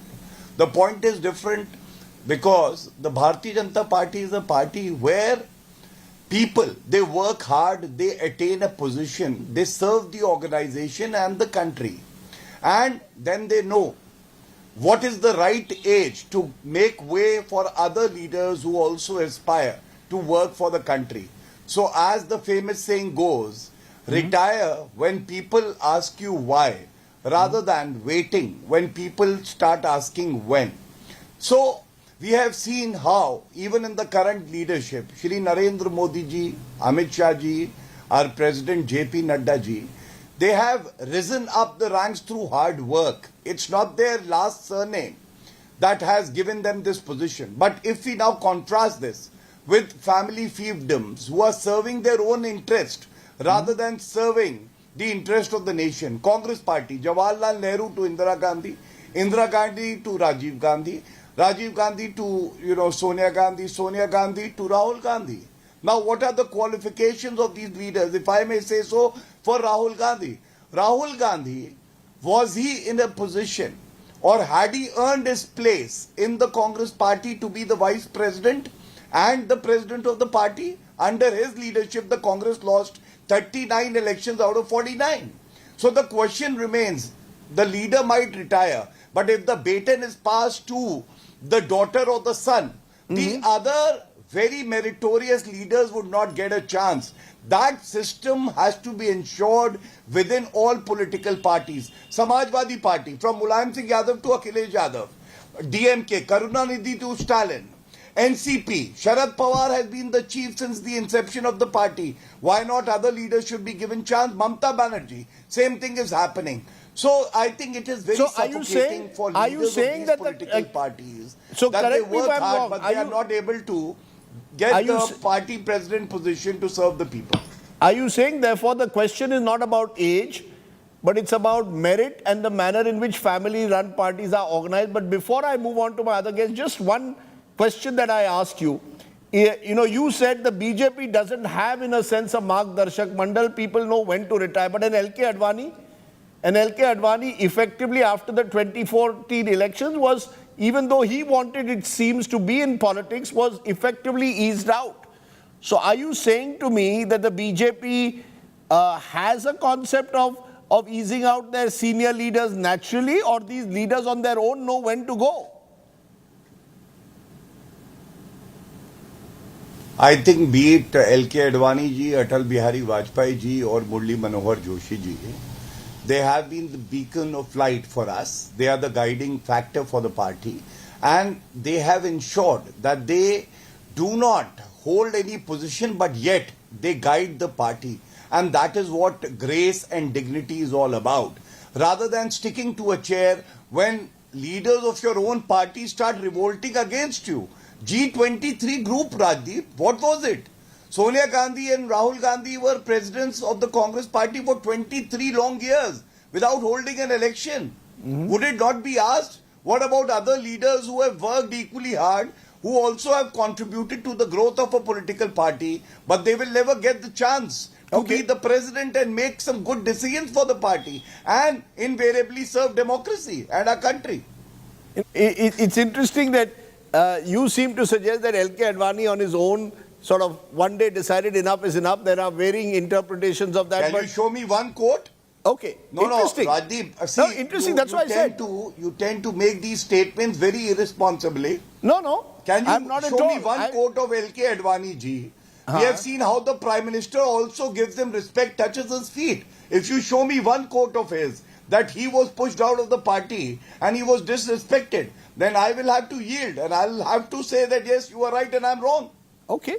Fair point that you made. What happened to Sitaram Kesri, PV Narasimha Rao? I don't even want to get into that. Okay. You believe that we've settled it here. You believe that LK Advani voluntarily opted out in a way out of politics. Others have different views. You're saying, please show me an exact quote of LK Advani. Obviously, Mr. Advani has chosen to maintain his counsel, his silence on that. But Mohan Kumar Mangalam, there are important points that Gaurav Bhatia has made. Gaurav Bhatia has made an important point that in parties where it seems that succession is from one family member to the other, the thought of retirement never comes in because it is all within the family. Then whether it is the NCP at the moment, or whether it is the Congress, or whether it is a number of parties, look at the National Conference, Farooq Abdullah is effectively still in his 80s and virtually still the face of the National Conference in the country. Lalu Prasad Yadav is in his mid-70s. He's the president of the RJD. Is there a sense that family-run parties, no one knows when to retire? So let me first start by saying that I'm not going to talk about other parties. As far as the Congress party is concerned, we have someone who's not part of the Gandhi family, who's currently the Congress president, who was democratically elected by the All India Congress Committee members, the Pradesh Congress Committee members. I can't remember the last time the BJP had an election for its president. They have a different method of selecting their president that comes out of Nagpur. So they should be the last ones to tell us how to run our party. We have a completely open election with a completely democratic process. And what has resulted in this time is someone who's not from the Gandhi family. Yes, Mrs. Sonia Gandhi. No, but that happened after 23 years. That happened after 24 years. Yes, and under Mrs. Sonia Gandhi's leadership, there were 10 years when we were in power. We won 2 back-to-back Lok Sabha elections. And when she did lose elections, in 98 or 99, the party did split. Many people left, including Mr. Sharad Pawar. Now, as far as NCP is concerned, there's this now selective mechanism of saying only the daughter or the son is a dynast and not the nephew. I don't understand how a nephew isn't a dynast if they're trying to oppose dynastic politics. But let me get back to the original question, Rajdeep, because this isn't a question of dynasty. This is a question of whether there should be a retirement age or not. And I think the first thing we need to ask is, what does retirement mean? The Margdarshak Mandal was basically a Modi ji Virodhi Mandal. Whoever was opposing Mr. Modi's elevation was quietly dispatched into this one group that they call the Margdarshak Mandal. The question is that even in corporate India today, or even in companies around the world, CEOs become chairmen, then become non-executive chairmen, and then become independent directors of boards. There isn't really a complete retirement anywhere. And let's understand that politics is very much like entrepreneurship. There are no upper or lower limits that are educational, and there are no upper limits for age. Ray Kroc started McDonald's at 52, Mark Zuckerberg started Facebook at 22. I'm not sure what age Mr. Pawar was when he started NCP, but NCP political, is the house that he's built. Mr. Kumaramanglam, a political party is not a business house. A political party has lakhs of workers. Many of them work hard for years on end. They expect to be rewarded. Yes, and so does a business house have lakhs of workers. And like a business house, a political party needs to recognize and promote and demote talent and people who are not talented, so that the party is healthy and they continue to carry forward a mix of sort of youth and experience in order to be able to win elections. Let me stretch that analogy. Just be patient with me for a minute here. The product that one is selling in politics is a mix of the person contesting and the platform or the party they're contesting from. The importance of either component depends on the level of the election. If you're in a local body election, the individual matters a lot more. If you move up to parliament, it's now turned into more and more a presidential contest. Though in assembly also, depending on states, that would wait. Politicians, over a period of time, build social equity. Social equity, like economic equity, takes a significant amount of time to build. Your personal brand, your access to broader networks, your access deeper into the platform that you represent. All of these things take an incredible amount of time to build, just like they take time to build in a company. And as long as your net contribution to the platform is positive, it is very hard for anyone to ask you to retire from that position. Okay. Having said that, in the Congress party, in our last Chintan Shivar, we made it very clear that we want to see more and more young people in positions. And we did make declarations that said, and we are continuing to implement those declarations, that half of the people who are going to stand in elections will be under the age of 50. And half of the positions also will be filled by people who are under the age of 50. Yeah, so but you have, but after that, sir, I take your point, but after that very Chintan Shivir, you elected a 80-year-old veteran leader, 11 times MLA and MP, as your president. So I'm just wondering at the end of the day, yes, you're right. That is an election. That is an election. No, it may well be an election. So you're saying that he was popularly elected. It doesn't matter then whether he's 80 or 18, as long as the person is seen by the party as the right person. There will be those, of course, who will say that at the end of the day, I maintain family-run parties are seen to be tightly knit when such decisions are taken. But before I come to you, Mahesh Tapse, a quick word from Gaurav Bhatia, and then I'll come to Rahul Srivastav. Gaurav Bhatia, you wanted to respond to what you heard. Mr. Kumaramanglam has said, look, the Congress party has decided that half of its members will be under the age of 50. So they are effecting their own generational change. Why should it only be about who your top man is?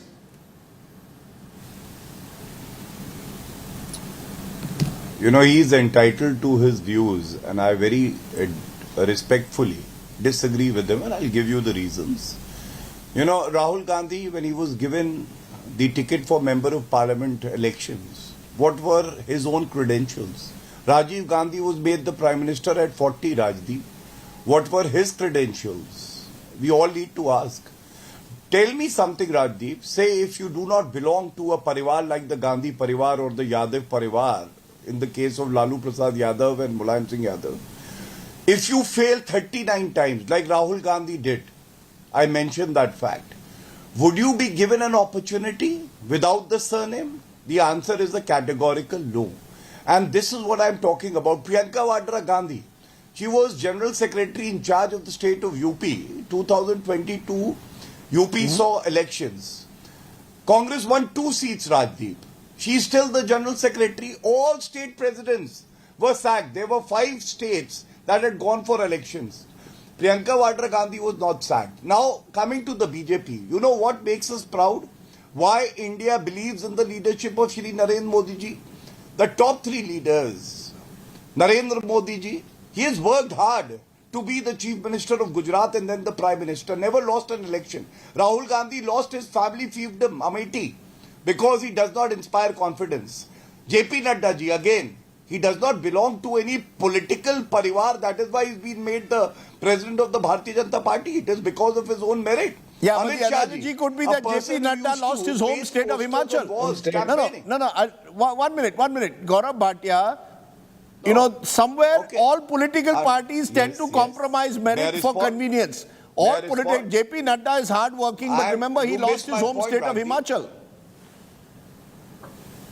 Rajdeep, may I respond, please? Thank you. Please do. Under his leadership, we won Uttar Pradesh, we won Goa, we won Uttarakhand, Gujarat historic mandate.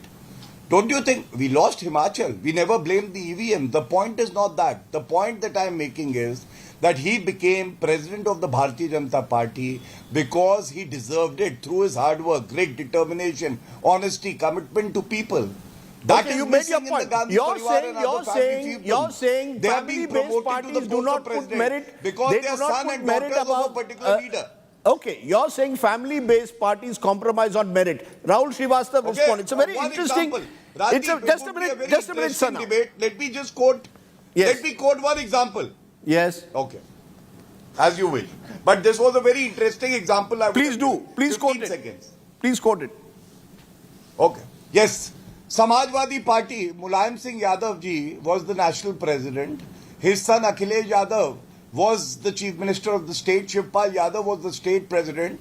And with that, Ram Gopal Yadav, leader of the party in the Rajya Sabha, Dharmendra Yadav, and then, you know, many other family members. Where was the place for other, you know, hard-working leaders? You know, Gaurav Bhatia, I take your point. Every time a family member comes, a senior leader is asked to make way and make some space for the family member.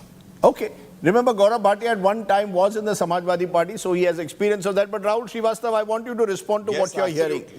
You know, Rahul Srivastava, do you believe that as the Sharad Pawar case is suggesting, that when you're the family patriarch in a way, or the party patriarch, therefore you don't resign because the entire party revolves around you? Even yesterday in Mumbai, all the posters were about Sharad Pawar. The slogan was, Sharad Pawar हमारे party का एक तरह से बाप है, एक ही बंदा है. It's almost like a one-person show. Is that part of the problem with these political parties that revolve around an individual or a family? No, Rajdeep, I totally don't agree. As long as there is one voter supporting somebody, a politician remains a politician. And I think no one person can decide for somebody else that there should be this fixed criteria, and somebody who is XYZ does not have merit at a certain age. I totally not say it, because I know there was this one very bright Indian politician who at the age of 80 something said na tired na retired and smothered all opposition to him and detractors within his own party. I want to ask a question today, that if there is an upper limit question and Ajit Pawar has a problem, if 2 years ago Sharad Pawar had handed over his party to Ajit Pawar, would he have brought in the age factor? The age factor would not have come in. Remember, Mr. Ajit Pawar may be having a lot of grouses, but he is also a quasi-dynast. He had his things slightly easier, maybe not as easy as Supriya Sule, compared to others, because his uncle was Sharad Pawar. So this question of age by him. Now, when he was talking, delivering that speech, Rajdeep, he was saying of government official retired so-and-so, so-and-so. Then why should it be 80 only, Rajdeep? Then why shouldn't politicians retire at 60, like government officials do? Judges is at 65. Mr. Ajit Pawar is 63. Chhagan Bhujbal is 75. Praful Patel is 66. In India today, you have 71-year-old Nitish Kumar Gehlot, nephew Rio. You have 78-year-old Zothama, the Mizo Chief Minister, 75-year-old Naveen Patnaik, 77-year-old Pinarayi Vijayan. Now, you come to the basic fact that, yes, there is no art of retirement in India. If you want something as drastic that only meritorious people should come in and only a certain age should come in, the Americans don't have any age bar, but they have a two-term limit. Limit terms, then, perhaps these kind of measures can be taken. Otherwise, how is it possible for some people to decide that X party has the incorrect method? I'll raise another question. The BJP has a 75-year-old formula. Atal Bihari Vajpayee became a member of parliament in 1952. He had to wait for 44 years in politics to become a prime minister. Now, if there was an age bar, BJP would have missed its first prime minister.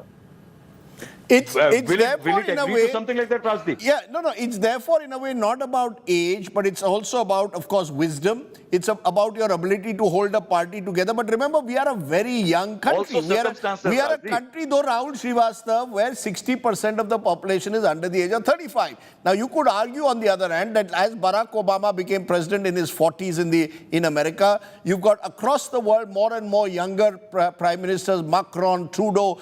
Should we be looking for younger faces? That's, I think, the point. Ajit Pawar has done it for his own self-interest. Let's be clear. You're right that he's never raised Sharad Pawar's age until now. Suddenly, he has remembered that his uncle, is 83 years old. And all the posters of the Ajit Pawar faction also had Sharad Pawar. So the point is, Rahul Srivastava, the question will be asked, and a quick answer to that in a young country, should you have politicians who are younger? The older guard just don't give way. That's the problem. See, Rajdeep, yes, that's a problem. The Constitution of India does not lay down. We can go by the Constitution of India as a journalist. It does not have any ceiling for politicians. It has for judges, for everybody else. Second issue is that politicians are people's representative, Rajdeep. And it is the people who decide that who should retire, who should be retired, who should be ousted. The moment people start fixing, or the parties decide the age. That's what the question I want to ask, that tomorrow, Prime Minister Narendra Modi is 72 today. The BJP's age limit is 75. In 2025, Prime Minister Narendra Modi will be 75. Now, that means if the BJP follows this age limit, a very capable Prime Minister, by the own BJP standard, may have to demit office. Right, now, these are questions which needs to be answered. One thing which I like to say before I go, that since we are talking age of politician, today is my friend Mr. Rangarajan Kumar Mangalam's son Mohan's birthday, so we should all wish him luck. Yeah, well, Mohan Kumar Mangalam, isn't that true though in some way, that for the young it's become very difficult in politics? Because the old guard doesn't give way. I mean, Ajit Pawar may have done it out of self-interest to raise Sharad Pawar's issue, but the truth is that a number of Congress persons are sending me messages, Rajdeep, that in our own party, for all the talk, the old guard never leaves. I think Rahul Srivastavaji's message is a good message there when he talked about Mr. Vajpayee's struggle and how many years it took him to reach the top point. Like I said, there isn't like a straight line path here in politics that you go from step 1 to step 2 to step 3 in 1 year or 2 years or 3 years. And so when you reach that, sort of the peak, if you will, of the mountain, it's not easy to step aside and let someone else take over. No, that's because our party organizations are like that. Why don't we throw up a Barack Obama? Why don't we throw up a 44, 45-year-old who can be the president of the Congress party without a family surname? Without a family surname. So, again, that goes to the people. It's up to the people to throw up such a leader. Whether the people actually recognize and want someone of that of that age and, without that surname. Yeah, but the people are the party, right? Your party, okay. Exactly. So the people's will, you said it yourself, Rajdeep, the people's will is represented in the cadre of the party. Okay. So you believe the cadre of the party. Okay. Point taken. Final word, I want one from Gaurav Bhatia. Rahul Srivastava said, when Mr. Modi turns 75 in 2025, does he also go to the Margdarshak Mandal?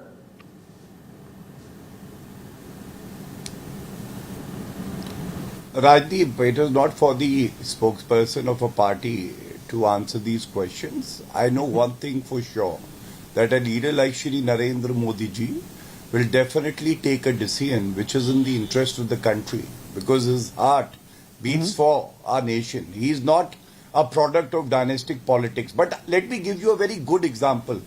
It's not about retirement age for politicians. It's more about how transfer of power takes place and how merit is recognized in a party. Akhilesh Yadav, when he was sworn in as the Chief Minister of Uttar Pradesh, was only 38 or 39, the youngest CM ever. What happened? He lost power.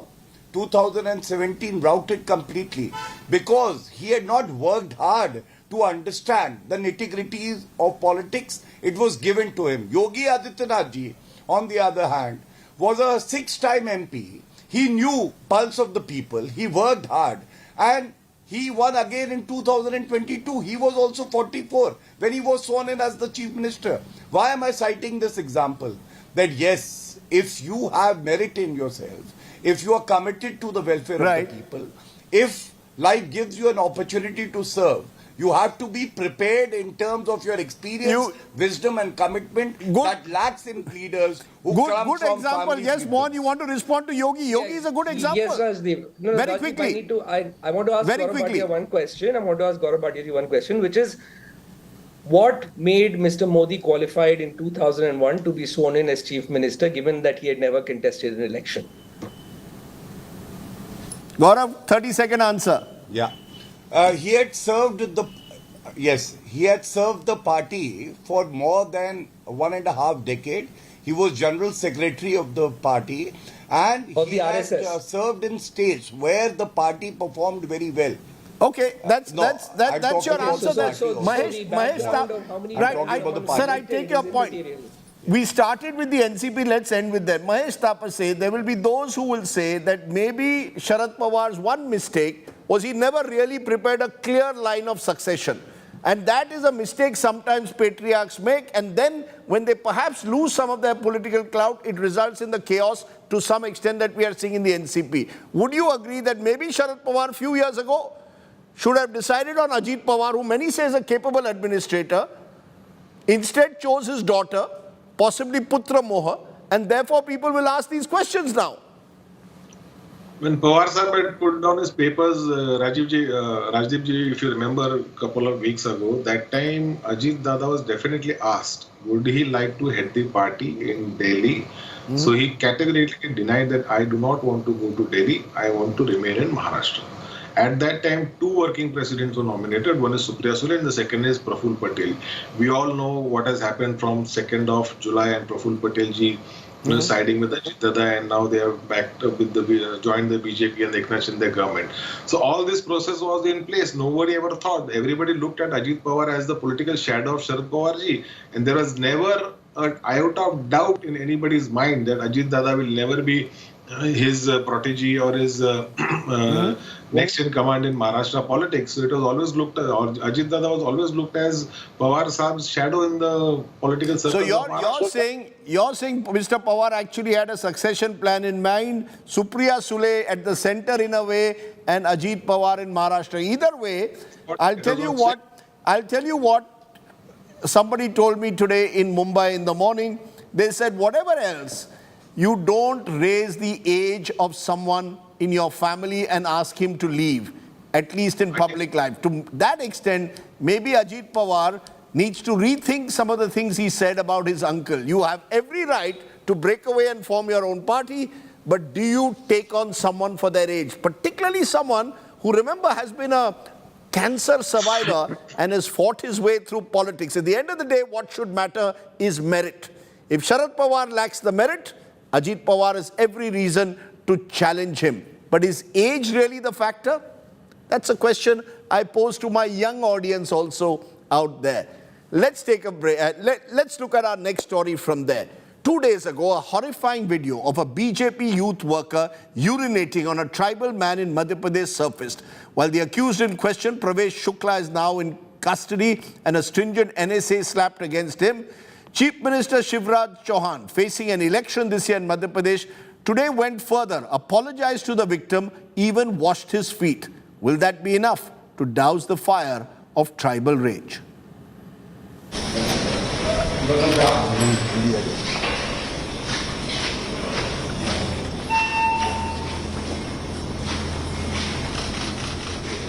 Madhya Pradesh CM Shivraj Singh Chauhan trying to douse the fire sparked by urine gate horror. Dashmat, the tribal labourer on whom a BJP youth wing leader urinated on, was called to the CM's house on Thursday. Chauhan squatted on a low stool, made Dashmat sit on the chair, and then proceeded to wash his feet.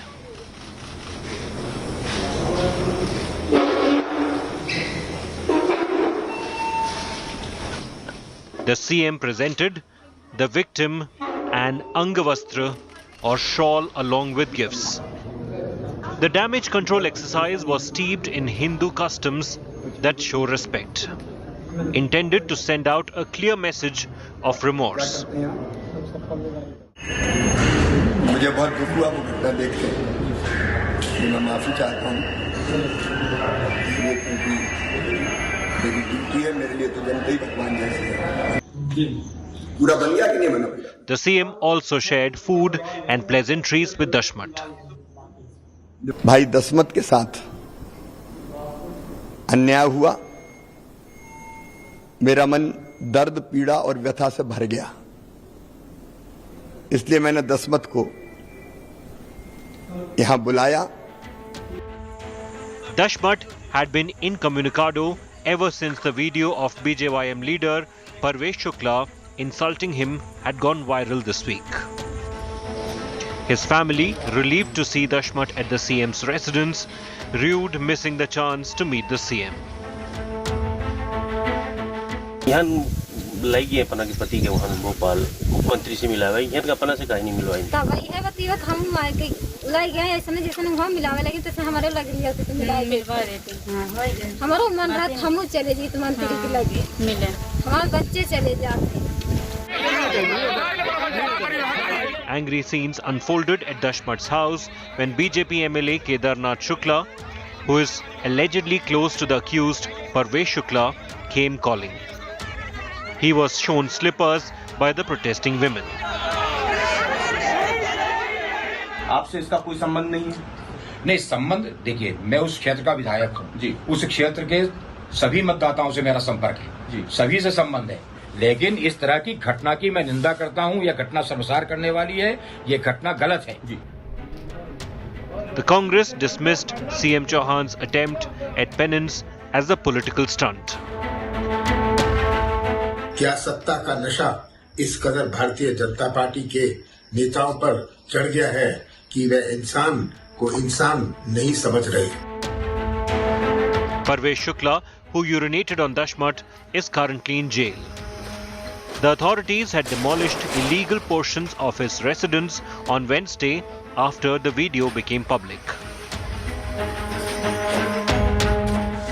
The shocking urine gate video surfaced just 4 days after Prime Minister Narendra Modi visited Shahdol, which is not very far off from Sidi where this incident occurred. The BJP is trying to woo tribal communities ahead of the state elections which are due by the end of this year, and this episode has hugely embarrassed the party. With Vijay Irshad Khan in Bhopal, Hemendra Sharma for India Today. So how does this play out politically, but more importantly, how do Dalits and Adivasis see such incidents? Ashok Bharti is Chairman, National Confederation of Dalits and Adivasi Rights Organizations, NACTOR. He joins us. Appreciate your joining us. Mr. Bharti, how do you see this? The Chief Minister now washing the hands of the washing the feet of the very person who was urinated upon. Does this, in a way, is this a photo op, as some are calling it, event management, or do you believe that this will at least send out the right signals? Well, I think that as far as the Dalit and Adivasi context is concerned, you know, this feet washing has been done by Mr. Modi also at Prayag, if you remember, in Prayagraj. So Mr. Chauhan is just copying that, believing that it will absolve him of the failure that district administration and the Madhya Pradesh government has failed to the Adivasis. I believe Madhya Pradesh, why Mr. Chauhan has to go such a long distance to cover up this whole inhuman behavior by a political functionary in Sidi district. The district administration has completely failed. Why district administration could not take action and why CM has to take action? No, one minute. Mr. Shukla has now been arrested. Mr. Shukla has been arrested. Has failed in taming its administration. No, the fact is, Mr. Shukla has been, Yes, I has been arrested, albeit after public outrage, I concede. But the question is,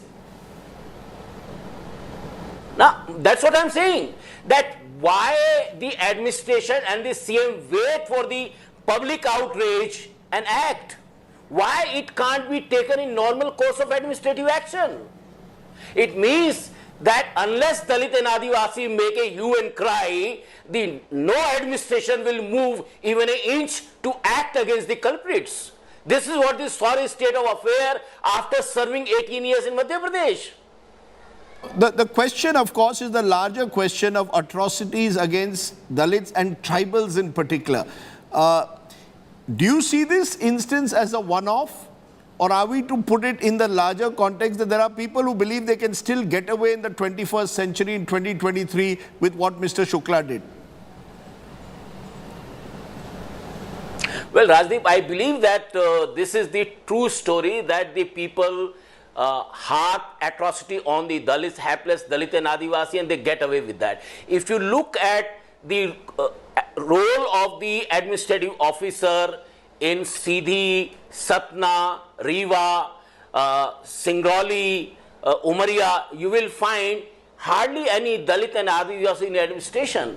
Most of the positions are captured by or controlled by the few communities only, particularly the Brahmins in that area. That's why it is said, I wouldn't like to say, but it is said that they can light a lamp with the urination of the Brahmins in that region.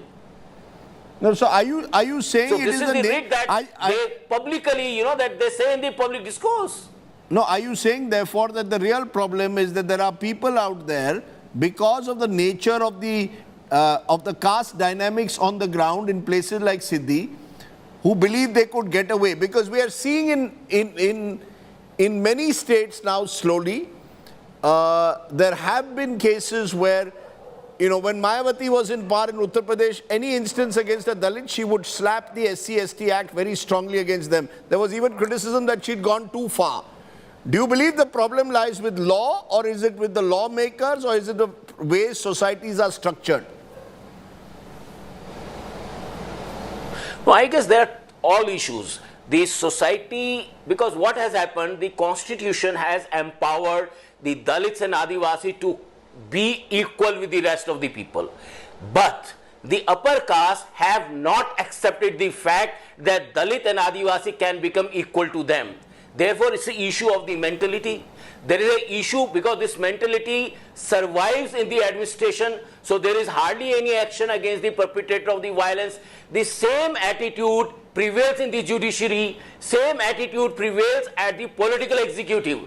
So therefore, there is a whole nexus. We have to, as a society, we have to think that where are we going? If we cannot consider human being as equal, then where are ultimately heading to?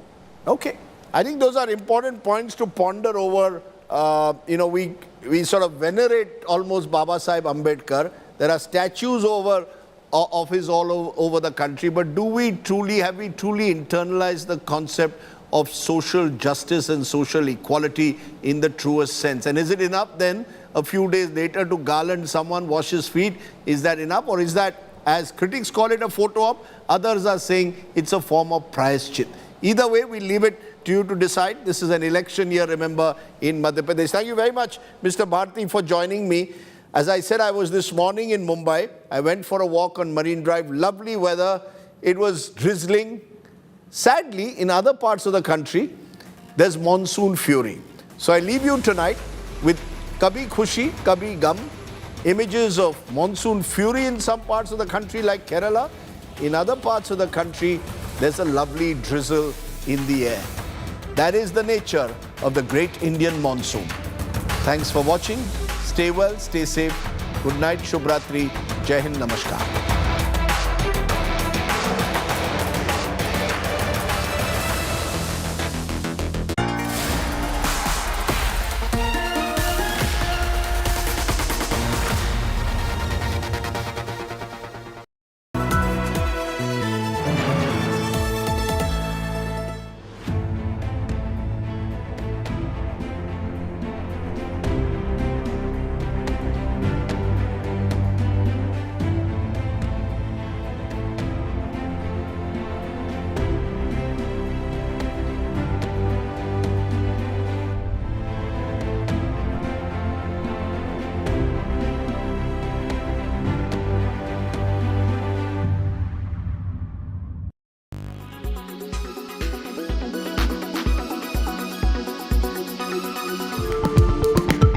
So how does one log off? Limit yourself to one screen at a time. Spring clean your social media accounts. Use apps to bolster self-control. Don't charge your phone near your bed. Set time boundaries in usage. Use your gadgets thoughtfully. Think about whether you actually need to use your laptop or whether you need to use your phone. Is there any work really, or just using it mindlessly? Do you really need to watch TV, or you'd rather go for a walk or even take a nap, which is actually more relaxing, more refreshing? If you ask an average person, they'll say, oh, I'm on social media for about 10-15 minutes or maybe a little bit more in there. I'm not typically there. But if they start actually analyzing their time, and there are apps and features available on these gadgets, they then come to realize that I was putting so many hours more. Prioritizing offline relationships and getting a glimpse of what real life offers brings real joy. Try it.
Weather forecast now.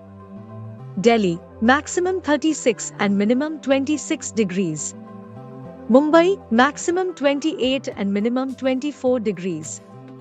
Kolkata, maximum 34 and minimum 26 degrees. Bengaluru, maximum 25 and minimum 19 degrees. Chennai, maximum 33 and minimum 26 degrees. Hyderabad, maximum 29 and minimum 23 degrees.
Why does this happen? Let me tell you the science behind it.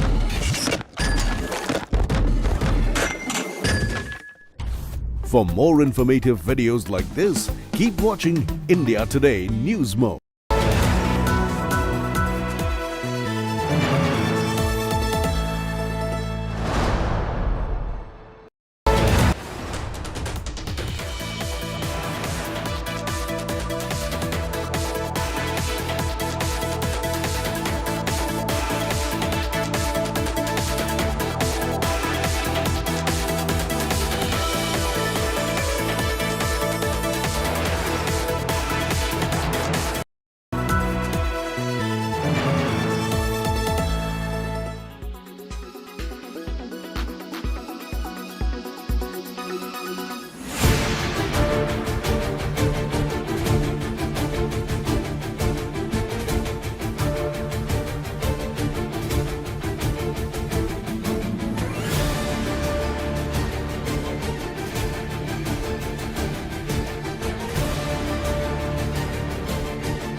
Weather forecast now.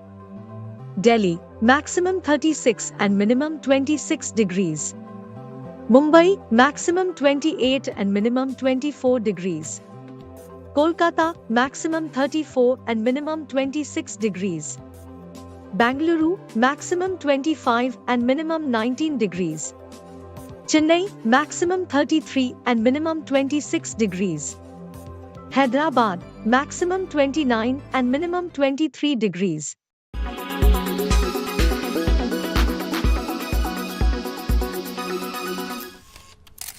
Kerala's public health. All political parties traveling from different parts. Armed with facts, Looking at political back. she takes the news by its horns. You think the future of these students are not hampered?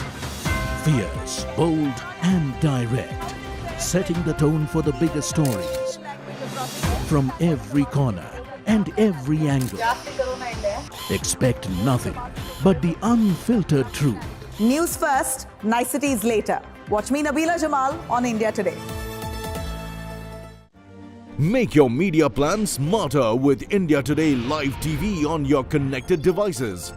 Amplify your brand with 100 million smart internet viewers. To advertise, mail us at sales@aajtak.com.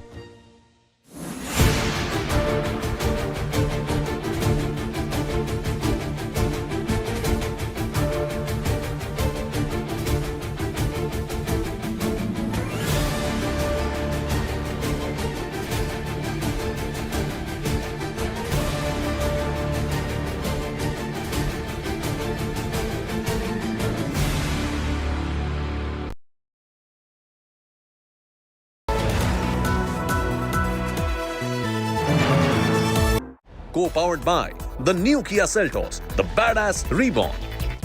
Extra safe polycab green wire.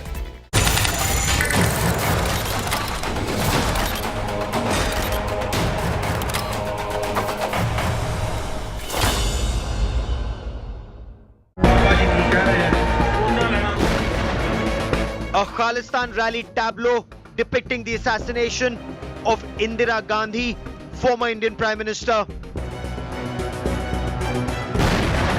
Multiple posters with photographs of Indian diplomats.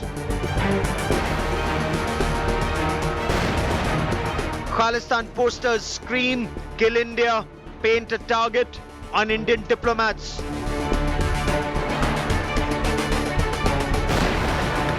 A shocker from Canadian Prime Minister Justin Trudeau.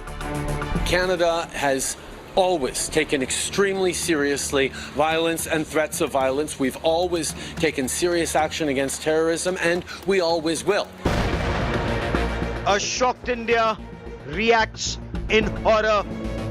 The issue is not about freedom of expression, but its misuse for advocating violence, for propagating separatism, and for legitimizing terrorism.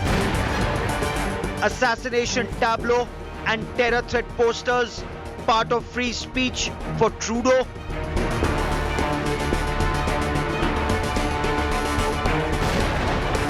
Is Trudeau in Khalistan terror trap? That's our top focus on India First.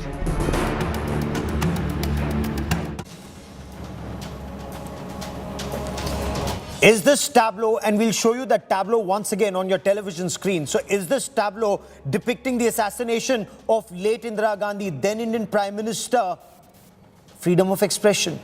Are these posters, look at those posters very carefully, are those posters that scream "Kill India" with pictures of India's High Commissioner to Canada and India's top diplomats in Canada or in the United States or in the United Kingdom or in Australia? Are all of these part of free speech? Is this free speech for the Canadian Prime Minister, for Justin Trudeau? Is this what Canada calls liberal democracy? Or is there merit in India saying that this is a shameful example of vote bank politics being peddled as free speech in a liberal democracy?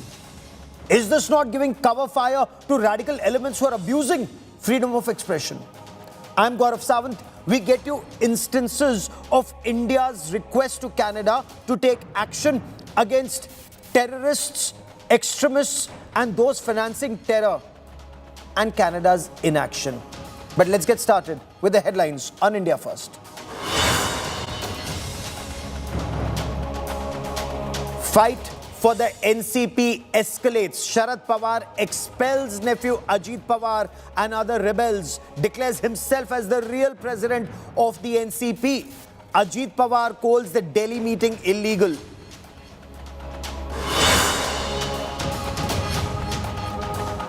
Maharashtra Chief Minister Eknath Shinde refuses and refutes resignation rumors, says all is well in Maharashtra Sarkar, and the union with NCP will only strengthen the Mahayuti.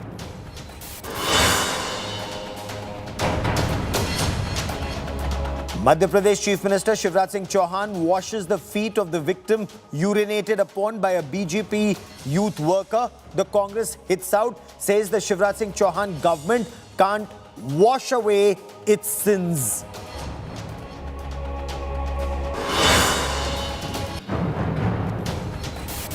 Tamil Nadu Chief Minister M.K. Stalin reiterates his opposition to the Uniform Civil Code, says it's being brought in as revenge against those opposing the BJP.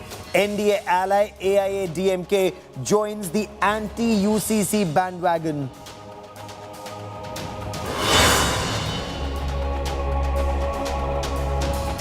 India's moon mission Chandrayaan-3 to be launched on the 14th of July. It will attempt a soft landing on the moon and deliver a lander and a rover to lunar surface.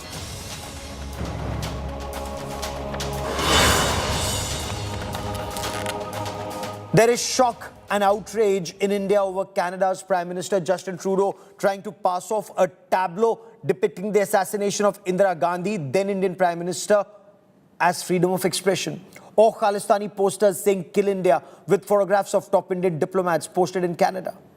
Is this acceptable in a so-called liberal democracy? Or is this vote bank politics being given the cover fire of free speech?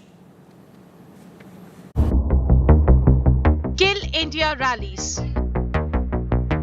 Bid to set consulates on fire. Threats to diplomats. Unrestricted by any authorities, the Khalistani groups across the United States, Canada and the United Kingdom are having a free run. Just days after an attempt was made to set the Indian consulate in San Francisco ablaze, a new Khalistani rally is being planned in the United Kingdom. A poster promoting a Khalistan Kill India rally outside the Indian High Commission in London on July 8 has surfaced. The poster carries images of Indian High Commissioner to the UK Vikram Doraiswamy and the Consul General of India in Birmingham Dr. Shashank Vikram. Similar posters targeting Indian diplomats were seen outside Indian missions in Canada, US and Australia. According to intelligence agency sources, Khalistanis like Gurpatwant Singh, Pannu and other K groups are openly getting help from Pakistani spy agency ISI. These acts have lit a major diplomatic and political fire. Notoriously soft on Khalistani terrorists, Canada has failed to take action against Khalistanis. On the contrary, Canadian Prime Minister Justin Trudeau has gone on to accuse India of false remarks and asserted that Canada takes every kind of threat very seriously. Trudeau is being accused of pandering to the Khalistani vote bank in that country. They are wrong. Canada has always taken extremely seriously violence and threats of violence. We've always taken serious action against terrorism, and we always will. We have an extremely diverse country, and freedom of expression is something that we have, but we will always make sure that we are pushing back against violence and extremism in all its forms. The media reports about comments by Prime Minister Trudeau, but let me make the larger point that the issue is not about freedom of expression, but its misuse for advocating violence, for propagating separatism, and for legitimizing terrorism. The fine words Words and sentiments apart, it is a fact that Canada has tolerated Khalistani provocations against India for a long time. The United States, on the other hand, has assured that steps shall be taken to ensure the safety and security of Indian diplomats. We take very seriously the safety and security of diplomats that are living in the United States. We have been in close contact with Indian authorities, with local law enforcement. We are trying to take the necessary steps to ensure that Indian diplomatic community feels safe and secure here, and we'll continue with that work going forward. The Indian government is treating attacks on our missions as serious provocations. हमने उनको request की है कि वो उनको खालिस्तानियों को space न दें, क्योंकि उनकी सोच जो है ये रैडिकल एक्सट्रीमिस्ट विचारधारा जो है वो ना हमारे लिए अच्छा है, ना उनके लिए है, ना हमारे रिश्तों के लिए है। तो ये जो पोस्टर का विषय जो है ये हम जरूर उन सरकारों से उठाएंगे। But desperate for attention, Khalistani groups are adamant on pulling every kind of stunt possible. Bureau Report, India Today. Frankly, for decades, India has been raising the issue of safe havens for Khalistani elements in Canada. In fact, late Indira Gandhi had raised it with Justin Trudeau's father, Pierre Trudeau, when he was Canada's Prime Minister in 1982. Sadly, no action was taken. Indira Gandhi was assassinated in October 1984. Justin Trudeau appears to be trying to palm off a tableau. Watch that tableau again. That's a tableau that depicts Indira Gandhi's assassination. And is Canada trying to palm this off as freedom of expression? This isn't the only instance of Canada's inaction. In 2018, Prime Minister Narendra Modi had strongly taken up the issue of Sikh extremism with Justin Trudeau during the Canadian Prime Minister's visit to India. In February 2018, Captain Amrinder Singh, then Chief Minister of Punjab, had handed over a list of 9 Khalistani extremists and operatives to the Canadian Prime Minister, Justin Trudeau. That was in 2018. This is 2023, July.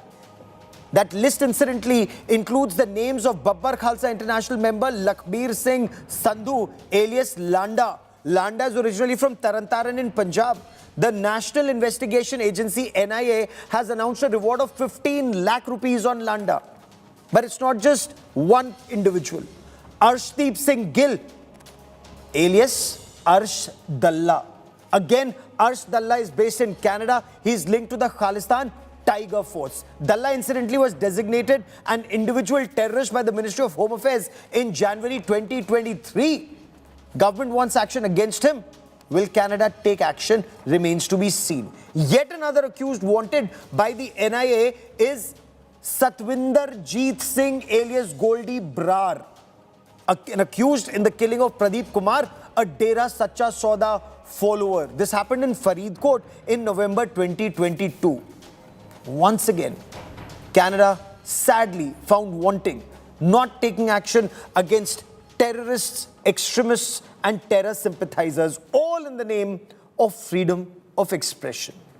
So is there merit in Justin Trudeau saying India is wrong and that Canada has taken the threat of violence very seriously and has taken strong action against terror? You heard the Canadian Prime Minister. These are his words. The Canadian Prime Minister insists Canada is not soft on terror. External Affairs Minister Dr. S. Jaishankar has accused Canada of the Canadian leadership of vote bank politics and inaction against terror threats to Indian diplomats. Let's try and make sense of these developments. Joining me on the magnitude of the threat posed by the Khalistani supporters and Canada's meek response are Shashikant. Shashikant is former Director General of the Punjab Police. Also with me is Ambassador Veena Sikri, former top diplomat. And Ambassador Sikri, I want to ask you first, ma'am. Is there merit in Justin Trudeau saying Canada is taking serious action against terrorists and threats of violence and that India is wrong to think Canada is soft on terror? I think that that Prime Minister Justin Trudeau there's a clear gap between what he is saying and his actions on the ground. I think this tableau that you showed, it's clearly glorifying violence. It's glorifying the assassination, the tragic assassination of former Prime Minister Indira Gandhi. And he's saying that we do not allow glorification of violence, we do not allow extremism. And we know that there are posters with threats of calling for the killing of our senior diplomats in Canada. And that's not extremism, that's not violence. I think our External Affairs Minister put it very carefully, very correctly, that we are asking our partners that they must not give space to violence and extremists. And that is very important, and this is for our partners. And Canada is an important strategic partner of India. They must take note of it. And we have to continue with it strong. Our spokesman has said it, our External Affairs Minister have said it, and this the rally which is being called in Canada, I think also on the 8th of July, both in UK and in Canada, and the simultaneous threats to all senior Indian diplomats in UK, in Canada, in Australia. I think these are extremely serious, and they really have a serious potential for violence, serious potential for harming bilateral relations, because India will not hesitate. Our missions have been targeted. You're absolutely right, ma'am. Whether it's San Francisco, where the Indian consulate was targeted twice, vandalism first time, arson second time. Our mission in the United Kingdom, the Indian High Commission was targeted in UK. Our temples have been vandalized in Australia. But let's stick to Canada for a moment. Sir, Mr. Shashikant, I want to come to you now, sir. Will Justin Trudeau's response actually, in your appreciation, embolden the Khalistani elements? Because here, in the name of freedom of expression, they seem to have state support. Yeah, my first reaction is I don't think Justin Trudeau believes his own words, whatever he's saying. They are hollow words, and I don't think that he himself believes in that, no way. And talking about the involvement, the encouragement of the Canadian government to such elements, there are certain newspapers in Brampton and other places. Out and out, Khalistani, they are getting government advertisements, government aid, they're getting finances from the Canadian government. And all these things, it's not only that we are saying, Stephen Harper, when he had come to India recently, he had also asked Trudeau that, hey, look after yourself, look after the interests of the country. What you're talking about, you're giving absolute support to the Khalistani elements. So it is not only we who are shouting and we are saying that, yeah, whatever he's doing, whatever he's saying is absolutely wrong, but even the Canadians themselves, their former prime ministers are saying this thing, that this man, Trudeau, is absolutely going on the wrong way. Thank you. Can Ambassador Sikri, can Prime Minister Justin Trudeau dismiss the activities of these Khalistani extremists as freedom of expression, or is there merit in Dr. Jaishankar actually nailing the Canadian government, saying this is nothing but vote bank politics, and we are playing out how Justin Trudeau is dependent on Jagmeet Singh, and why is that very dangerous, not just for India, but perhaps even for Canada, ma'am? Yes, certainly. I think that External Affairs Minister has certainly called out what Prime Minister Justin Trudeau is trying to say, trying to justify something which is incorrect, because a threat of violence, as we know, is the next step is the violent act itself. And when you are actually calling for such violent action against diplomats who are supposed to be protected by the government of the day in Canada, when you're calling for that, anybody will take that, saying I was authorized to do it. Anybody will take up those words. We've seen it happen before. We've seen it happen with our diplomat Ravindra Mhatre in Birmingham. Yes. We've seen it happen in other places. People have lost their lives because of such calls for action against diplomatic personnel. And we know that India will not hesitate to take action. We know that in the case of the UK High Commissioner, we actually, did withdraw the Tier 2 and Tier 3 security for the UK High Commission, because we will not hesitate. Because our citizens, our diplomats who are protecting the interests of our country in these very difficult missions abroad, they need our protection, they need our help in every way.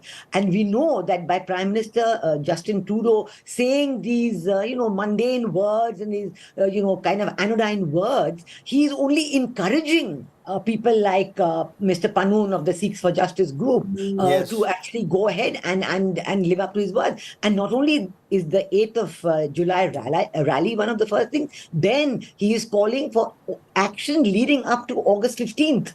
He's saying that from now till Independence Day, August 15, there must be a series of actions. So the kind of threat that our very senior diplomats are facing is real, is serious, is dangerous, and the government will indeed take every action to protect them. And a spark neglected burns the house. But here, Canada may call itself a liberal democracy, but in a liberal democracy, and as you very rightly pointed out, ma'am, you mentioned Mr. Mahatre's killing in Birmingham in the 1980s.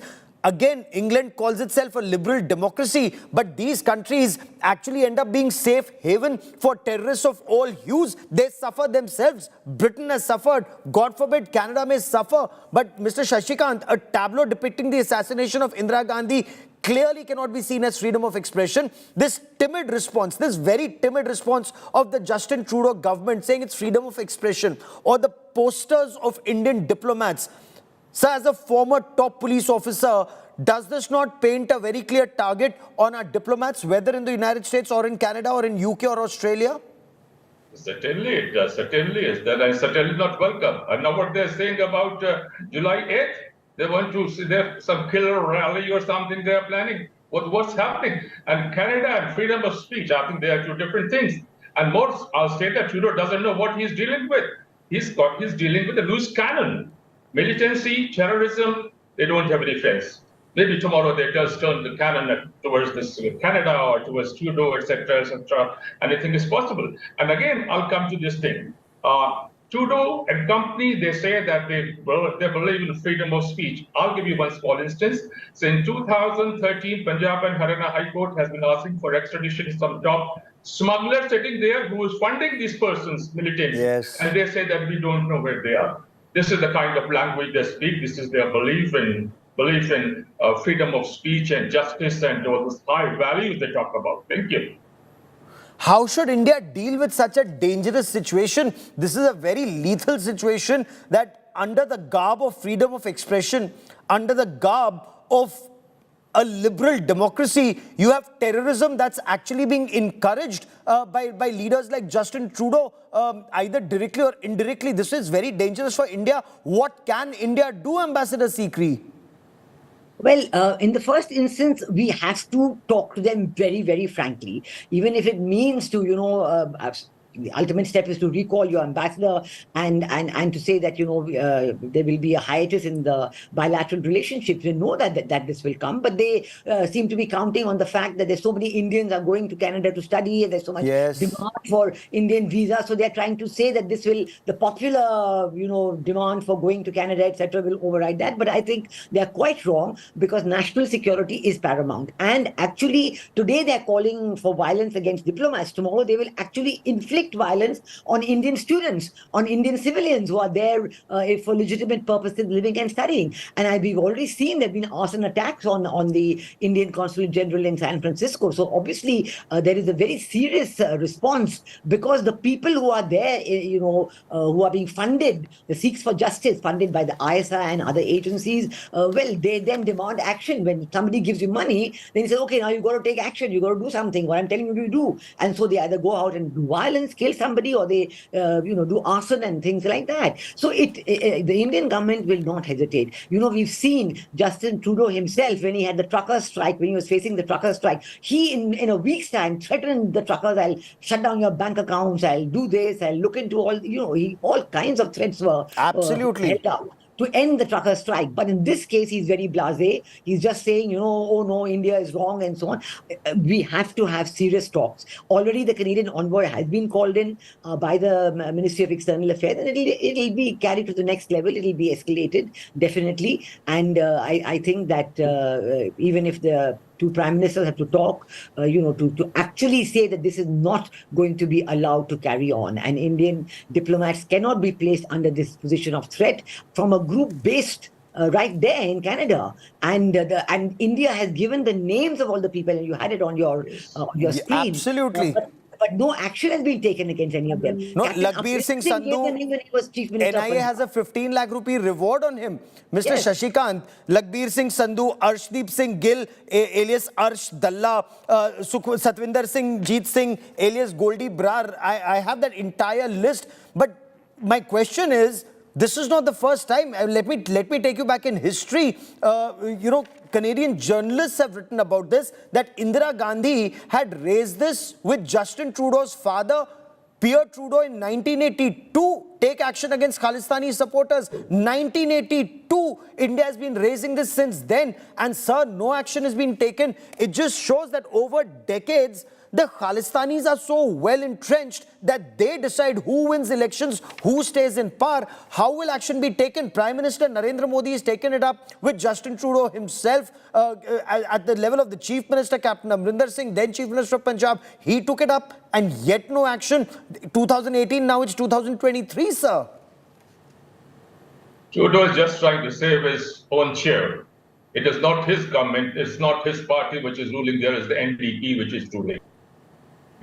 They are dictating the terms to Trudeau, and Trudeau is just succumbing to their pressure and whatever he might say. But the fact remains that, yes, he is just totally subservient to these things. Yes, I believe that our Punjabis have done wonders in Canada, in UK, in US, and Australia, in fact, the entire European Union.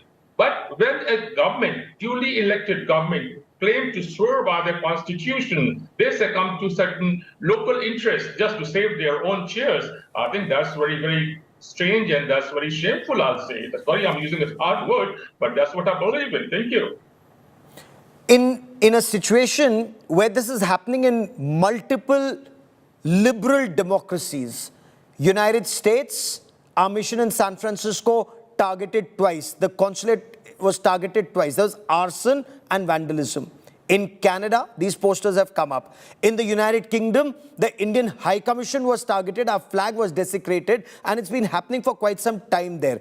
Again, it's happening in Australia. Ambassador Sikri, these are our strategic partners. These are amongst our closest allies, and yet this is happening. So we blame Pakistan, but how is Canada any different? No, it's not that Canada is any different. Canada is just allowing the ISI to do this, and they're knowingly allowing it. So they are as guilty if you are accusing the ISI of doing something incorrect. And of course, we know where the money and the funding and the financing and the weaponry is coming from. So they are as guilty. But then the Canadian government, by knowingly allowing them to do it, has to be held guilty as well.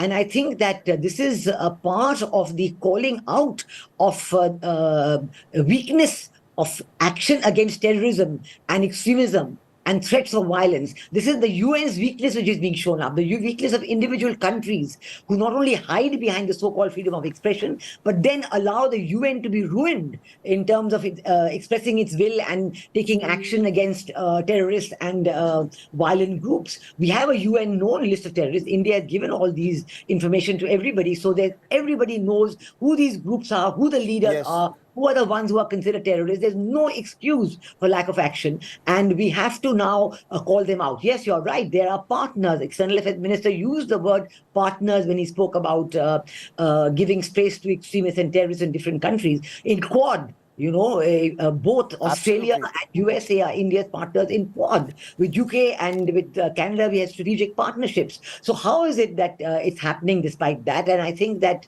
at this time, when UK, Australia, USA and Canada, they're all talking to India about elevating strategic partnerships, about working together in the Indo-Pacific, we have to hold them to account for their actions on this matter, because it concerns... To very clearly hold Justin Trudeau's feet to fire and ensure action is taken against these elements, because a spark neglected very clearly burns the house. It's not just 7 seas away. Their actions have had consequences in India, and God forbid, in 2024, an election year, the consequences could be huge. We will continue to track developments on the story very closely. Ambassador Veena Sikri and Mr. Shashikant, as always, for joining me here on this India First special. Many thanks. A quick break. Abha Bakaya comes up next with Business Today. Stay with us.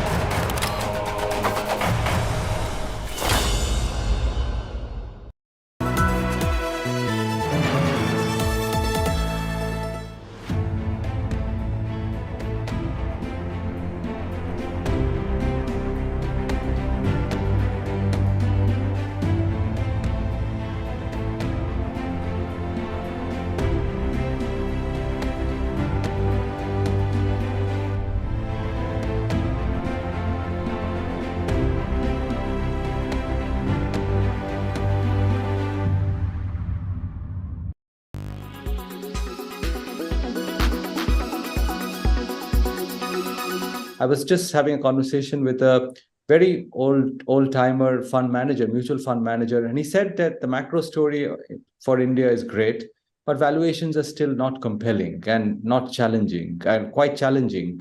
Would you agree with that, or would you say that it's a good entry point for India now?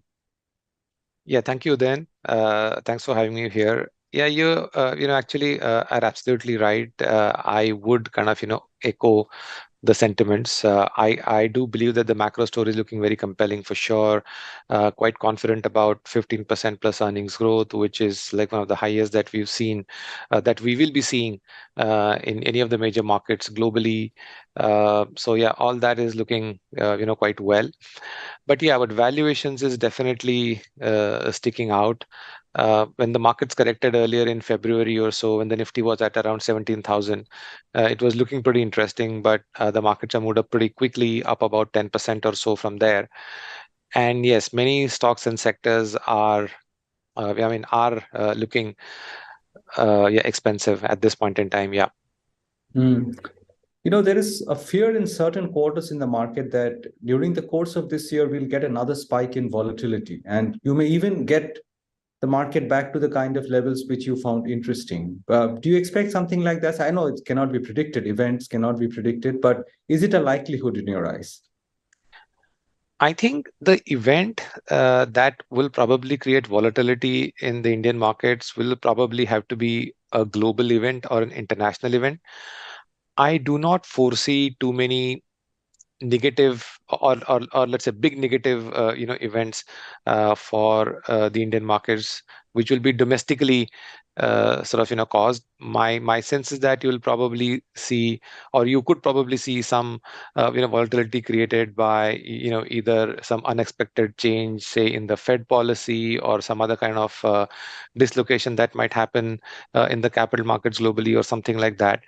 But as far as the developments domestically go, to me it looks unlikely.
Hello and welcome. You're with us here on Business Today. I'm Abha Vakaya. Here are the day's top stories. It's a world exclusive. Nothing CEO and OnePlus co-founder Carl Pei, in conversation with Business Today TV, says India is the most important strategic market for handset manufacturing. Nothing reveals he was an Apple fanboy, but they have become lazy of late.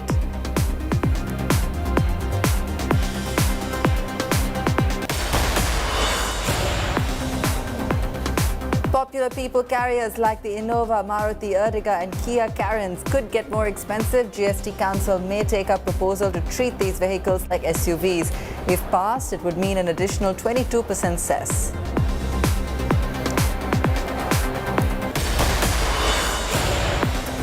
BGTV, in an exclusive conversation with Vivek Jory, chairman of the CB of Indirect Taxes and Customs, tells us that conditions are conducive to bringing petroleum products and alcohol under GST. Also says we'll consider various steps to rationalize rates.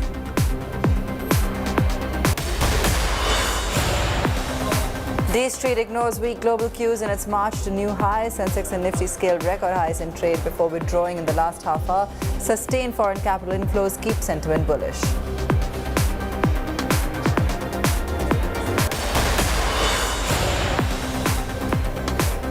Finance Ministry releases economic review for 22-23, says consumption and investment in the last quarter crossed pre-pandemic levels, adds that this year's economic growth is only restricted by external factors.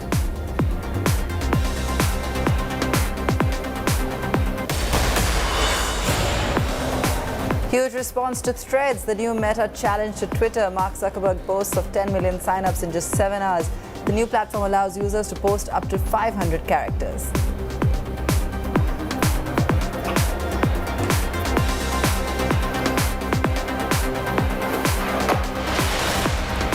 Popular car models like the Toyota Innova, Maruti Ertiga, Echo and Kia Carens could get costlier if a new proposal is accepted by the GST Council. According to reports, the GST Council is set to discuss an additional cess of 22% on all MPVs and crossover models.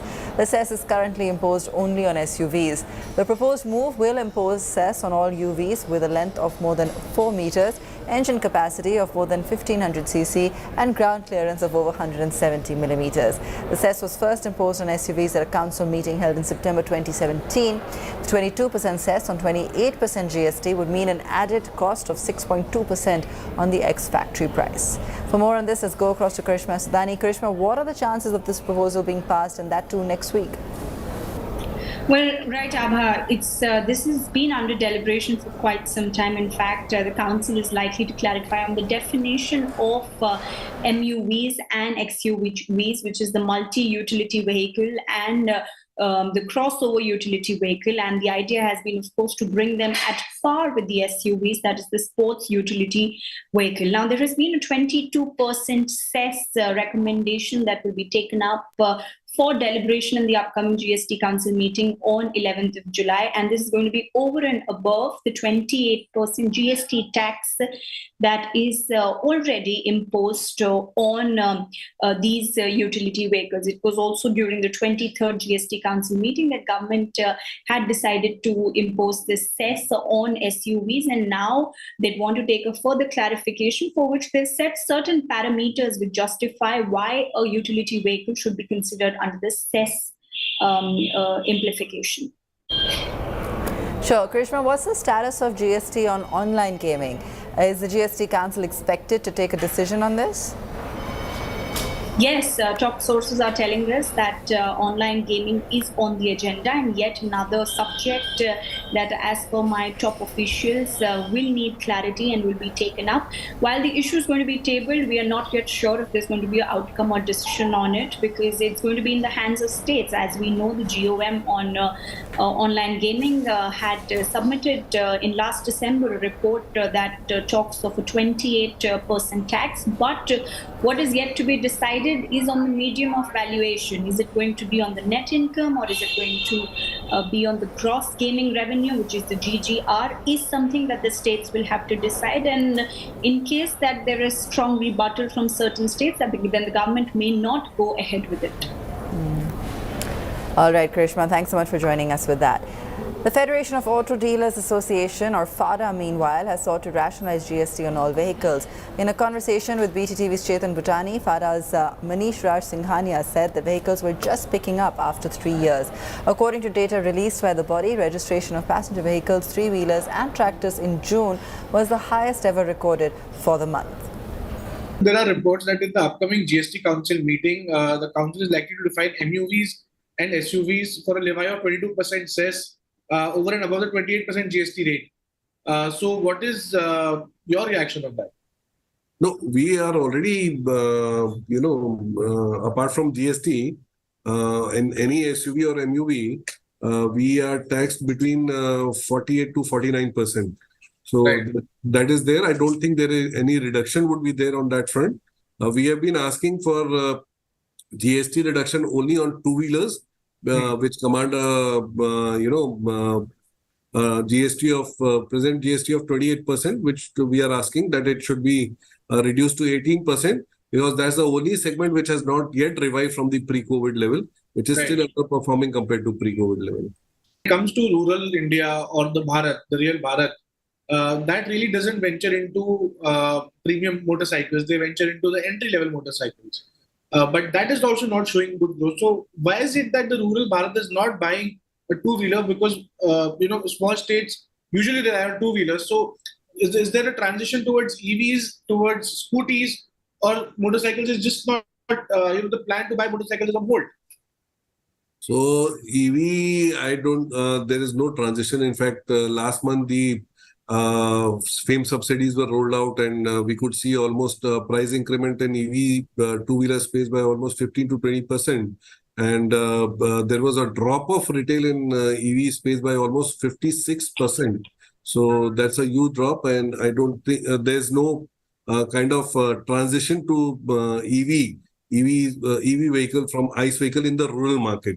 So I think what exactly is the cause is the financial distress.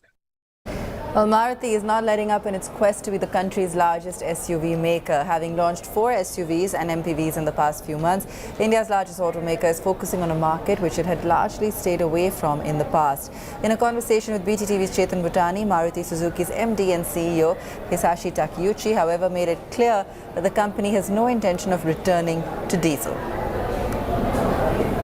Already, Maruti Suzuki has now taken a huge leap when it comes to manufacturing premium products, and I'm joined by the Managing Director of Maruti Suzuki. Thank you, Sam, for joining us. Invicto is here. Maruti has taken a huge leap when it comes to premiumization of luxury vehicles. Nexa channel is now officially has one of the best vehicles that Maruti has ever manufactured. First question to you about the pricing, sir. Do you feel that it could have been priced a little bit lesser in the range of 20 to 21 lakh so that the consumers could have been more attractive vis-a-vis a 25 lakh odd starting car, sir?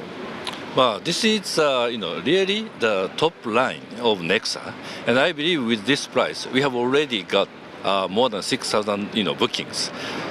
So with this price, I'm sure that the booking will further increase, and I think as a top line, this is appropriate level of the price.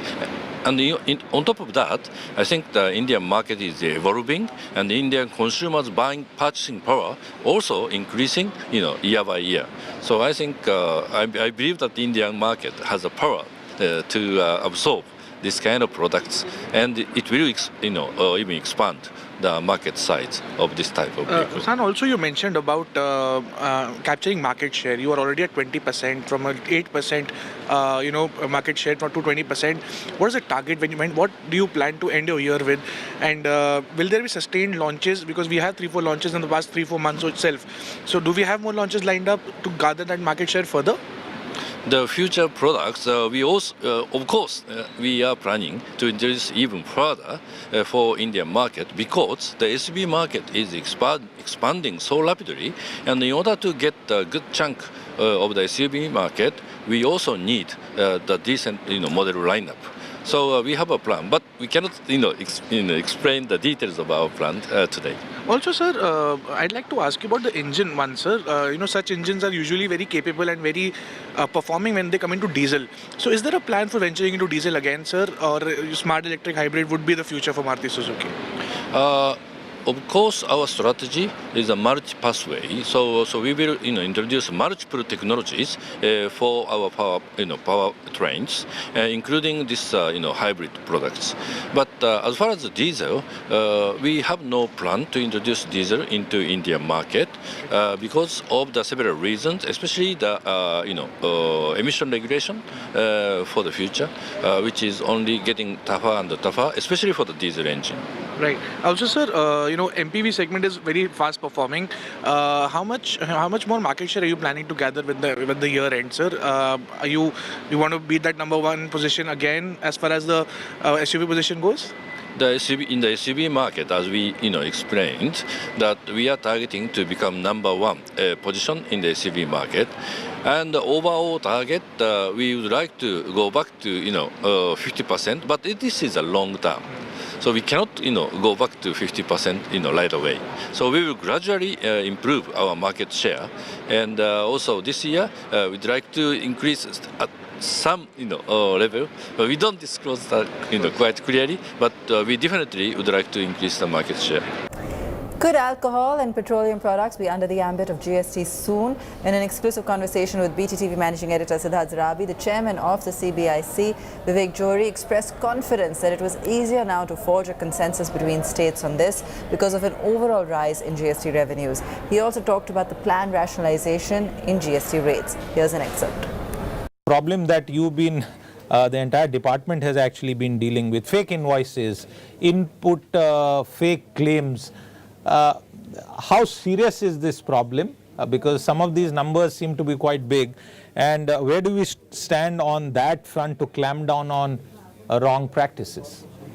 So yes, it has been a concern, that we've had a very large number of cases where bogus firms have been created, either by stealing the identity of other people unwittingly, without their knowing it, or sometimes even with their consent. And these firms are then used to seed bogus input tax credit, which is then circulated in the system. Obviously, this has a revenue implication, because if this fake ITC is used for payment of taxes, to that extent, either the center or the states or both are not collecting, the taxes that ought to have come to them in the normal course. So both the center and the states have been quite active in dealing with this problem.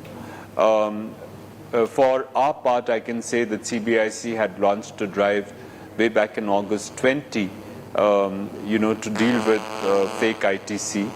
And so far, we have come across cases involving bogus ITC claims of roughly about 63,000 crore. So that's a very large number. And we have, in the course of this drive, we have unearthed about 24,000 fake GSTins. That have sort of built up over the past several quarters, that there will be some sort of changes as far as the tax slabs are concerned, some rationalization. Could you once again sort of clarify what is the timeline and on that? I know it's a matter for the GST Council, but broadly, anything that you could tell our viewers on that front?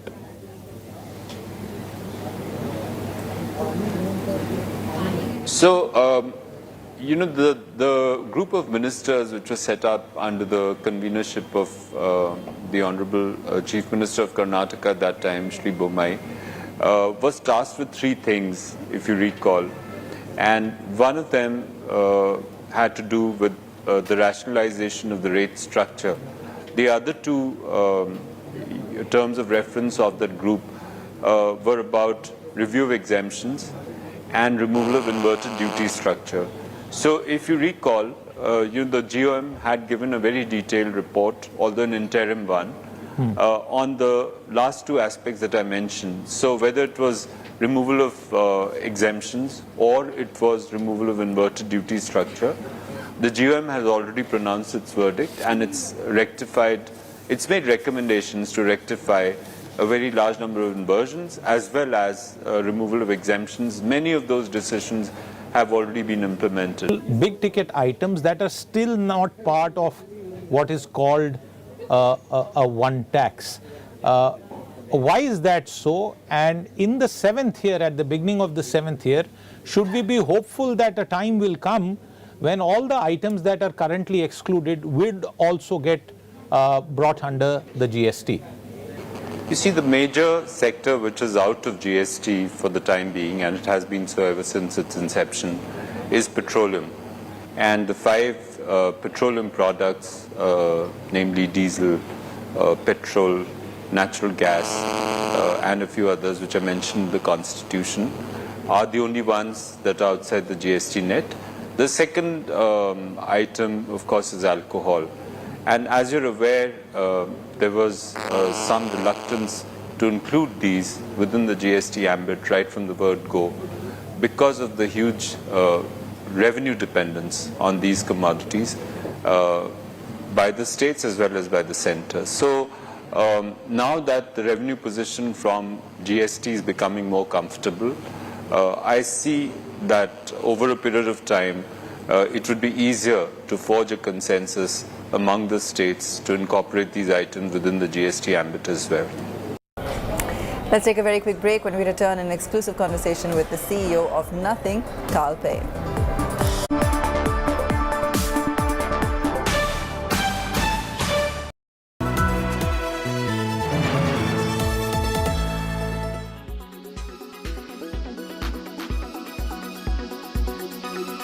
Weather forecast now. Delhi, maximum 36 and minimum 26 degrees. Mumbai, maximum 28 and minimum 24 degrees. Kolkata, maximum 34 and minimum 26 degrees. Bengaluru, maximum 25 and minimum 19 degrees. Chennai, maximum 33 and minimum 26 degrees. Hyderabad, maximum 29 and minimum 23 degrees.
Why does this happen? Let me tell you the science behind it.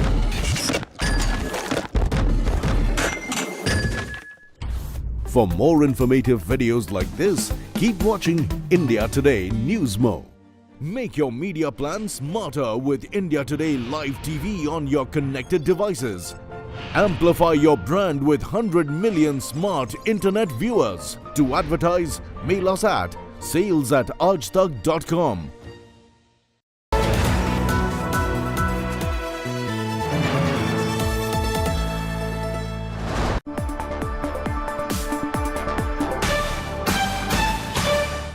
Welcome back. It's a young mobile brand which has challenged some of the best in the business. Now in this era of global slowdown, Nothing is placing its bets on India.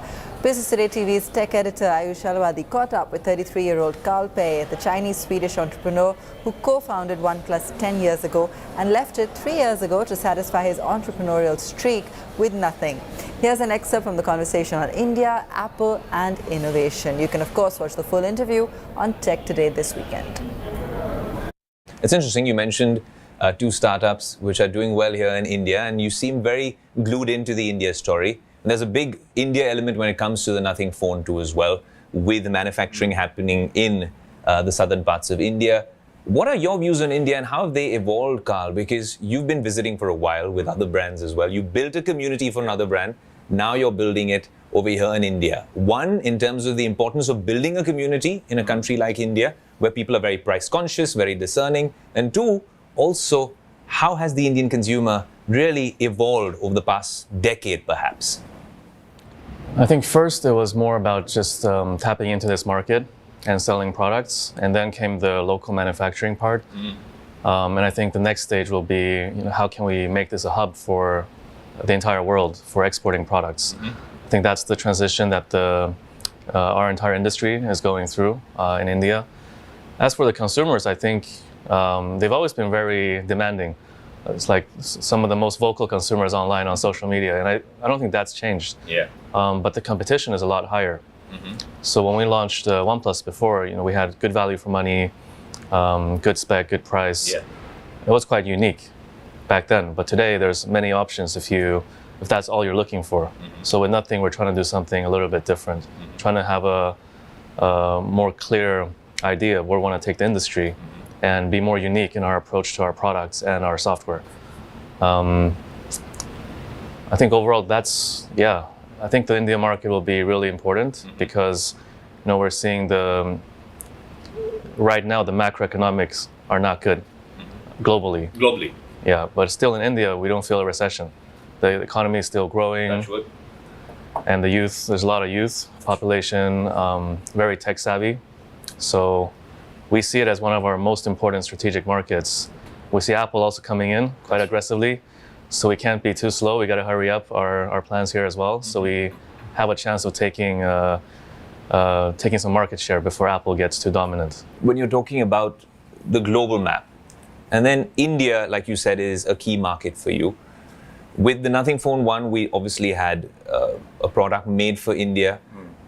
The gap that was left by a lot of legacy brands perhaps could have been filled by the Nothing Phone 1. Now the Phone 2, it's a different approach. It's a little more premium, and the US market opens up as well. 750,000 devices sold for the Nothing Phone 1, something like that, maybe a little more, if you can correct me if I'm wrong. With the US market opening up with Phone 2, with you just globe-trotting and figuring out how exactly you're going to strategize this, how do you see sales for the Nothing Phone 2? I mean, I don't want to really prod you on for numbers, but what is your target like when you go back home and you head to bed? I think, so if you look at the economy again, the economy is not very good. So in this environment, it's better to optimize for the bottom line than the top line. So we're still going to grow on the top line, but the profitability becomes a lot more important because if you look at all the tech stocks, they've taken a beating in this environment. So if we can sell similar amount of Phone 2 to the Phone 1, but given that the price has increased, it's a much more premium product, we're going to be happy with that. But it all depends on, when people get the product into their hands, whether they like the product or not. And if they love the product, even if the Phone 2 doesn't do tens of millions, I think it sets our brand up really well for the next one and the next one and the next one. Right. Bulls were back in action on Dalal Street after a day's hiatus as benchmark indices settled with big gains during the weekly expiry of derivative contracts. Headline peers kept global weakness aside and continued to scale new highs as the Nifty 50 index topped 19,500 during the day, thanks to buying in select heavyweight stocks. BSE's barometer Sensex gained 340 points today, and NSE Nifty added 99 points. 19,497 is where we closed. The BSE market cap reached a new high of 301 lakh crore rupees this morning. Top Nifty gainers M&M, Apollo Hospitals, Power Grid, Tata Motors and Reliance Industries. Top laggards were Eicher Motors, HDFC Life, Maruti, HCL Tech and Bajaj Finance. Shares of Eicher Motors have fallen more than 10% in just 3 trading days. Analysts are blaming the fall on 2 recent big launches, that of the Harley-Davidson X440 in tie-up with Hero-MotoCorp and the Triumph 400X, which has been developed with Bajaj Auto. Both bikes are priced in the 2.2 lakh to 2.7 lakh rupee bracket, a segment which was largely serviced by Royal Enfield, an Eicher brand. The aggressive pricing of the new bikes could threaten Enfield's monopoly in the above 250cc segment. The day the Harley X440 was launched, Eicher fell 6.3%, and the next day the Triumph 400X was launched and Eicher fell 2.7%. Today the stock was under pressure again, bringing the total fall in 3 days to 11.1%. That's all we could pack in on the show tonight. Thanks so much for watching.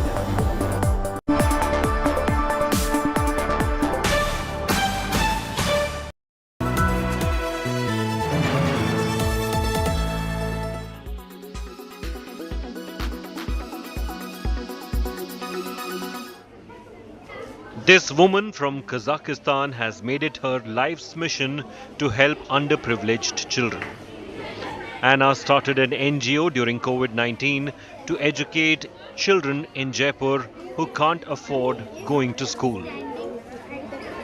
Anna's NGO, called Indian Women Impact, has been at it for 3 years now, changing the lives of so many children for the better. Acting as a bridge for children from less privileged families, she offers quality coaching alongside her team of committed teachers. The children, those who live in Basti, they go to government school and they come here for study. To get extra knowledge, my parents live in a Basti and they cannot afford expensive course and school for me and my brother and sister. So sir, we come here and study all of those subjects. Recently, some of the NGO students from disadvantaged backgrounds also performed a French play at the famed National School of Drama in Delhi. Anna and her husband, who is a doctor, use all of their earnings to try to maintain the NGO. It's been 3 years as we have been running this NGO, Indian Women Impact, and the entire concept is to provide the quality, world-class education to the children from underprivileged backgrounds. And the dream we have is to create the school that can accommodate 5,000 students from such backgrounds, where we can compete with the world-class education. That's the dream. At this Jaipur-based NGO, students from different backgrounds come together to get an opportunity to achieve all these dreams. At the NGO, Anna and her group of dedicated teachers try to provide wings to dreams of underprivileged students who earlier had little or no avenues to fulfill their aspirations. Once they come over here, they leave their less than perfect backgrounds behind to get submerged into a world of creativity.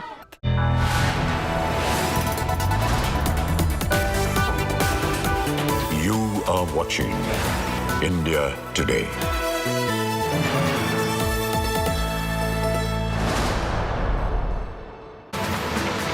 Hello, you're watching India Today and I'm Ishwarya Paliwal. Let's start the show with the headlines. Fight for the real NCP escalates. Sharad Pawar expels nephew Ajit Pawar and the other rebels from the party. He declares himself as the real NCP president. Ajit Pawar calls the meeting in the national capital illegal.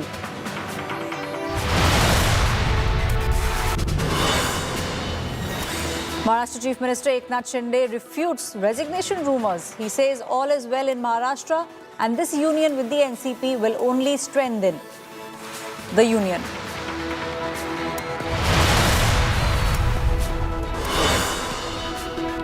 Madhya Pradesh chief washes the feet of the victim who was urinated upon by a BJP youth worker. Congress hits out at Shivraj Singh Chauhan's government and says that they cannot wash away the sins.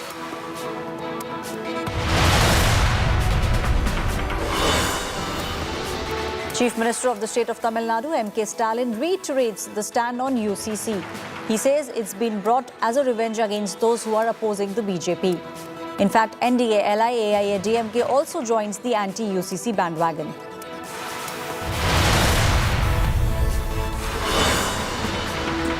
India's moon mission Chandrayaan-3 is all set to be launched on the 14th of July. There will be an attempt for a soft landing on the moon by delivering a lander and also a rover onto the lunar surface.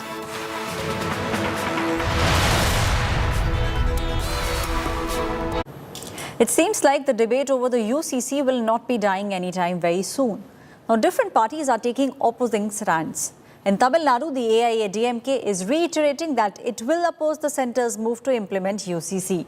The party's chief, E. Palaniswamy, has in fact recalled that his party has taken a very clear stand on the issue in the party's manifesto ahead of the big 2019 Lok Sabha elections.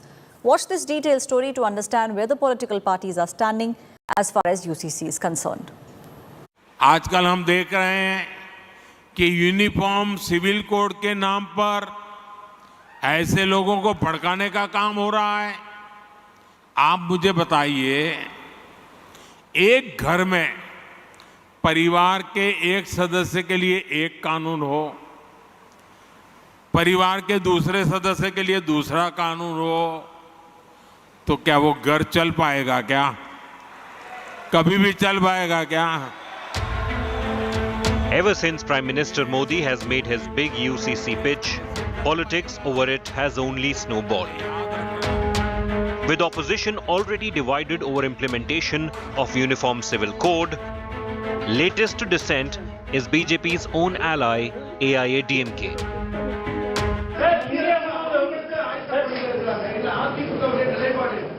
ஏற்கனவே 2019 நாடாளுமன்ற தேர்தலில் எங்களுடைய அனைத்து இந்திய அண்ணா திராவிட முன்னேற்ற கழகத்தினுடைய தேர்தல் அறிக்கையில படிச்சு பாருங்க, அதுல தெளிவா கொடுத்திருக்கிறோம்.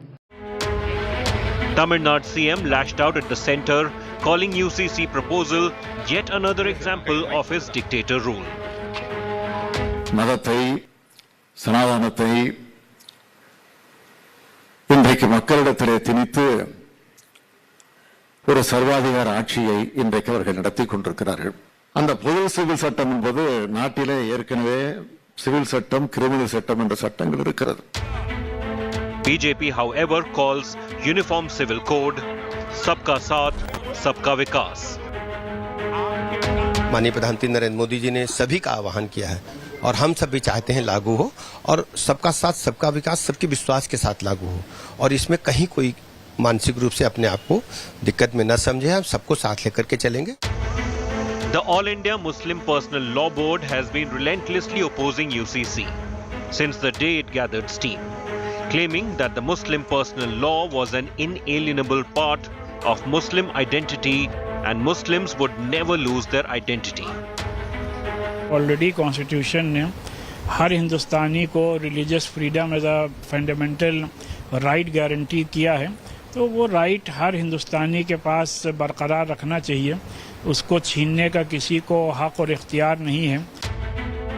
An unofficial group of senior ministers has been formed that will deliberate upon the various issues related to UCC. This group will be chaired by Union Minister Kiran Rijiju. Battle lines drawn over UCC amid speculations that the Modi government is readying to table the One Nation, One Law bill in the monsoon session. Bureau Report, India Today. Now, Bangalore's traffic is as famous, or one could say as infamous, as its IT hubs are famous. And while you and I endure hours of irritating traffic, the Karnataka Speaker and Congress leader, UT Khadere, in fact, has now made a VVIP appeal. He wants that there should be a separate lane for lawmakers. Now, this idea has come with a massive criticism. The BJP now is accusing the Congress of VVIP tantrums.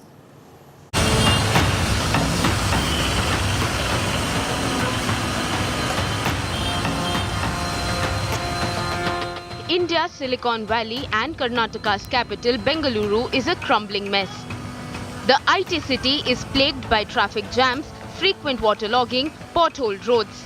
The list of woes is long and has been begging attention for years now. But Karnataka's politicians have bigger concerns to address, like how to get through a highway toll plaza in comfort. Assembly Speaker UT Khadere on Thursday suggested that the National Highways Authority of India should create a VIP lane for MLAs and former MLAs. Seniors XML told in the NHA guidelines policy, where they have got already emergency and representative lane is there. In that MLAs and other names are specified. XMLAs are not specified. We are also respected and dignified and and aged also. So for us also you should consider the request. Demand for a VIP lane for MLAs and former MLAs came after Congress MLA PM Narendra Swamy claimed harassment at a toll plaza. Pass is issued. It is not for everyone. Pass is issued to the elected representatives only. When the treatment of those toll guys are like this, can you ask us to behave gently with them? The speaker's demand for a separate lane triggered sharp reactions. The BJP pointed out that a VIP lane for lawmakers already exists. Already there is a VIP lane. Already there is a VIP line. Who should be allowed in that VIP lane is important. Probably in this direction, the ambulance and the VIP line has been already created. So only thing is who has to be included, has to be looked into it. Probably let us see what Honorable Speaker has been suggesting. BJP MP Tejasvi Surya called the Congress elitist for seeking a VIP lane. Karnataka PWD minister has denied any plan to add more VIP lanes. ಮಾಡಬಹುದು ನಾವು ಎಕ್ಸ್ಪರ್ಟ್ನ ಕೇಳಿ ಮಾಡ್ತೀವಿ ನಾವು expert ನೇಮಿಸ್ತೀವಿ ಮತ್ತೆ ಯಾವ್ದು ಸೇರಿಸಬೇಕು ಯಾವುದಿಲ್ಲ ಅಂತ ಎಕ್ಸ್ಪರ್ಟ್ ಕಮಿಟಿ ಮೇಲೆ ನಿರ್ಧಾರ ಮಾಡ್ತೀವಿ ನಾವು ಮಂತ್ರಿಗಳು ಮಾಡಲ್ಲ The Karnataka Speaker's demand for separate lane for MLAs at toll plazas has reignited the debate on the VVIP racism that pervades the system. Bureau Report, India Today. 2 days ago, there was a horrifying video of a BJP youth worker urinating on a tribal man in the state of Madhya Pradesh that had surfaced. Now, the accused in question, the man's name is Pravesh Shukla. He is in custody at the moment and the very stringent NSA has been slapped against him. The Chief Minister of the state, Sharad Pawar, today in fact apologized to the victim and even washed his feet. But the question many are asking, is this action enough to douse the fire of rage?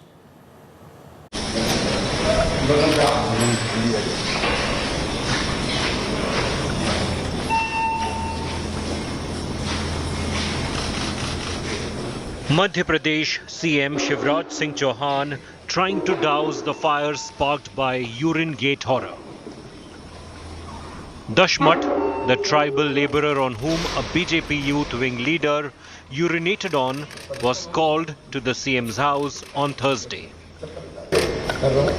Chauhan squatted on a low stool, made Dashmat sit on the chair, and then proceeded to wash his feet.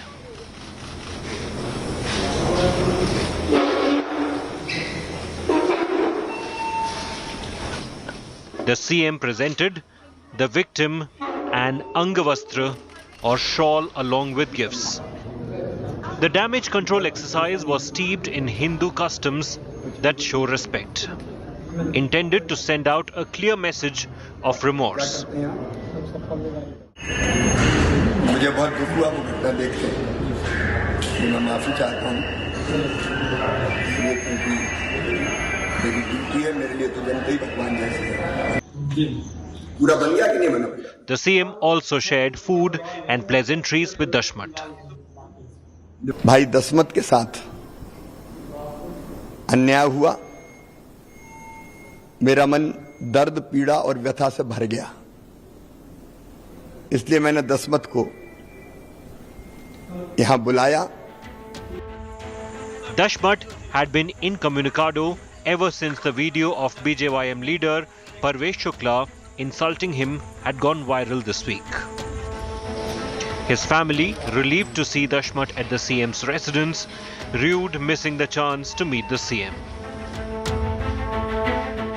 यहाँ लाई है पना के पति के वहाँ भोपाल मुख्यमंत्री से मिला हुआ है, यहाँ का पना से कहीं नहीं मिला है। तब यह बात हम मार के लाई गए ऐसा नहीं जैसे वहाँ मिलावे लगे तो हमारे लग रही है तो मिलवा देते हैं। हमारा मन रहा हम चले जी तो मंत्री के लगे मिले, हमारे बच्चे चले जाते।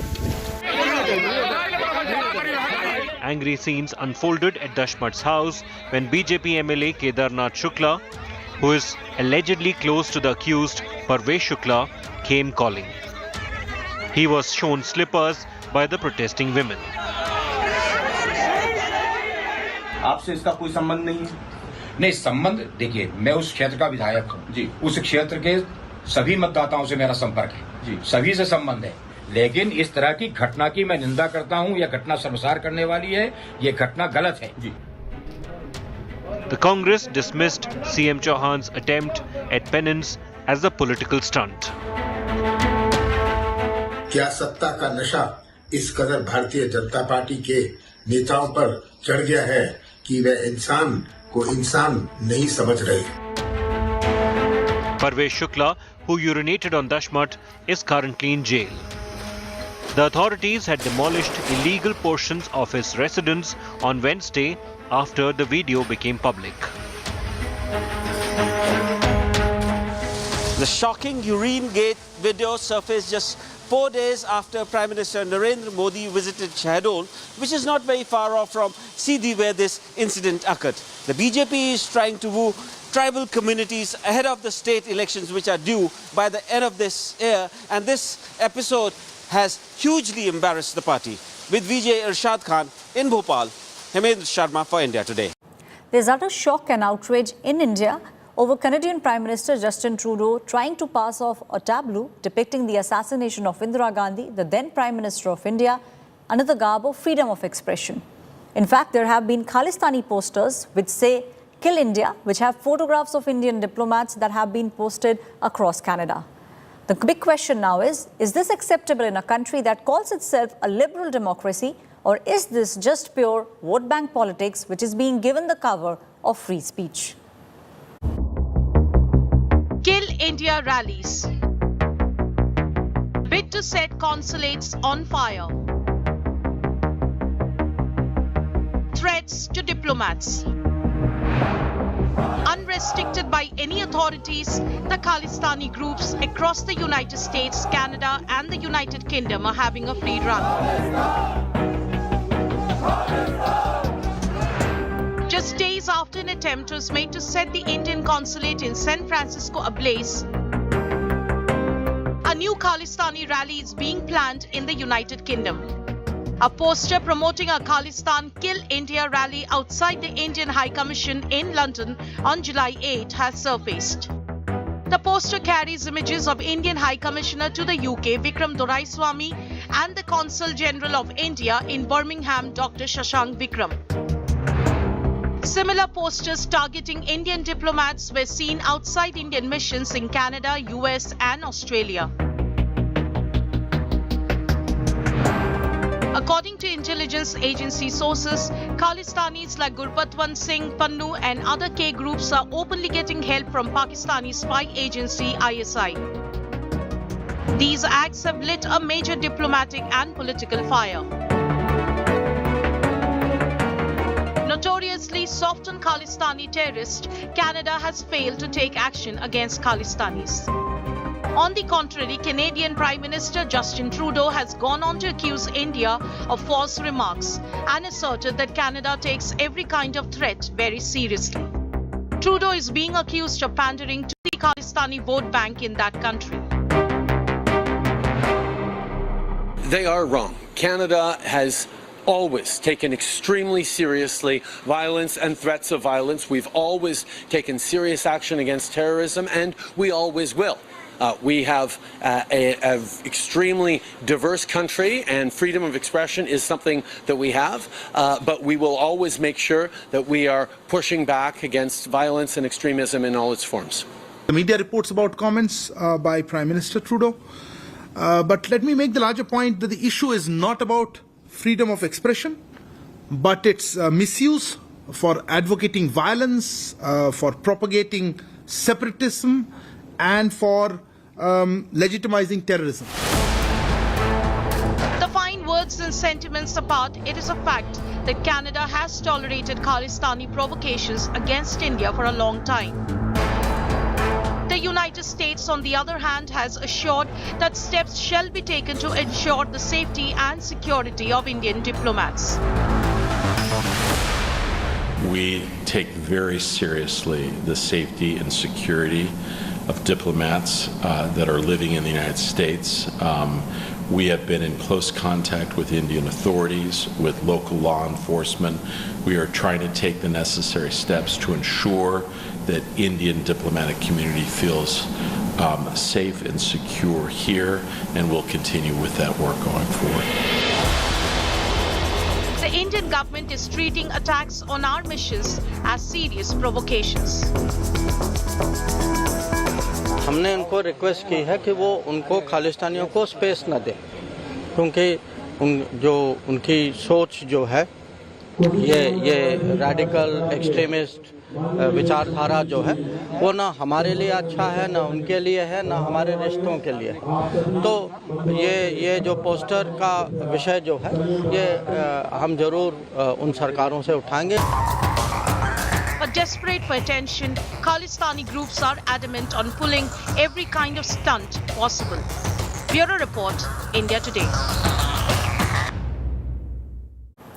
Recently, Khalistani posters threatening Indian diplomats came up just after Jathedar Harjeet Singh, the former commander of the Khalistan Tiger Force, was shot dead by unidentified shooters in the parking lot of a Gurudwara in Scurry in British Columbia.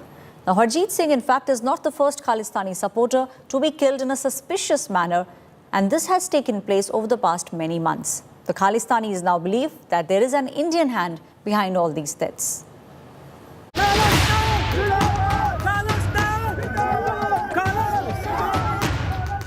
A Kill India poster in Canada. Poster puts out pictures of India's High Commissioner Sanjay Kumar Verma and Consul General Apurva Srivastav. The Khalistan Freedom Rally poster paints a target on top Indian diplomats in Canada, calling them killers of dreaded Khalistan terror backer and wanted terror accused Jathedar Harjeet Singh Nijjar. Jathedar Nijjar was on the National Investigation Agency's wanted list for terror attacks on Hindus in Punjab, carried a reward of rupees 10 lakhs on his head. The Ministry of External Affairs reached out to Canada to ensure safety of Indian diplomats in Canada. Dr. S. Jaishankar, Minister of External Affairs, made it clear that the issue would affect India's relations with Canada. हमारे जो partner देश जो हैं जैसे Canada है, America है, UK है, Australia है, जहां कभी-कभी खालिस्तानी एक्टिविटीज़ होती हैं, हमने उनको रिक्वेस्ट की है कि वो उनको खालिस्तानियों को स्पेस न दें, क्योंकि उनकी सोच जो है ये रैडिकल एक्सट्रीमिस्ट विचारधारा जो है वो ना हमारे लिए अच्छा है, ना उनके लिए है, ना हमारे रिश्तों के लिए है. Jathedar Harjeet Singh Nijjar, the former commander of Khalistan Tiger Force, was shot dead by unidentified shooters in the parking lot of a Gurudwara in Surrey, British Columbia on the 18th of June. The police are on a lookout for the shooters. The poster, viral on social media platforms, talks of a freedom rally to the Indian High Commission in Ottawa to protest the killing. Canada has sadly emerged as a major base for Khalistan supporters, and the government stands accused of inaction against terror supporters. Dr. Jaishankar had recently accused the Justin Trudeau government of vote bank politics, not taking action against Khalistan supporters for votes. How Canada has dealt with the Khalistani issue has been a long-standing concern, because very frankly they seem to be driven by vote bank politics, and their responses have all been to the best of my understanding actually constrained by what they regard as vote bank compulsions. Veteran journalist and author Terry Milsky took to social media platform Twitter to hit out at Khalistan supporters for this dangerous poster, saying, "This is extremely dangerous. Khalistanis are whipping up anger, targeting Indian diplomats they call killers of Shaheed Hardeep Nijjar, shot in a mafia-style hit in Surrey, British Columbia on June 18. There is zero evidence of any Indian role. It's grossly irresponsible." Milsky is the author of Blood for Blood, 50 years of the global Khalistan project, and has repeatedly hit